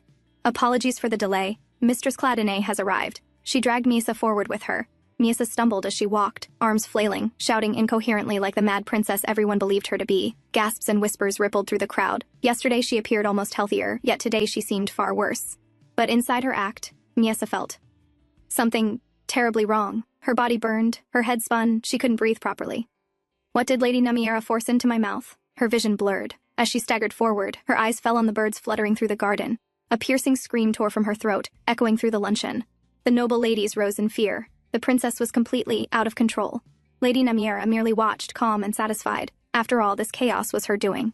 Miasa collapsed to the ground, tears spilling as her body trembled uncontrollably. Anika stepped forward. Lady Namiera, she said firmly, please gather the ladies and adjourn the luncheon. Without waiting for a reply, Anika took Miasa's hand. I will take Mistress Cladine somewhere quiet and calm her down, she declared. Then she lowered her voice gently, looking straight at Miasa. It won't take long. Let's get you up. Miasa lifted her tear-filled eyes. Because of the drug clouding her senses, she didn't see Anika at all. She saw Eric. His warm, steady face overlapped with Anika's, making her chest ache. There's something I need to tell you, princess, Anika whispered. Let's go somewhere quiet and talk. Hearing Eric's voice in her haze, Miasa beamed faintly. She tried to call his name, but Anika quickly covered her mouth. No fuss, princess, she murmured, aware that Lady Namiera was still watching. Do you understand? Miasa nodded obediently and let Anika lead her away. As they walked, Miasa struggled to keep up, breath trembling. Eric, please slow down. Anika finally turned toward her, and Miasa, still thinking she was speaking to her husband, continued anxiously. I'm sorry, Eric, I didn't mean to complain, but are you still angry with me? The words froze Anika. So it was true. The princess was sane. Miasa looked down, voice quivering. I was so scared. Your eyes looked cold. I was afraid you'd be angry with me forever. Anika listened in silence, telling her to calm down, but inside, her thoughts churned. If the princess was sane, then the House of Cladine was no refuge. From suffering, from fear, from anything. Perhaps there was no escape for women like them. Only one exit remained, death. Determined, Anika slipped a dagger from her sleeve. If the princess wished for someone to finally end this torment, then she would help her. They would escape this hell together. But then, Miasa's trembling voice halted her. I'm still a member of the House of Cladine, right? Anika paused. Miasa continued, desperate. You always took care of me, no matter how much I upset you, because I am a member of Cladine. And you were doing your duty as my husband. That made me happy. Anika stared. Husband. Every time I saw how much you cared. I wanted to stay a member of Cladine forever. Miasa, pouring her heart out to the man she loved, who wasn't here, reached out and touched Anika's cheek, hand trembling. Coming to the Cladine mansion. Meeting you. It made me dream of a future for the first time in my life. A future where you and I could stay together in that mansion. Forever and ever. Anika stood frozen, wide-eyed, dagger hovering in her hand. But then I grew terrified, Miasa whispered, crying softly. Because with each day, my feelings for you grew stronger. So strong I felt that if I reached out, everything would shatter and disappear completely. She bowed her head, sobbing. That's why I can't stand it anymore. Eric, I love you. The confession broke from her like a plea torn straight from her heart. Anika slowly hid the dagger behind her, her mind spinning. The princess loved her husband, loved him deeply, loved him enough to endure anything, even this hell. I don't want to be alone anymore, Eric, Miasa cried. I want to live with you, grow old with you. So please, don't do anything reckless. No matter what the king does, I can bear it, as long as you are there. So please, don't leave me. The dagger slipped from Anika's grasp, clattering to the ground. And Anika stood there, stunned, shattered, realizing everything she believed until now was wrong. On the other side of the palace grounds, Eric stood face-to-face with Tilburig. Why are you still here? Tilburig asked, puzzled. The men's luncheon isn't in this direction. I'm looking for my wife, Eric replied sharply. The head maid disappeared with her. Where is the women's luncheon? Tilburig exhaled calmly. I believe His Majesty decreed the luncheons to be held separately this year. It would be wise to obey his command. Eric walked past him without hesitation. If you can't give me an answer, then excuse me, Tilburig called out, voice firm but quiet. Lord Cladine, Eric stopped. As long as His Majesty finds amusement in your wife, Tilburig said. She has no choice but to endure it. Your interference will only enrage him further. Eric turned, fury simmering beneath his composed gaze. Tilburig continued, eyes lowering with regret. Please understand, I know how you feel. I too once tried, in an attempt to shield her from the worst. Before he could finish, Eric seized him by the collar. So that's why you proposed to Miasa? Eric demanded, voice trembling with anger. I thought you wanted to save her, Eric hissed. But you're telling me that every time the king sought her out to torment her, you simply accepted it, telling yourself there was no other choice. If that's your advice, then stay out of my way. Unlike you, I have a job to do. Tilburig didn't defend himself. Instead, he slowly raised his hand and offered Eric his dagger. Take it, he said. The garden behind the main palace. That is the best I can do, to help her. Meanwhile, in the garden, Anika collapsed onto the greenhouse floor, still reeling from the truth she had just heard, when Lady Namiera appeared behind Miasa. What are you doing? Lady Namiera asked coldly. I thought you were with the ladies, Anika replied, startled. I was. I sent them back, Lady Namiera said. Her eyes slid toward the princess. But weren't you planning to provide His Majesty with something amusing? Anika's heart pounded. She quickly snatched the fallen dagger. I was only trying to frighten her a little, she said weakly. But since the drug you gave her is affecting her, perhaps we should adjourn and leave the rest for another day? Inside, Anika's thoughts turned wildly. Her plan had been to kill Miasa and then herself, and escape for both of them from this endless suffering. But the princess's desperate desire to live had shattered all of Anika's assumptions. Lady Namiera, however, watched her closely. How strange, she murmured. You headed toward the greenhouse with such determination. Yet now you want to end the proceedings? Very unlike you. It's because of the drug, Anika argued. She used to have seizures at just the sight of birds. If His Majesty is disappointed, you will be held responsible. Lady Namiera picked up a bag of birdseed and tossed it toward her. Then how about this? Scatter them. If she isn't reacting, we'll simply force it out. Thunder rumbled overhead. Miasa's breathing worsened. Her mother's distant voice echoed in her memory. Miasa, thunder means the goddess is coming down to punish the wicked. Terrified, Miasa lunged toward Anika and clung to her tightly, still seeing Eric through the haze of the drug. Lady Namiera's brows drew together. Come to think of it, I heard something odd before I came. Could it be, her eyes narrowed, that you actually speak properly? Anika froze, her fear spiked. Lady Namiera suspects the princess is sane. Miasa, drugged and trembling, turned her head as if to speak. Anika's heart jolted. If she talks now, she'll be exposed. In one swift, desperate motion, she grabbed the birdseed and scattered it across the ground. Birds flew in from every direction. Lady Namiera's lips curled with amusement as she pushed Miasa forward by her hair, shoving her into the flock. Miasa screamed, terrified, birds swarming around her from all sides. Anika's eyes widened in horror. She hadn't wanted this. But she had no other choice. Better pain now than the truth being revealed. Then, a figure burst through the spreading chaos. Eric. He seized Miasa into his arms, shielding her as his dagger sliced cleanly at anything that threatened her. Wings, claws, shadows. Blood spattered the ground. Dead birds fell around them. Lady Namiera stepped forward, startled. "Lord Cladonay, what are you doing?" But the next instant, the dagger was at her throat. Eric's voice thundered with rage. "Explain, now." His gaze burned, cold, furious, unrestrained. "If you fail to give me an answer," he growled, "I will cut you down where you stand." Lady Namiera trembled, unable to breathe under Eric's blade, until footsteps echoed across the garden. Her expression instantly loosened with relief. Her savior had arrived. It was the king, Burmel. "What is going on here?" he demanded, stepping forward with mock outrage. "I came to see how the ladies' luncheon was proceeding. And what is this mess? And why is Lord Cladonay here?" Then he laughed sharply, eyes glittering. "Could it be that you refused to heed a royal command?" Eric lowered his weapon slightly as he stood on the garden's lower step, Misa trembling in his arms. Inside, Burmel laughed. "So, the arrogant young master of Cladonay finally bows his head." Eric's composed demeanor had always made his insides twist, but the king knew. Eric was nothing more than a pawn on the grand chessboard he himself controlled. A pawn who would move exactly as he wished. His grin widened. If Eric treasured his little toy, then let him show some fury. Let him make a mistake. Let him strike out in rage. Give the king the perfect excuse to topple the house of Cladonay.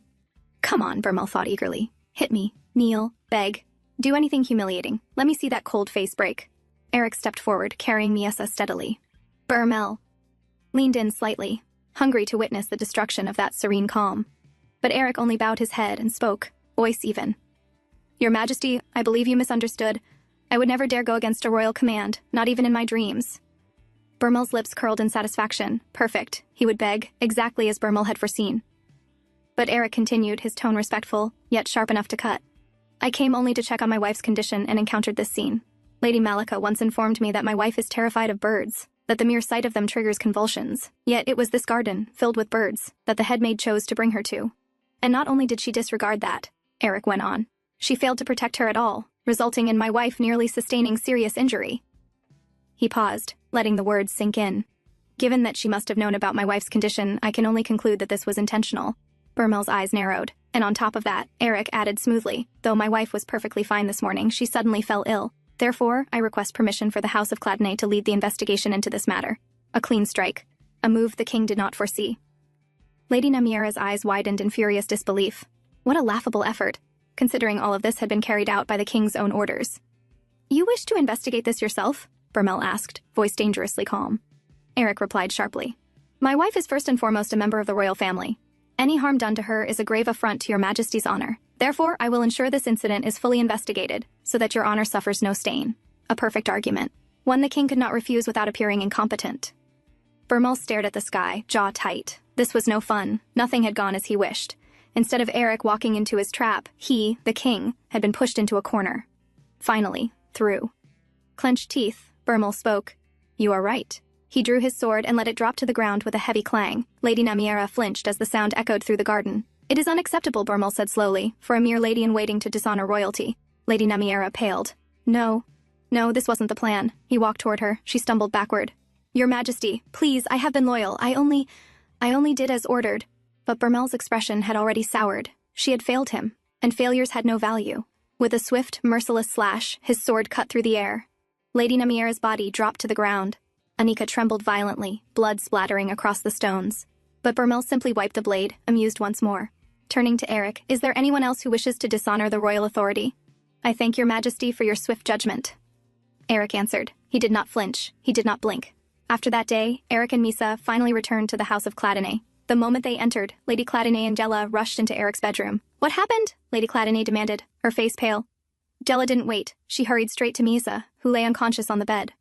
"Why is she suddenly ill?" Lady Cladonay pressed, anxiety rising. "Don't tell me that wretched king did something to her." Eric clenched his fists, his expression tight with restraint. "We can discuss that later," he said quietly. "Right now, Miesa comes first." Her fever had worsened overnight. Faint purple marks had surfaced across her body, marks none of them recognized. Days passed with no improvement. Finally, after more than a week, Miesa's eyelids fluttered. She blinked slowly, vision hazy, but the room was familiar. She was back in Cladonay Mansion. But where was everyone? Her throat tightened. She tried calling out, but no sound came. Her voice wouldn't come out. The last clear memory she had was Lady Namiera forcing something down her throat. And after that, her eyes flew wide. She remembered clinging to someone warm, someone she desperately needed. Eric. Panicked, she pushed herself up and stumbled out of the bed, searching for him, wanting to see him to confirm she was really here, that it wasn't a dream. Before she could take another step, a strong hand grabbed her wrist and pulled her into an embrace. Eric wrapped arm around her, holding her so tightly against his chest that she could barely breathe. His palm pressed firmly on her stomach, as if terrified that if he loosened even slightly, she would vanish again. Misa slowly turned her head, seeing his face up close, and only then did she realize. She was home. He was real. She was truly back in Cladonay. Her trembling fingers rose, cupping his cheeks gently, apologizing without words for everything he had endured, for the fear, for the pain, for the helplessness. She wasn't even sure what she could possibly say, but she wanted him to know she was sorry. She leaned closer, hesitating, unsure if she was worthy of this moment, of him, until Eric suddenly grabbed the back of her head, pulling her in and pressing his lips against hers with raw desperation. In that instant, Misa understood. All she wanted was to stay with him. Later, Eric sat on the bed with her settled on his lap. His voice trembled as he spoke. "I see your voice still isn't coming out. Is there anything else that's making you uncomfortable?" Tears slid down his cheeks, dampening her shoulder. He had been holding himself together for too long. Misa shook her head, indicating she was fine otherwise. Eric pressed his forehead to her shoulder. "I was terrified," he whispered. "Your fever went down days ago, but you didn't wake up for more than a week." He pulled back suddenly and gently turned her body toward him. "I was scared you'd never wake up. And your body—" He paused, hands trembling as he loosened the knot of her robe. The fabric slipped, revealing the faint but still visible purple marks scattered across her skin. "You had these marks everywhere," he said, voice tight. "They're fading now, but—" He swallowed hard. "Misa, when I lost sight of you, did Lady Namiera force you to drink something?" Misa nodded slowly. Eric exhaled shakily. So it was her. She was the only one who would know what that was. All of this, none of it would have happened if only I— He stopped, expression twisting with self-blame. Before he could finish, Misa hurried to the bedside drawer. After fumbling for a moment, she found a sheet of paper and wrote quickly. "Lady Namiera became suspicious of me being sane." Eric read it and answered, carefully, "Don't worry, she's dead now. The king killed her. As long as he hasn't found out, it should be fine." Misa immediately scribbled more and showed it to him. "I am not certain, but I think I spoke to Anika. Maybe she knows the truth, too." "Anika?" Eric asked. "The king's concubine, the one who stood beside him on Foundation Day?" Misa nodded. "What did you tell her?" "I'm not sure." I remember her looking shocked. She wrote another line, hesitating before showing it. "Did you think Anika was me at first?" Eric frowned slightly while reading. So she had hallucinated, likely, because of the drug. An unfamiliar fear rippled through him. What exactly had that poison done to her? And he hadn't been there to protect her. Misa wrote again, her hands shaking now. "Eric, what if I made a mistake? What if Burmel finds out about me? What if House of Cladonay falls into danger because of me?" Tears rolled down her cheeks uncontrollably. Eric immediately pulled her close, his hands firm and warm on her shoulders. "Don't worry, Misa. Even if she tells the king, he won't be able to do anything, because admitting that would mean his concubine acted as Namiera's accomplice." He tried to soothe her, but her tears wouldn't stop. Eric hugged her tightly. "This is my fault," he whispered. "All of this happened because I failed." Then, with a low, steady voice, he vowed, "But I swear, on the name of Cladonay, I will protect you with everything I have." Later that evening, Eric informed Gela of his plan. "I will be away for a few days," he said quietly. "While I'm gone, take good care of Misa, and try to find out exactly what poison she was given." Then he turned to Cullen. "Cullen, have you received any reply?" Cullen exhaled with regret. "I'm afraid not, my lord. He said he didn't want any visitors." Eric closed his eyes for a moment, steadying his breath. "Then we will have to meet him in secret." "What is his current schedule?" "He usually wakes up in the afternoon," Cullen replied, "and doesn't sleep until dawn. Then I will leave tomorrow, around sunset." After that, he looked back toward Gela. "Gela, the poison. Find out what drug causes hallucinations, high fever, and purple marks." Gela frowned, thinking deeply. "Yes, sir, I'll research." But the symptoms suggest she was given something that wasn't meant for human use. Gela sought help from her fellow medics, but everyone shook their heads. No one had even heard of such a substance. Then one woman hesitantly suggested, "Why don't you ask your teacher?" Gela stiffened. Her teacher belonged to the House of Crispin, the same house that had once tried to kill Misa. It felt dangerous, but her teacher was knowledgeable. If there was even a slight chance of finding answers, she had to consider it. Far away in the royal residence, a man lay sprawled on a long sofa, surrounded by empty bottles. His hair was disheveled, his hollow eyes fixed on nothing. "The House of Cladonay sent another letter, Your Grace," the servant said cautiously. "Perhaps consider meeting them just once." The man scoffed and leaned back without lifting his head. "Not interested. Bring me more liquor." The butler bowed and stepped out. The man, Archduke Hargale, let out a slow, exhausted breath. He didn't even have the strength to lift a finger anymore. So what did that young Cladonay heir want from him? Before the thought could settle, the blinds rattled sharply as a cold gust entered the room, revealing someone standing in the darkness. Archduke Hargale turned his head slightly. "I didn't even notice when a thief snuck in." The figure stepped forward. "I apologize for entering your home this way," Eric said with composure. but you refused every request. I had no other choice. It is an honor to finally meet you, Archduke Hargale. Before coming here, Eric had gone to see his mother. He explained the events of the Foundation Day, Lady Namira's betrayal, the king's growing tyranny, and the near death of Miasa. He told her plainly that absorbing the king's abuse and waiting for disaster was no longer an option. I've decided, he said, eyes unwavering. I will draw my sword first. Before Burmel destroys us. Lady Cladine listened without interrupting. Her brows knitted together. Do you have a plan? Eric nodded. He explained that the money demanded from House of Crispin, as compensation was deliberately impossible for them to pay. Eventually, they would have no choice but to come and renegotiate with him. And when that day comes, Eric said, I intend to accept their new terms, in exchange for a small favor. Lady Cladine's eyes narrowed. A favor? Eric nodded again and laid out his strategy. After hearing everything, she responded in a low, serious voice. Your plan is sound, but after the rebellion, what then? Archduke Hargale is a broken man now. Even if we use him as a figurehead, ruling a kingdom with someone like that will be difficult. For now, we don't have another choice, Eric replied. A king's duty is to make decisions, not always to come up with the solutions. But yes, it will be difficult. Most of those in power are Burmel's allies. Have you considered any replacement candidate? Lady Cladine asked. Eric thought for a moment. The head of Salakese might be useful. Lady Cladine didn't seem convinced about Lord Salakese being a worthy candidate, and truthfully, Eric wasn't either. He could not accurately measure how valuable he would be in the future, and for the future he envisioned, usefulness wasn't enough. To shape the kingdom after Burmel, to legitimize a rebellion. He needed someone irrefutable, someone with royal blood, enough to silence every noble faction at once, and there was only one person alive who fit that description. Archduke Hargale. And so Eric had come tonight, to the mansion of a shattered man who once stood next in line to the throne. As they sat, Hargale kept staring at the man in front of him. Eric's expression was grave, unwavering, so determined it almost made Hargale tired just looking at him. With a long sigh, he leaned his head back against the sofa. Well, since you've come this far, he muttered, waving a lazy hand, I suppose I can at least listen to your prattle for a few minutes?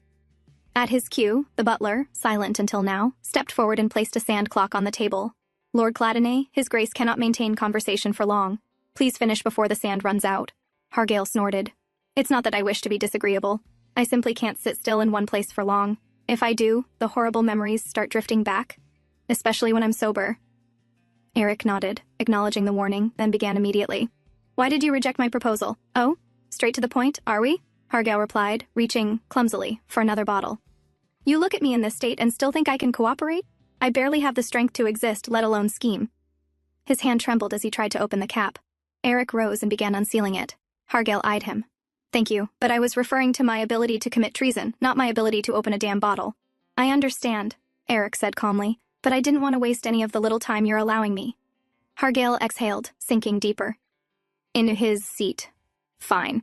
Let's say I somehow became king. What then? Do you expect me to rule when I can't even hold a sober conversation for more than 10 minutes? Eric hesitated, then asked quietly. My apologies, but may I ask what happened to you? For a moment, Hargale simply stared up at the ceiling, expression hollow, as if gazing at a memory rather than plaster. You know, he began slowly, I too once dreamed of rebellion. Eric listened in silence. Hargale continued, voice low and heavy. He explained how he'd been involved in the Gyal assassination attempt, something very few knew. At that time, House Cladine was entirely occupied on the battlefield against Sidate. House Crispin, despite their desperation, was too disorganized to achieve anything on their own, and House Salakese had long since declined. So, Hargale said with a bitter smile, the only thing left was to win over the commander of the Royal Knights. And once that was done, all we needed was timing.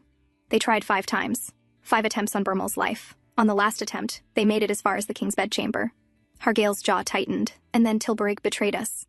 Eric's eyes narrowed, finally understanding why Miasa once called Tilburig a fraud. He told Burmel, Hargale continued, that he only pretended to cooperate with us so he could root out the traitors. But I don't believe that. Not for a moment. He was far too enthusiastic about our cause at the beginning. His voice hardened. I remember it vividly. We were just about to finish everything when Tilburig walked in with his men and told us to halt. Said one of the assassins had already confessed, so we should surrender quietly. Hargale scoffed. A hero's welcome followed, of course. He was greatly honored for saving the king. Then his gaze slid to Eric, and as a reward for his oh-so-noble service, he asked for that girl. Eric's grip tightened. You mean Miasa? Right, Hargale murmured. Your wife now. I heard the rumor. His eyes softened slightly, tired but curious.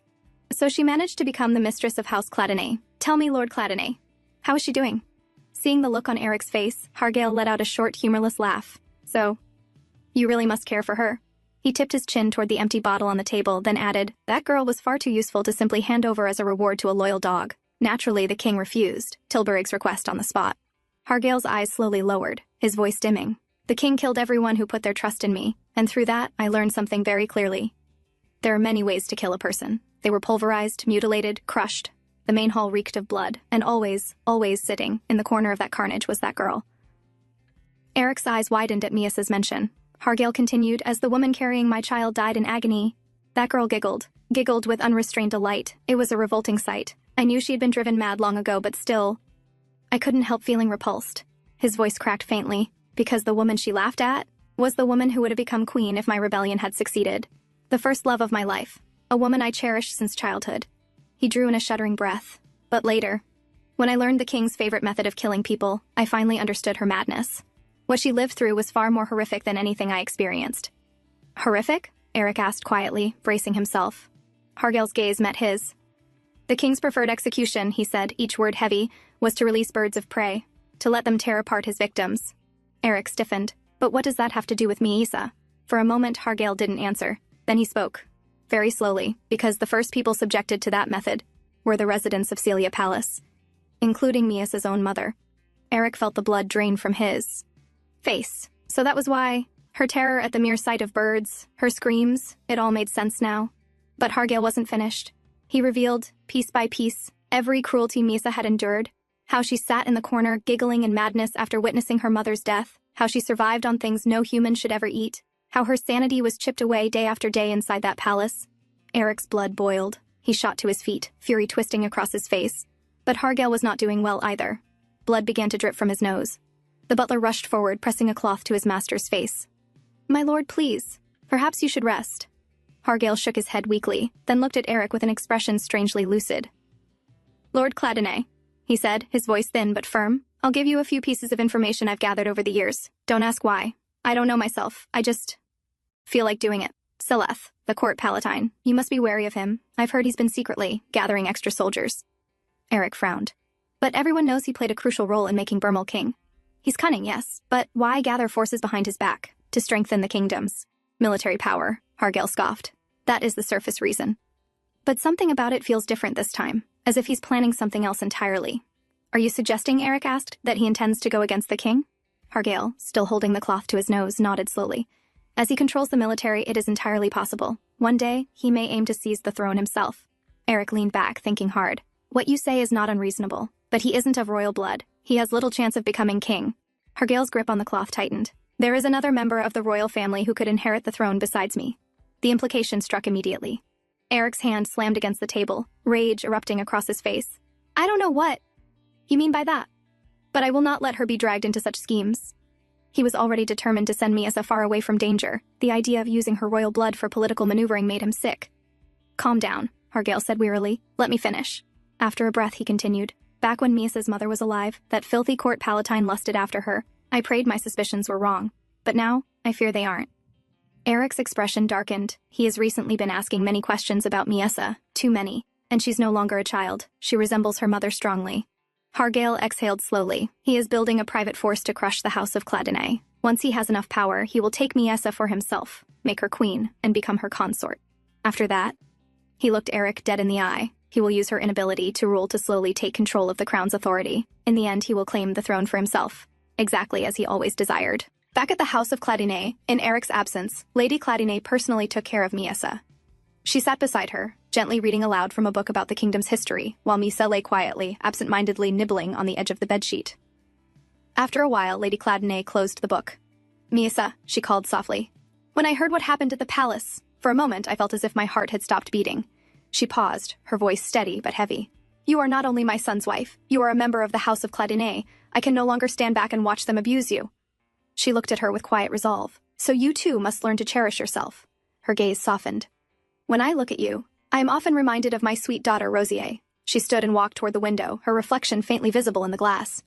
After I gave birth to her, I fell ill, and by the time I recovered, she was already 6 years old. No longer an infant, but a young girl. She was very timid around me. She never came close, only peeking at me from afar. And if our eyes ever met, she would run away. A faint, bittersweet smile crossed her face. And yet, whenever I spoke, she would prick up her ears and listen carefully, never missing a single word. But she never came closer, and it broke my heart. She let out a quiet breath. She would follow me everywhere, silently just watching, and I did the same. Her voice dropped, and one day, that innocent child was killed by a drunken knight. A long silence followed. So it is no wonder that I lost my mind for a time. She looked at her reflection again. Since then, I developed a rather unpleasant habit, using glass, mirrors, anything reflective, to observe people without being noticed. Her eyes shifted, locking directly onto Misa's through the reflection. Misa flinched, caught. Lady Cladine turned to face her fully. Misa, are you happy with your life? Misa continued laughing, trying to maintain her act. You lost everything, Lady Cladine continued gently. And even though you have escaped that terrible place, you are still trapped behind that mask, unable to live as your true self. She took a step closer. Don't you think that's unfair? Misa kept laughing, but her eyes trembled. Then suddenly, Lady Cladine stepped forward and pulled her into a firm embrace.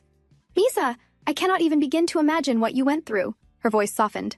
But my dear, if you keep running, keep hiding, you will never be able to protect anything. She held her tighter. If only I had found the courage to be brave back then, things might have been different.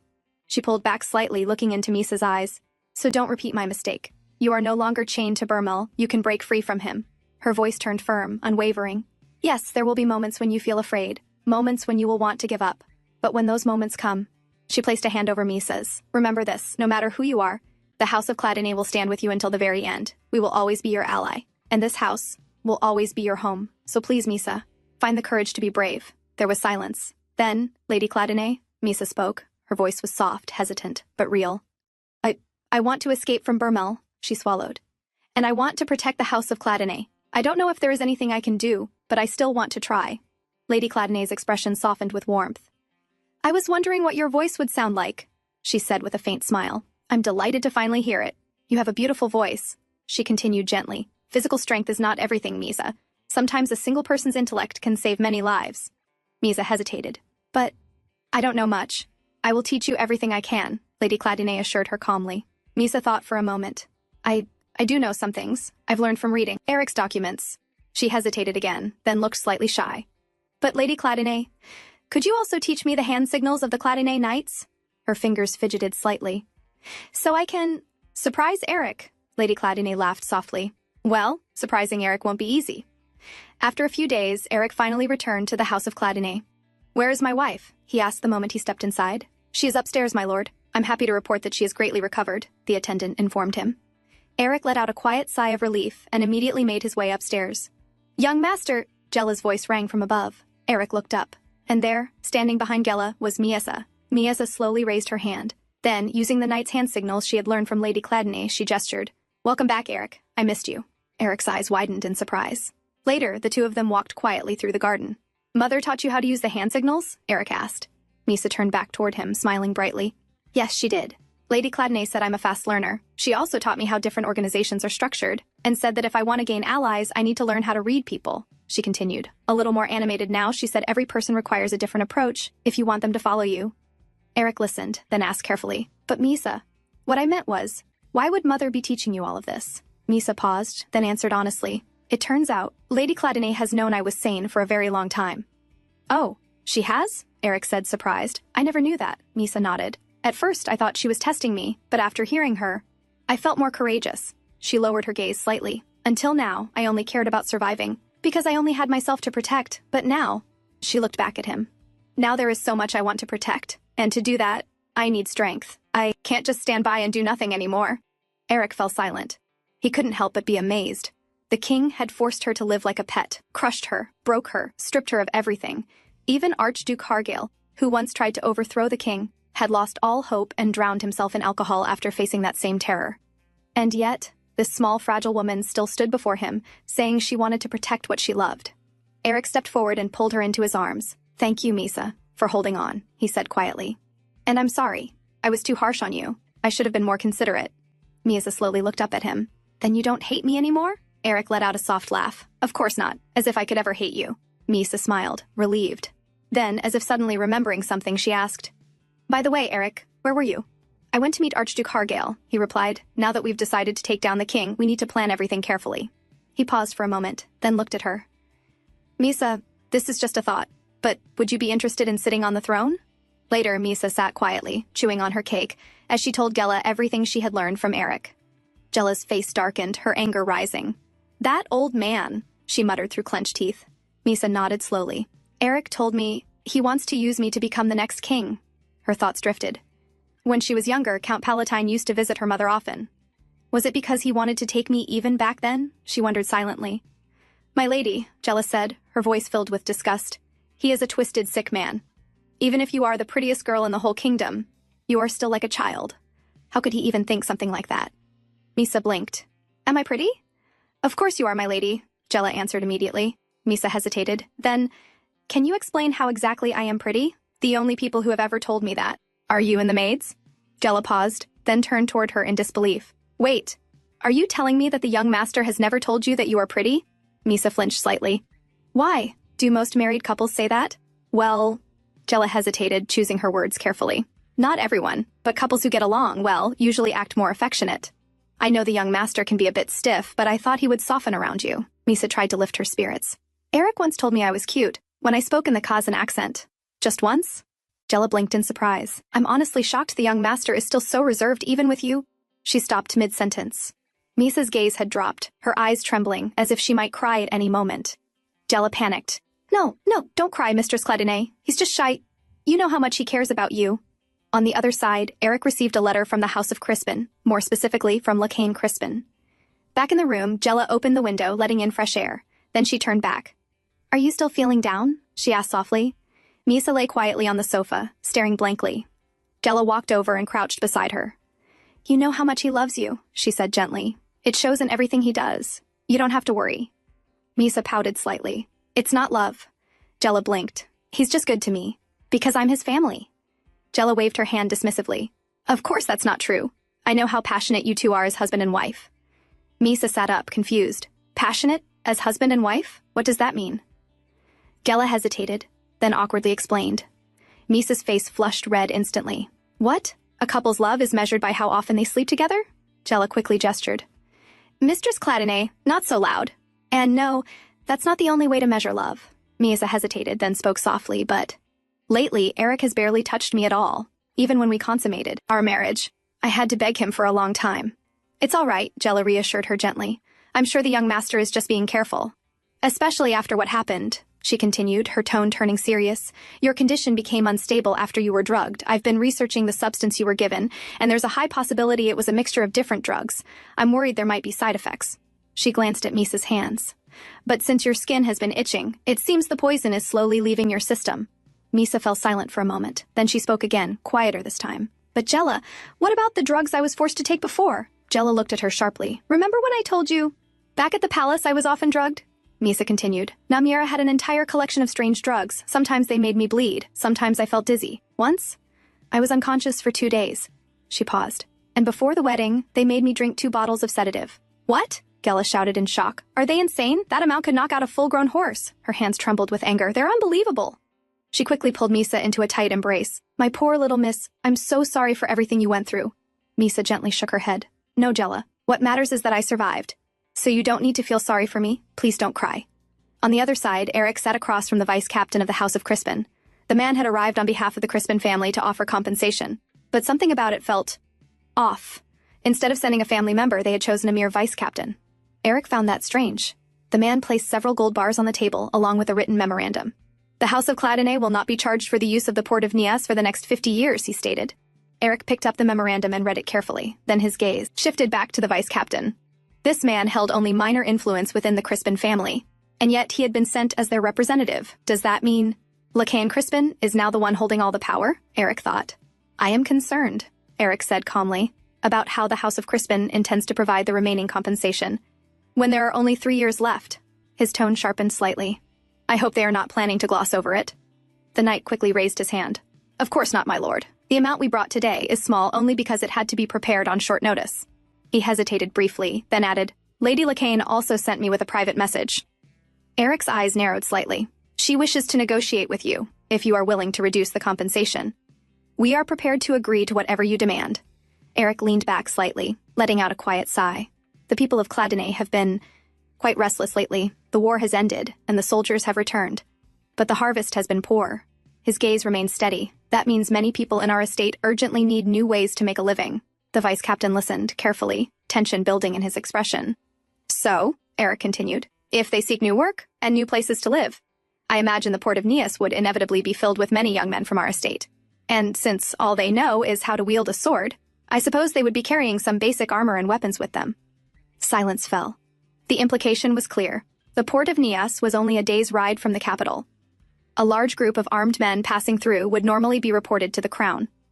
What Eric was asking was for the House of Crispin to turn a blind eye. The vice captain swallowed hard. Understood, my lord. Eric nodded slightly. And one more thing. The current doctor of the House of Crispin is Hafendel, correct? Somewhere in the palace, Margrave Cladonay confronted Lady Cladonay. He had been growing suspicious lately. After all, she had been arranging meetings with other noble ladies more often than usual. Why do you insist on protecting the princess, he demanded, his voice rising with anger, who is treated as nothing more than an animal in this palace? His eyes narrowed. Don't tell me, you are planning to go against the king? Lady Cladonay looked at her husband calmly. Lately, he had been getting on her nerves more and more. Perhaps I should just get rid of him. The thought crossed her mind naturally. But no. If she were to harm him and get caught, Eric's legitimacy as the successor to his father's title could be thrown into doubt. She took a slow breath, steadying herself. Of course not, dear, she replied smoothly. Going against the king?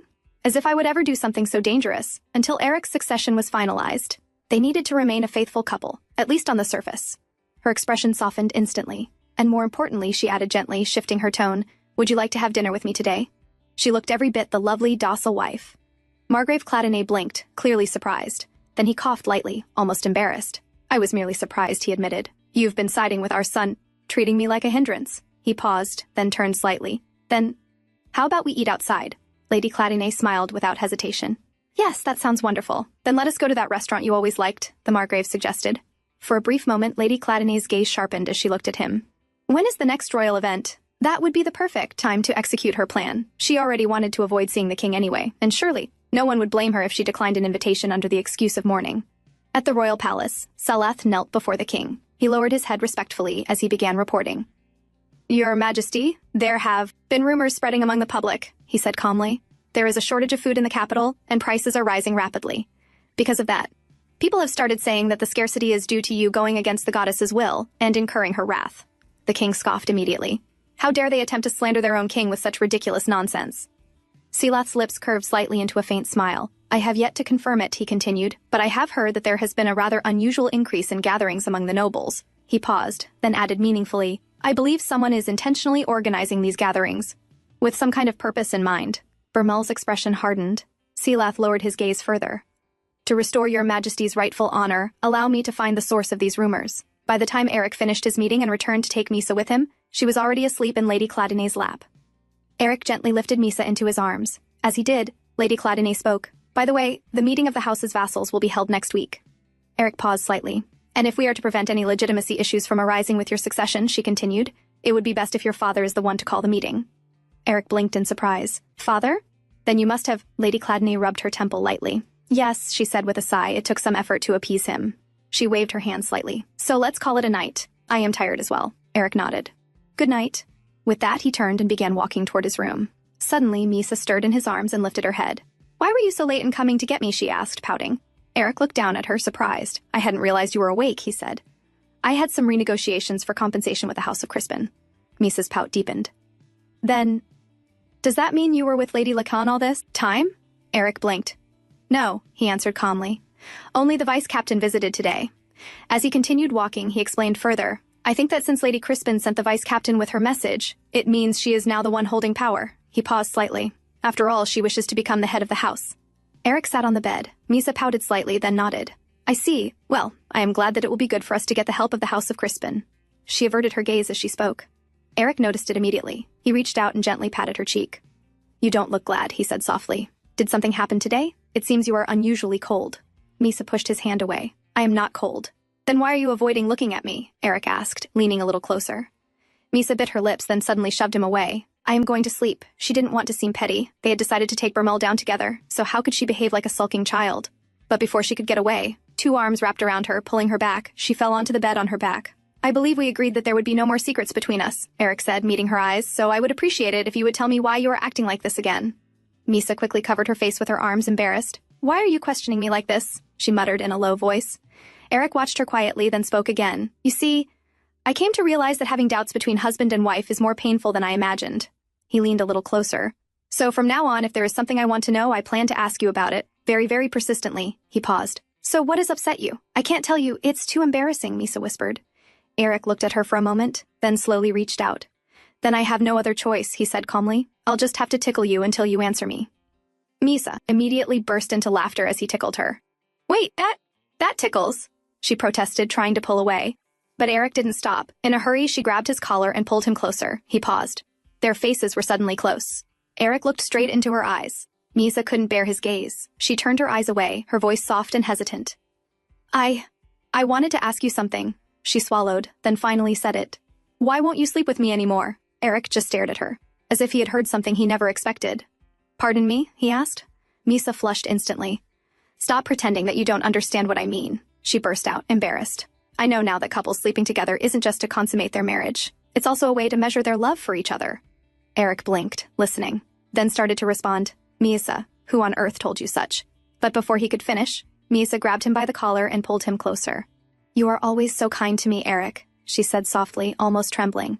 But you never seem to desire me. You never do something like this. And before he could react, she leaned forward, pressing her lips against his chin in desperation. Eric froze for a moment, clearly surprised. Then he let out a low groan, trying to steady himself. Misa, he called, attempting to explain. But she didn't stop.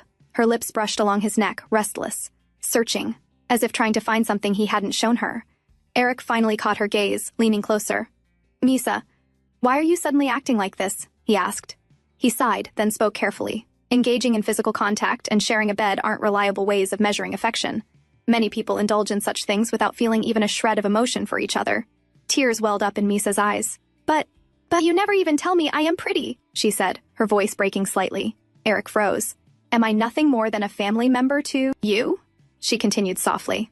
Am I the only one who wants more? The only one who gets nervous around you? Even now, I'm the only one. Her fist pressed lightly against his chest. And then, unexpectedly, Eric collapsed forward slightly, laughing. Misa blinked, confused. Why are you laughing? She asked. Can't you see I'm being serious here? Before she could finish, his hand gently cupped her face, and he kissed her, softly. You are beautiful, Misa, he murmured between breaths. He pulled back just enough to look straight into her eyes. There are no jewels, no art, no landscapes as breathtaking as your smile. His voice softened. You have no idea how even the smallest glimpse of it makes my heart flutter, or how every day I have to force myself to suppress the urge to just pull you into my arms. He paused, his gaze steady.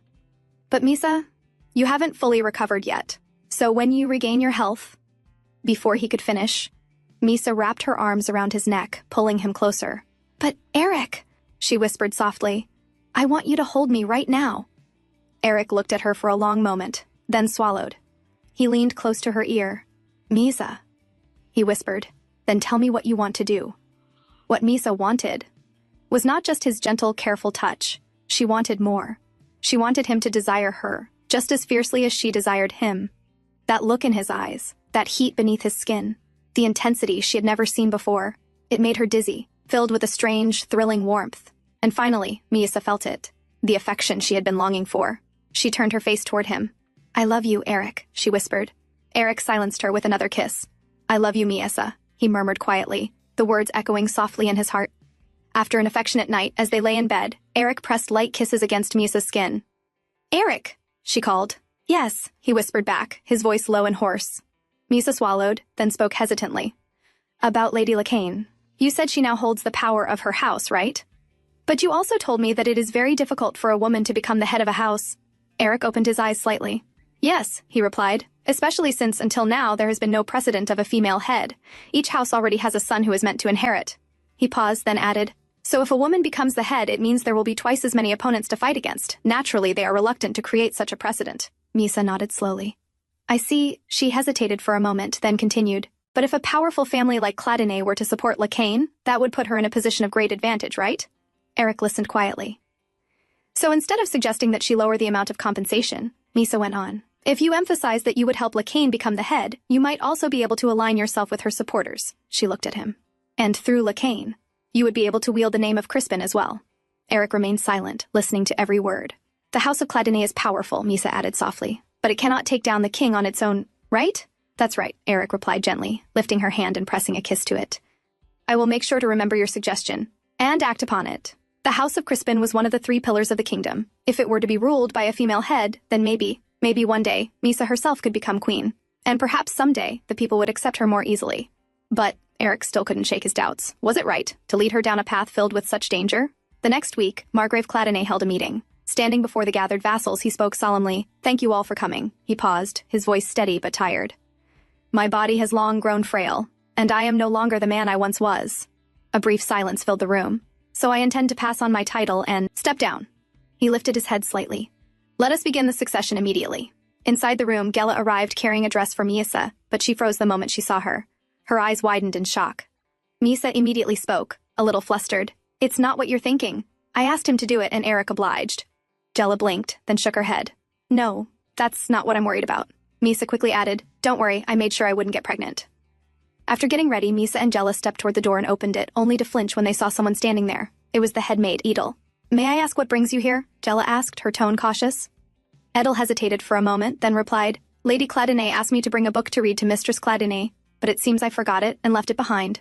Without waiting, she turned and walked away. Hey, wait, are you going to leave? Gela called after her, but Edel didn't respond. She simply continued walking, disappearing down the corridor. At the vassal meeting, the succession began immediately after the announcement. Margrave Clattenay stepped forward and spoke clearly. From this moment on, Eric shall bear the name of the House of Clattenay. His voice echoed through the room. All who are gathered here today, stand and pledge your alliance to the new head of the house. One by one, many stood up, acknowledging Eric as their new lord. But not all. Some remained seated, their silence a clear sign of disapproval. Eric stepped forward. You have sworn your alliance to me in trust and loyalty, he said firmly, and I will return that faith by vowing here and now, in the name of Clattenay, that I will devote my life to protecting this house. A scoff broke the silence. It came from one of the men still seated, Khalid Clattenay, Amberic's father, who had wanted his own son to become the head. Eric's gaze shifted toward them. I assume those who remain seated do not welcome me as the head of the house, he said calmly. But the House of Clattenay cannot harbor those who refuse to follow its head.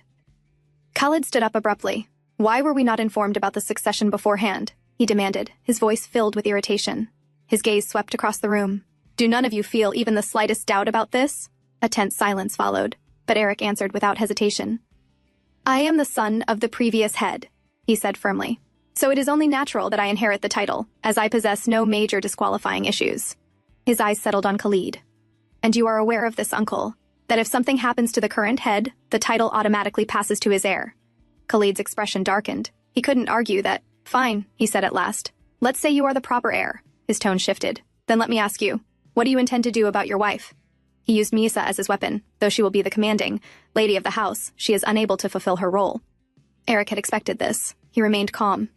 As I recall, he said evenly, you were the one who suggested my father create an alliance with the House of Crispin through marriage, for the sole purpose of committing treason. The room froze. Several people swallowed nervously. Eric continued, May I remind you what became of that attempt? His voice remained steady, but sharp. Not only did the House of Crispin become swayed by the king's manipulation, ruining the entire plan, but they even schemed together with the ladies-in-waiting of the royal palace. They kidnapped our medic, and even attempted to besmirch my name. Khalid's expression wavered, but he still refused to back down. That may be true, he snapped, but that does not give you the right to force us to serve a lady who is not of sound mind. Eric did not react. I am not asking you to, he replied calmly. Misa will simply exist as the wife of the head of the house, enjoying comfort. He paused. Meanwhile, the lady who handles the affairs of the House of Clattenay will be chosen from among our relatives. The room stirred, eyes widened in shock at first, but then quickly shifted. As soon as they realized what he meant, voices began to rise. Suggestions came one after another. My daughter, my sister would be suitable. Eric clenched his hand quietly.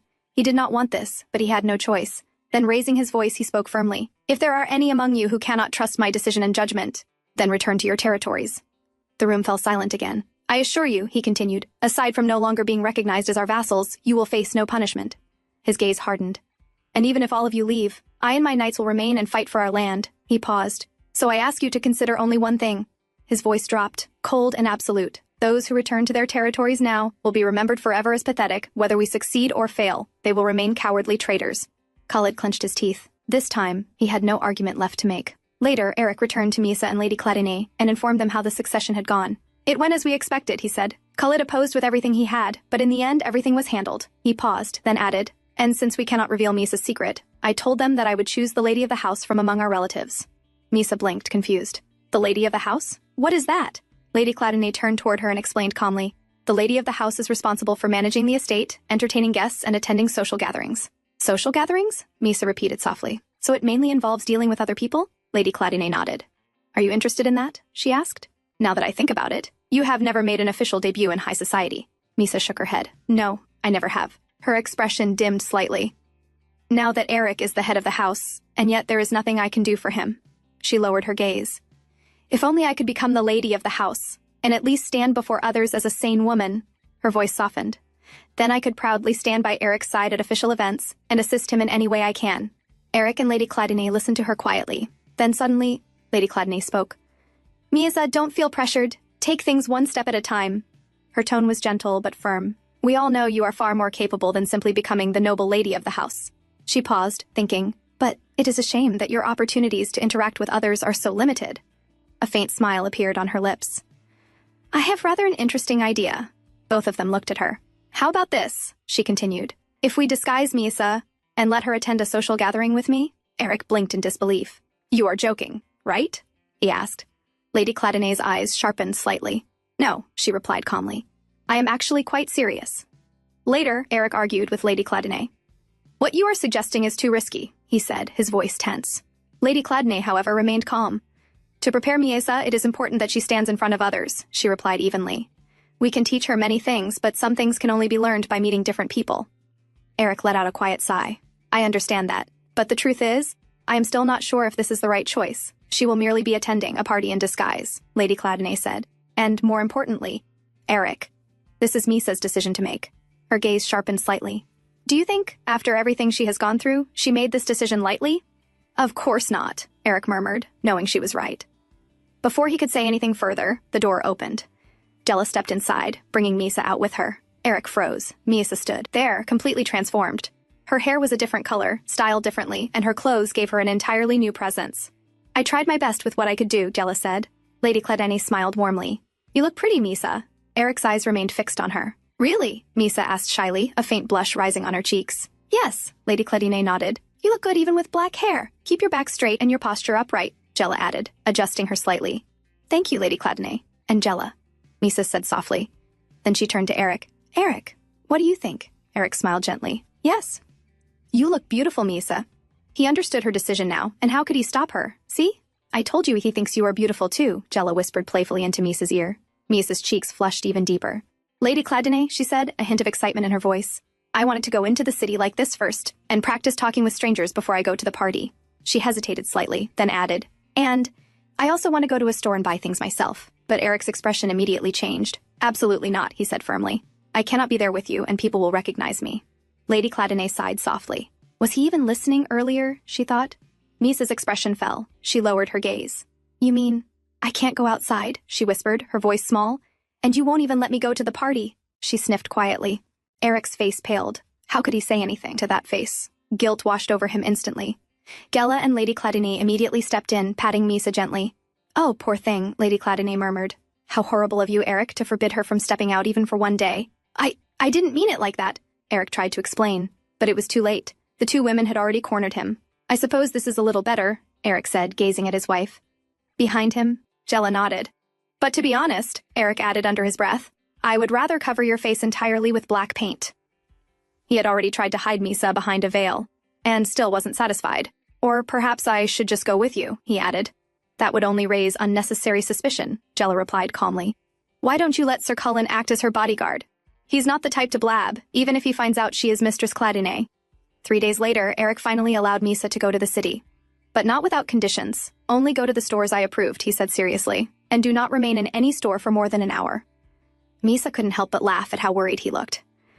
Okay, Eric, she replied lightly. Eric sighed. Does that make you that happy? He asked. Behind them, Lady Cladonay crossed her arms. Only 1 hour in a dressmaker's shop? She said. Normally I would have scoffed, but given the current situation, I suppose it's enough.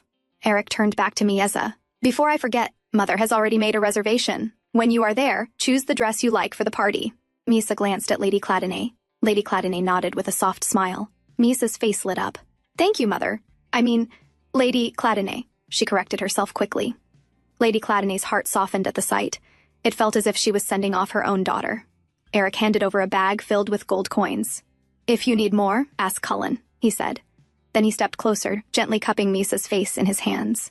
"Misa," he whispered, "let me remind you again. If there is even the slightest sign of danger, you must turn back immediately. Do you understand? And don't follow strangers." "Okay, Eric," Misa replied softly. Jella blinked, watching him. He was treating Misa exactly like a child. Soon, Cullen arrived with the carriage. His master had told him only one thing, that he was to accompany a lady to the city market. But he was never told who she was. Naturally, Cullen assumed it must be Mistress Clatinet. After all, there was no other woman his master cared about. But the woman standing before him? He hesitated. Her frame and figure resembled Mistress Clatinet, but her appearance, her presence, her posture, it was completely different. Her soft features, the porcelain-like skin beneath the veil, her slender build, yes, they reminded him of Mistress Clatinet. But the way she carried herself, her head held high with quiet poise, her movements flowing with effortless grace, each step measured, elegant, precise, every gesture smooth and refined, she was nothing like the Mistress Clatinet he knew. Cullen stood there, momentarily mesmerized. Who is she, he wondered, and then, had she just smiled at him? Jella noticed his expression and blinked, but quickly relaxed. The plan was working. "Don't worry," Jella said confidently. "Cullen and I will bring her back safe and sound." Then she turned to Misa, who was already beaming with excitement. "Well then, we'll be going." The carriage doors closed, and slowly, it began to move. They first stopped at a sweet shop. Misa's eyes lit up as she looked around, quietly taking in everything with a small, happy smile. Meanwhile, Jella was already arguing with the shop owner. "Why are the prices doubled?" she demanded. The shop owner sighed, clearly tired of repeating the same explanation. "Fewer goods are coming into the market," he said. "Because of that, everything has gotten expensive." Misa noticed the conversation from the side. It reminded her of something Lady Clatinet had said earlier about the food shortage and rising prices in the capital. After thinking for a moment, she approached Jella and calmly gestured using hand signals. "Let's not cause a scene. Stop here. Withdraw." She conveyed it so naturally and effortlessly that Cullen, who had been quietly observing from the side, widened his eyes in surprise. Later, the two of them sat outside, enjoying their sweet treats. Misa seemed relaxed, quietly savoring the moment, while Jella continued chatting beside her. Cullen stood a short distance away, silently watching them. But his thoughts were in complete disarray. How did this woman know the hand signals of House Clatinet? Those signals were strictly forbidden to outsiders. Only members of the Clatinet family and their knights were allowed to learn them. Then that means she must have undergone knight training. But he glanced at her again. She was far too slim for that. Still, whoever she was, she had to be a quick learner. Even trained knights took years to master those signals, so where did Clatinet even find her? His thoughts deepened. And then he remembered. Lady Clatinet herself had been there earlier, personally seeing her off. So, she must be someone arranged by her. Cullen's eyes narrowed slightly as the pieces began to fall into place. Earlier, Eric had told him they failed to find a suitable look-alike for Archduke Cargale. So, is this woman meant to be a replacement plan? It was possible. If Archduke Cargale couldn't help them, then Eric and Lady Clatinet must have decided to take a different route. And that would mean today's outing wasn't just a casual trip, it was a test. A test of this woman's capability as a body double for Mistress Clatinet. Cullen exhaled quietly. That explained everything. No wonder the captain didn't explain things properly. Now that he had figured it out himself, he finally felt relieved. Later, they arrived at the dress shop to select a gown for the upcoming banquet. The shop owner greeted them enthusiastically. "We have prepared many dresses for you. May I ask, how old are you?" he asked with excitement. "I am 17, Misa replied calmly. From behind, Cullen listened, and his brows subtly furrowed. Mistress Clatinet is 20. Was she speaking of her real age? If that was true, then the difference between them was only 5 years. That's not bad. The thought crossed his mind so suddenly that Cullen felt his ears heat up slightly. Master Clatinet instructed us to prepare the finest gown, the owner continued proudly. He even provided a large sum in advance. Cullen's eyes widened a little at that. Even if she was meant to be Mistress Clatinet's double, wasn't his master being a bit too generous? As Misa stepped toward the trial room, the shop owner quickly hurried after her. "Miss, that room is occupied," he said, stopping her. At that moment, the door opened, and a man draped in white fur stepped out. Behind him, his assistant followed anxiously. "My lord, please consider the dresses over there instead," the assistant urged. The man responded calmly. "Why? I don't see any issue. Besides, those are too plain." But then, his words paused. His gaze had fallen on the lady standing before him. Back at the Clatinet mansion, Edel stood before Lady Clatinet, reporting the day's schedule. After finishing, she hesitated for a moment before speaking again. "My lady, if I may," she began carefully, "I have recently noticed anxiety among the staff." Lady Clatinet remained silent, listening. "Now that the young master has officially inherited his father's position," Edel continued, "there have been uneasy comments. Many are fond of the princess, but as the lady of the house, there are many responsibilities, and Lady Misa may not be suited for the role. Lady Cladonay listened quietly, then spoke. Edel, I am more interested in hearing your own thoughts, rather than others. Edel lowered her head slightly. I live to obey your will, she replied. My only wish is to protect this household. Lady Cladonay gave a small nod. I see, she said. You have no cause for concern. Misa will not become the lady of the house. We will choose someone for that position from among our relatives. Edel let out a quiet breath of relief. Choosing another lady, perhaps that would be best, but Lady Cladonay wasn't finished. However, she added calmly, you never know, Edil. For Misa, if someone competent were to assist her, she might still be able to maintain the role, even if only in name. Edil stepped out of the room, her pace quick, her thoughts unsettled. From Lady Cladonay's tone and her reaction, it was clear. She dotes on the princess. Everything felt strange. The hurried succession of the young master, the way Lady Cladonay spent her days reading books to that so-called insane princess. Could it be she truly intends to make that madwoman the lady of the house? A chill ran through Edel. Does she know something about the princess that I don't? Or worse, is she letting her emotions take control again, just like before?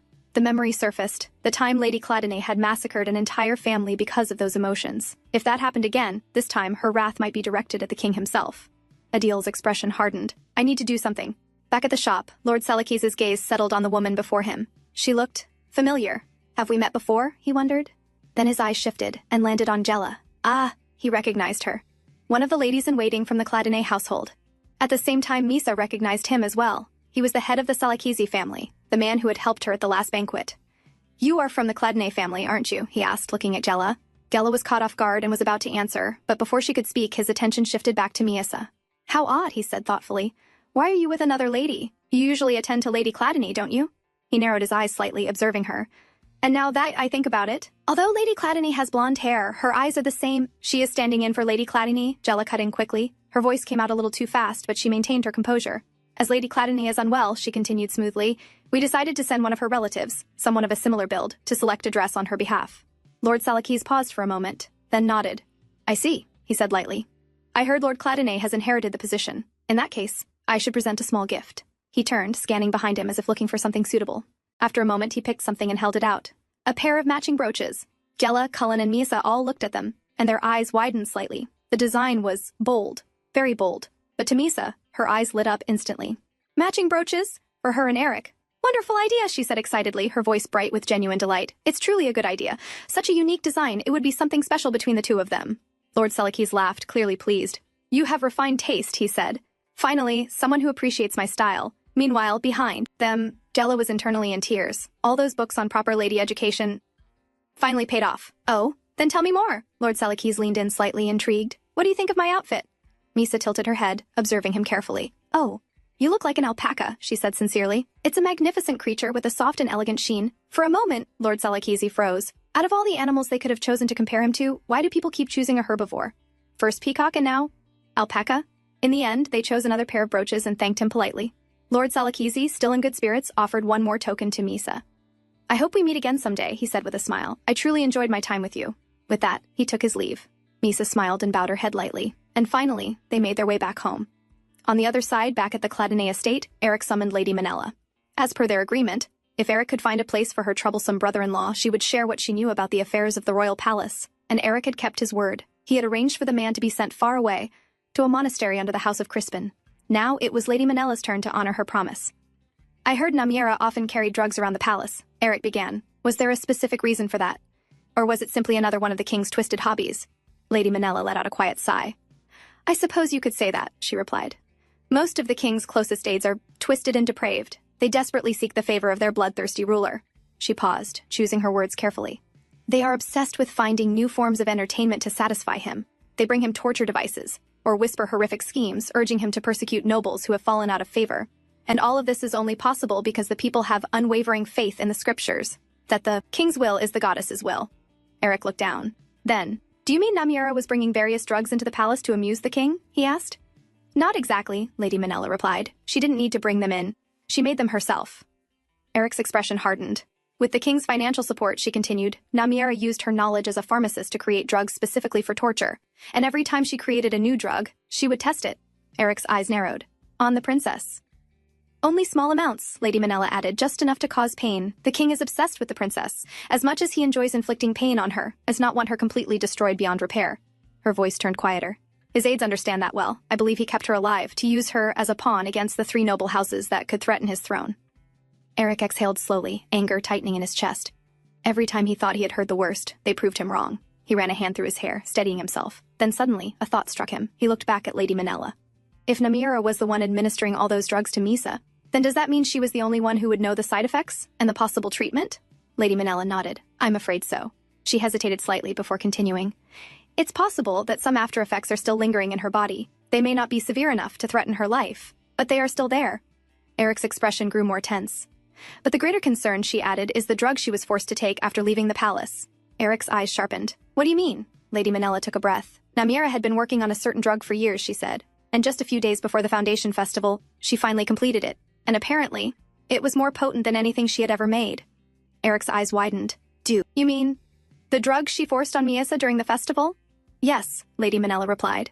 We cannot rule out that possibility. She paused, then asked carefully. Has Countess Cladine shown any other symptoms? Nothing beyond what you already know, Eric answered, his voice tight with concern. Still, Lady Manhwa said, we must keep a close watch. Namira worked too hard on that drug for its effects to simply disappear after a few days. Eric fell silent for a moment, then spoke again. If the drug was created under the king's support, wouldn't she have documented it? The ingredients? The process? Lady Manhwa nodded slowly. That is possible. I will look into it during my next visit to the palace. Outside, Lady Manhwa crossed paths with Edel. You made a deal with Lord Cladine, didn't you? She asked. Manhwa blinked, slightly confused. Yes, and you were the one who facilitated that, she replied, trying to understand where this was going. Edel's expression remained calm, but her eyes were sharp. I believe you are aware that Mistress Cladine was poisoned during her last visit to the palace, she said. Manhwa's brows slowly furrowed. And I also believe, Edel continued, that the reason they tried to kill the princess, even after marrying her off, was to use her death to bring the house of Cladine to its knees. But unfortunately, Lord Cladine and his mother have taken a liking to the princess. They are now willing to risk the safety of the entire house for her. Edel's voice lowered slightly. You would agree? That is foolishness. Manhwa stayed silent, listening. As long as the princess remains alive, there may not be an immediate issue, Edel went on. But if the family is accused of treason, she let the words hang for a moment. I'm sure you can imagine what will happen to you for providing information about the palace. Her gaze hardened. You may try to hide it, but that won't work. Lady Manhwa's brows drew together. What do you want from me? She asked. Edel answered without hesitation. Nothing much. Her tone remained calm, almost too calm. You visit the palace regularly, don't you? Then next time you go to make your report, I want you to take me with you. As Misa and Gela arrived back at the mansion, Gela quickly turned to Cullen. You can drop us here, she said firmly. Misa will greet Lord Cladine and then head inside. Cullen hesitated, clearing his throat, his ears slightly red. If it wouldn't be too much to ask, may I have the honor of knowing your name? But before he could say anything more, Gela grabbed Misa's hand and pulled her away in a hurry. We're in a rush, she added quickly. Cullen stood there watching them leave. He sighed. The captain had clearly instructed him not to question the lady's identity, yet he had let his emotions get the better of him. Still, will I be able to see her again? On the way back, Misa's eyes trembled slightly. Gela wasted no time. She gently pushed Misa into Eric's arms as soon as they entered. Did anything happen? Eric asked immediately. No, nothing, Gela replied. She enjoyed her outing. We also met Lord Selakize.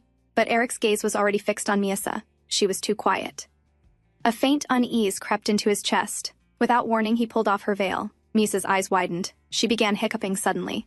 Eric, she murmured softly. Seeing her like that, Eric finally relaxed. I apologize for startling you, he said, later in the library as he picked up a book for her. Misa smiled lightly. Oh, it's nothing. My hiccups are finally gone thanks to you. Eric let out a breath. No, I overreacted. I thought you were unwell. You worry too much, Eric, she said softly. Come here, Misa, he said, sitting down. Did you enjoy your outing? Misa climbed into his lap naturally. Yes, she said, her face lighting up. I met Lord Selakize. He was so interesting and funny. He looked like an alpaca. Eric blinked at that, but she continued excitedly. For the first time in my life, I went outside, talked to strangers. I was a little nervous at first, but I had more fun than I thought I would. Her smile was bright, genuine. Let's open the gift, she added eagerly. She opened the box and revealed the pair of brooches. I'm going to wear it all day, she said, leaning against him. So you need to wear yours too, okay? Eric looked at her for a moment, then smiled. All right, he said softly. I'll make sure to do as you ask. He leaned in, kissing her lightly before asking, and the hairpin in the box. Is that the one you bought?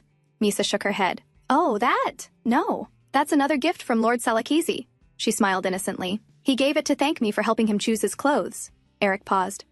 A personal gift? He asked. Then, after a brief moment, he added calmly, then we should store it somewhere safe, so it doesn't get lost or damaged. Misa blinked, confused. But Eric, Then I won't be able to wear it. I'll buy you another one, he said simply, a prettier one. Then his expression shifted slightly, more serious now. Misa, promise me, he said, holding her gently. If you notice any changes in your body, you will tell me immediately. Misa nodded slowly. Then she told him what she had noticed earlier at the market. Eric listened carefully. I believe Mother is already adjusting to the situation, he said after a moment. I am also keeping an eye on things. It would be a disadvantage for us if a riot breaks out before we proceed with our plan. The royal palace must have been informed by now. They will make a move soon. And that should take care of the current shortage. I've also looked into some social gatherings you could attend. I think it would be better if you attend a larger event, he explained, with many guests, so no one focuses too closely on you. He paused briefly. Count Laviat's upcoming engagement party would be our best option. At the royal palace, Saleth tapped his fingers lightly against the desk, carefully analyzing the reports laid before him.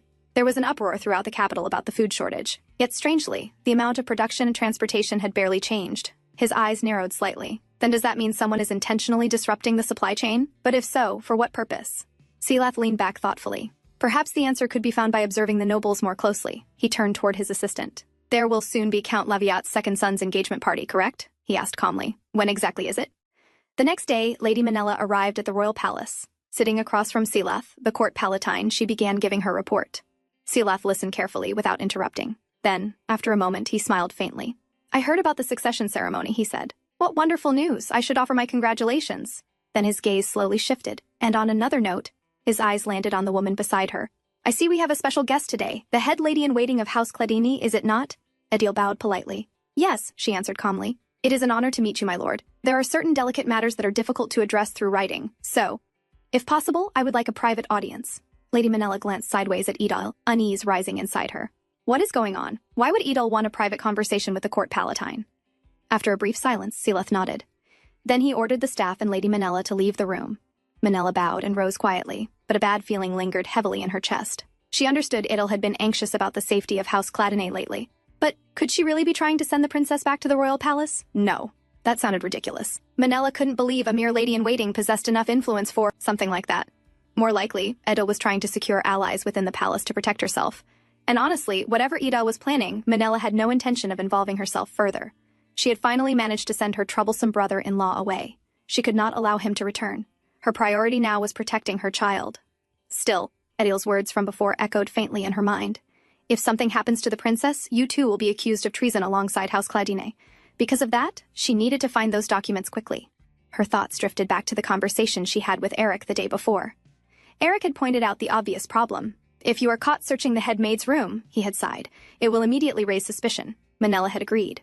Then Eric paused thoughtfully.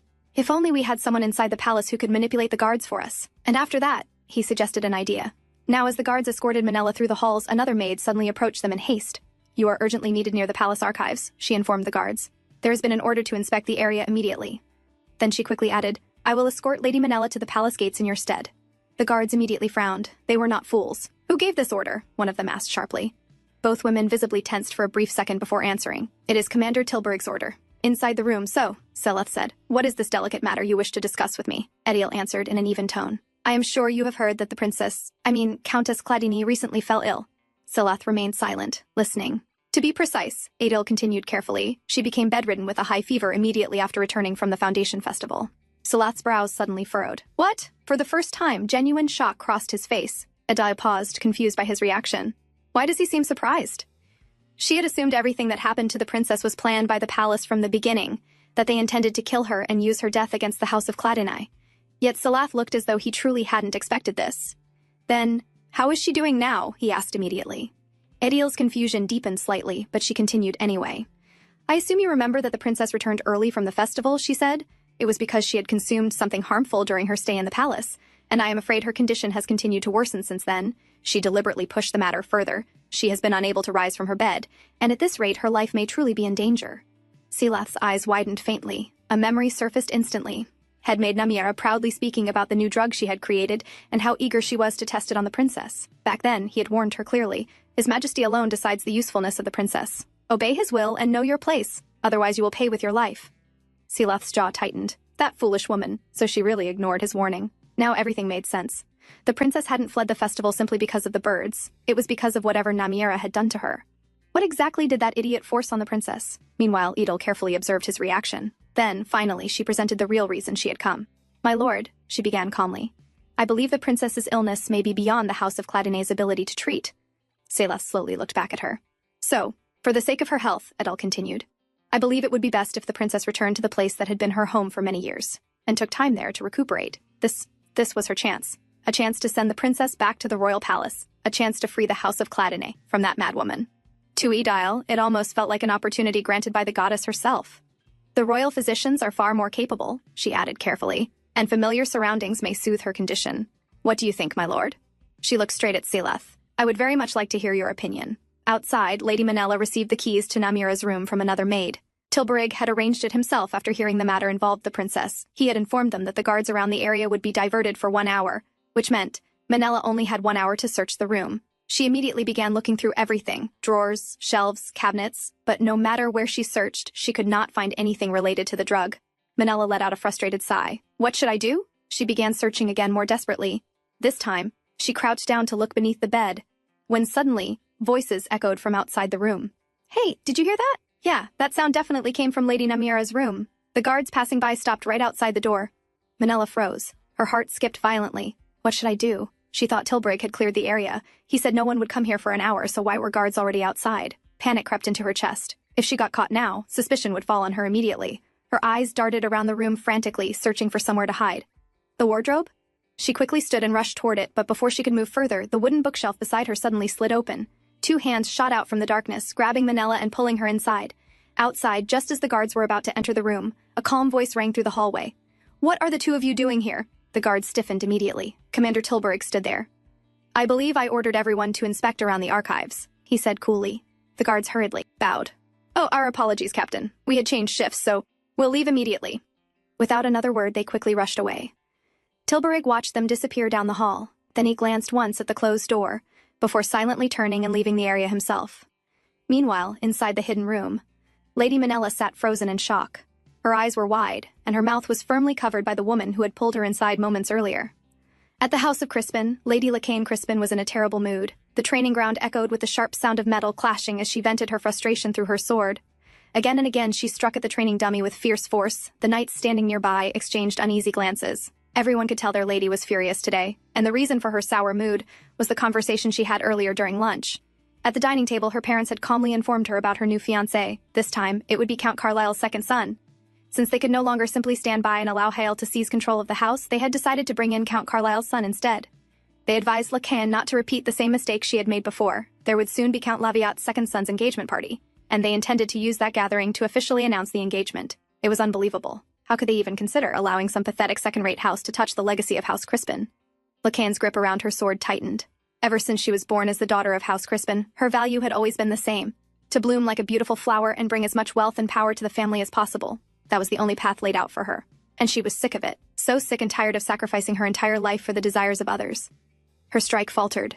The strength suddenly left her body, and she stumbled before falling to the ground. The sword slipped slightly, grazing her hand. A thin line of blood appeared. My lady! The knight training with her hurried forward in alarm.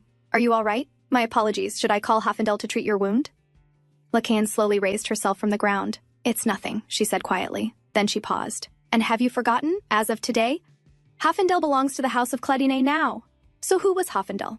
Hafendel was known as the most brilliant physician in all of Esquilor. His area of expertise mainly lay in treating external injuries, but his aptitude in handling all kinds of life-threatening situations was exceptional as well. Many noble houses had once tried to recruit him as their personal doctor, but Hafendel had always refused. He disliked staying in one place for long and wandered freely from estate to estate. That was why everyone had been shocked a few years ago when he suddenly chose to settle down under the House of Crispin. Now people said he was living a peaceful life of leisure as House Crispin's personal physician, and now he had arrived at the House of Cladinet. As Eric had requested through Lady Crispin, Hafendel finally came to examine Miaza. He also happened to be Jella's teacher.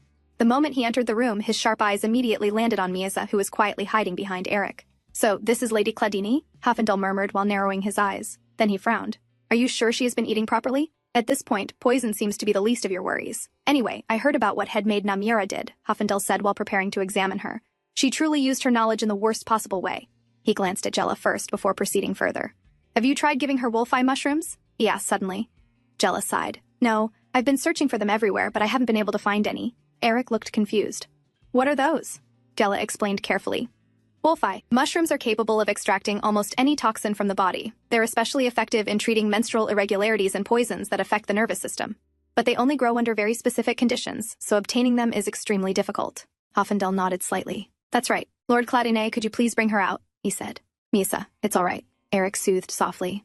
Only then did she slowly allow herself to sit in his lap. Hoffendel finally began examining Misa properly. He lifted her chin slightly and checked her eyes carefully. Our biggest concern right now, he said slowly, is the symptom you mentioned in your letter.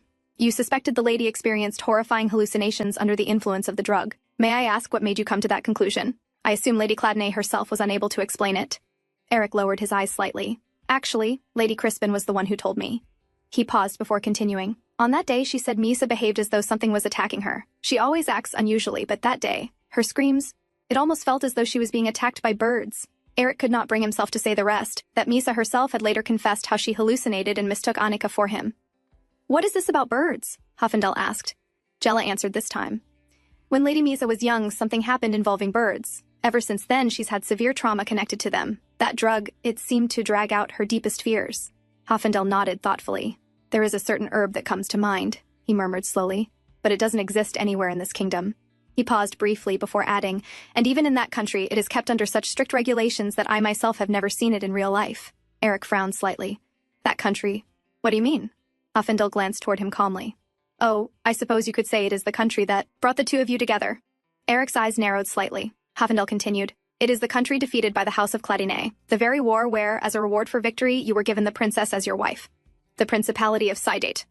Elsewhere, inside the hidden room behind Namira's chamber, Lady Manella stared at the woman behind her in shock. She recognized her immediately. It was the concubine the king had brought from the Principality of Sidate, Anika. But then Manella's eyes wandered around the room in confusion. What was this place? Understanding her gaze, Anika finally removed the hand covering Manella's mouth. The king doesn't even know this room exists, Anika explained quietly. I only happened to discover it entirely by accident. Manella blinked rapidly. What? Then what were you doing here? Anika slowly raised the book she had been holding. I was searching for this. It's the documentation of every drug Namira has created so far. Then Anika's gaze sharpened slightly as she looked directly at Manella. And I know why you are here too. You betrayed the crown and started working for the House of Cladine, haven't you? On the day of the party, Misa quietly stood beside Eric as he prepared himself. Eric? She called softly. He glanced toward her while adjusting his clothes.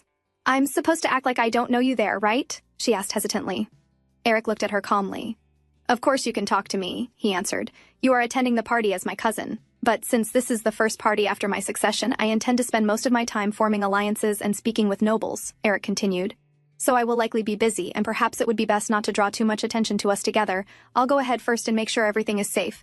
You should go with my mother and enjoy yourself to the fullest. Misa slowly nodded. Then after hesitating for a moment, she spoke quietly. The day I went outside, I realized something. Eric turned toward her fully. It would actually be difficult for people to suspect I'm the princess. There are many people who never even properly looked at me in the first place because they believed seeing the mad princess would bring bad luck. A bitter smile appeared on her lips. So I doubt most people even remember what I look like. For a moment, her expression became complicated. At first, I thought that realization was sad. Then she slowly looked back at him. But later, I realized it didn't matter. Because I have you. Her voice softened further. You see me for who I really am, exactly the way I am. Eric quietly listened. Misa clasped her hands nervously. So now, I only wish for the day to come when I can stop showing you only my abnormal and disgusting side. I want to live as my true self, and I want you to see me doing graceful things and becoming someone beautiful. Eric suddenly let out a quiet scoff. The words made Misa flinch slightly, but before she could misunderstand, Eric slowly knelt before her and gently took her hand into his own. Miesa, he said firmly, you are already beautiful. And, honestly, you should take pride in your flawless acting skills. You managed to fool everyone. Eric lowered his gaze for a brief moment. All his life he had devoted himself to meaningless things, duty, responsibility, obligation. But from the moment he met his wife, the woman everyone called mad, he realized she possessed a fiercer passion for life than anyone he had ever known. And before he noticed it, she had become the only person who held claim over all his loyalty, the woman who radiated life itself. Go and enjoy yourself to your heart's content, Miesa, as your own true self. At the mansion of Count Laviat, the lavish engagement party had already begun. Noble guests arrived one after another in dazzling attire, the grand hall filled with music, laughter. Among the arriving guests were Count Carlyle and his second son. They approached Lord Crispin and Lady Lacane Crispin. You have grown into such a fine lady, Count Carlyle remarked warmly. Lacane clenched her teeth behind her polite smile. Her father was so obsessed with maintaining his current position that he chose to ignore what consequences this marriage could bring to the future of House Crispin. Behind Count Carlyle, his second son stood there with a faint smirk on his face. Don't just stand there, Count Carlyle urged him. Greet Lady Crispin properly. The man stepped forward smoothly. I am pleased to make your acquaintance, he said politely. It is an honor to have the privilege of entertaining the noble house of Crispin, one of the 3 pillars of the kingdom. Then his gaze slowly lingered on Lacane. And you are every bit as beautiful as people say, my lady. Lacane could practically feel the thoughts hidden behind his eyes. Disgust twisted inside her chest. At that moment, it felt like the worst day of her life. Elsewhere in the hall, Lady Cladine entered together with Misa. The joy on Misa's face was indescribable. For the first time in her life, she was attending a gathering like a normal person. Watch where you're going, Lady Cladine said with a small smile. Don't trip and fall. Misa nodded quickly. Her eyes wandered across the ballroom in fascination. Couples danced gracefully beneath the lights. And for a brief moment, Misa found herself wishing that one day, she too could dance freely with Eric in front of everyone, without hiding, without fear. Misa followed beside Lady Cladine as she greeted the nobles. Then suddenly her eyes landed on a familiar woman standing not far away. Lady Lacane Crispin. Misa immediately recognized her. At the same time, Lacane sensed someone staring and turned slightly. Her brows furrowed. Why is she looking at me, she wondered. And who is that woman? Before she could think further, Lady Cladine called Misa over and began introducing her to the noble ladies nearby. This is Elisa Velmore, she explained smoothly. One of my cousins from my mother's side. Misa politely greeted everyone as she had practiced. At first she remained close to Lady Cladine, but after some time she slowly drifted away so they would not attract suspicion by staying together too long. As she quietly looked around the hall, a familiar voice suddenly approached from behind. Oh, I was looking for you, Misa turned. Lord Salakis stood there smiling brightly. We meet again, he said happily. I was hoping you would attend the party. Misa smiled as well, genuinely happy to see him again. Lord Salakis proudly raised a hand toward his outfit. See? I followed your advice and wore something simpler today. Then he added eagerly, By the way, what is your name? Yes, you look lovely, Misa answered honestly before lightly giving him a high five. My name is Elisa Velmore, she introduced herself with a smile. At that exact moment, Eric happened to pass nearby, and when he saw his wife standing there smiling and chatting happily with another man, an unfamiliar jealousy quietly crept into his chest. Meanwhile, Misa was quietly enjoying herself. I'm quite relieved to run into someone I know, she admitted honestly. You see, this is my first time attending such a large event. Lord Salakis blinked in surprise before smiling. Then you must have debuted in society only recently. He tilted his head thoughtfully, which means, you are not married, are you, my lady? Before Misa could answer, Eric suddenly stepped forward. His cold gaze landed directly on Lord Salakisi. And why exactly would that concern you, if I may ask? Lord Salakisi turned toward him before laughing cheerfully. It is good to see you again, Lord Cladine. Then he suddenly brightened. Did you receive my present? He smiled awkwardly afterward. You know, you never treated me like I was nothing, even though I'm merely the illegitimate son of a house whose glory survives only in name. Eric silently looked at him for a moment before giving a small nod. Then he introduced the nobleman standing beside him. This is Count Laviat, he said, the host of today's celebration. Misa politely greeted him. Then Eric smoothly introduced her as well. This young lady is my mother's cousin. She happened to be visiting, so I brought her along. Misa greeted Count Laviat gracefully. Since he appeared close to Eric, she quietly wondered if Eric's negotiations were proceeding smoothly. Count Laviat soon began conversing with her. At first, it almost felt as though he was testing her knowledge. But Misa did not hesitate. Everything Lady Cladine had taught her flowed naturally from her lips. She answered calmly and elegantly, discussing noble customs, social affairs, and estate matters with remarkable grace. Count Laviat looked visibly impressed. You sound just like Lady Cladine herself, he remarked with surprise. I would very much like to invite you to our mansion again someday, Lady Eliza. Relief washed over Misa. Her attempt had succeeded. I would be honored, she replied politely. Then she secretly glanced toward Eric, silently asking with her eyes, Did I do well? Eric gave the faintest nod in approval. Misa's smile immediately brightened. If you'll excuse me, she said politely afterward, I think I'll step outside for some fresh air. Of course, Lady Elisa, Count Laviat replied warmly. Then perhaps I should join you, Lord Salakisi began eagerly, but before he could finish, Eric suddenly grabbed his shoulder. Why exactly would you be joining her? He asked calmly. Though his voice remained polite, the pressure in his grip made Lord Salakisi stiffen slightly. Sensing the growing tension, Misa quietly slipped away before things escalated further. As she walked through the hall, she passed by a tall man. The moment she recognized him, her steps unconsciously quickened. Sileth. Sileth turned slightly as well, his eyes following the mysterious lady who hurried past him. Then he calmly shifted his attention elsewhere. Margrave Cladine, he greeted smoothly. I haven't seen you at social gatherings for quite some time. He smiled pleasantly. But the sharpness hidden beneath that smile betrayed his true thoughts. Outside, near the fountain garden, Lady Lacane Crispin sat alone. She let out a long sigh while rubbing her forehead tiredly. Was this truly the end for her? For the first time in her life, she felt utterly powerless. All her efforts, all her sacrifices, had amounted to nothing in the end. Was there truly nothing left she could do? Then suddenly a voice spoke beside her. It seems your upcoming engagement is troubling you, Lady Crispin. Lacane immediately turned. It was the same woman she had earlier seen standing beside Lady Cladine. Who are you? Lacane asked cautiously. But Misa did not waste time. I heard you wish to become the head of your house, she said calmly, and that you wish to free yourself from this unwanted marriage. Lakane's eyes narrowed. Misa continued confidently. I believe I may be able to help you. So what do you say? Would you like to hear my proposal? And that's a wrap. Thanks for watching. Don't forget to like and share your thoughts in the comments. If you enjoyed this and want to be part of our growing community, hit join to support the channel. Take care and see you soon.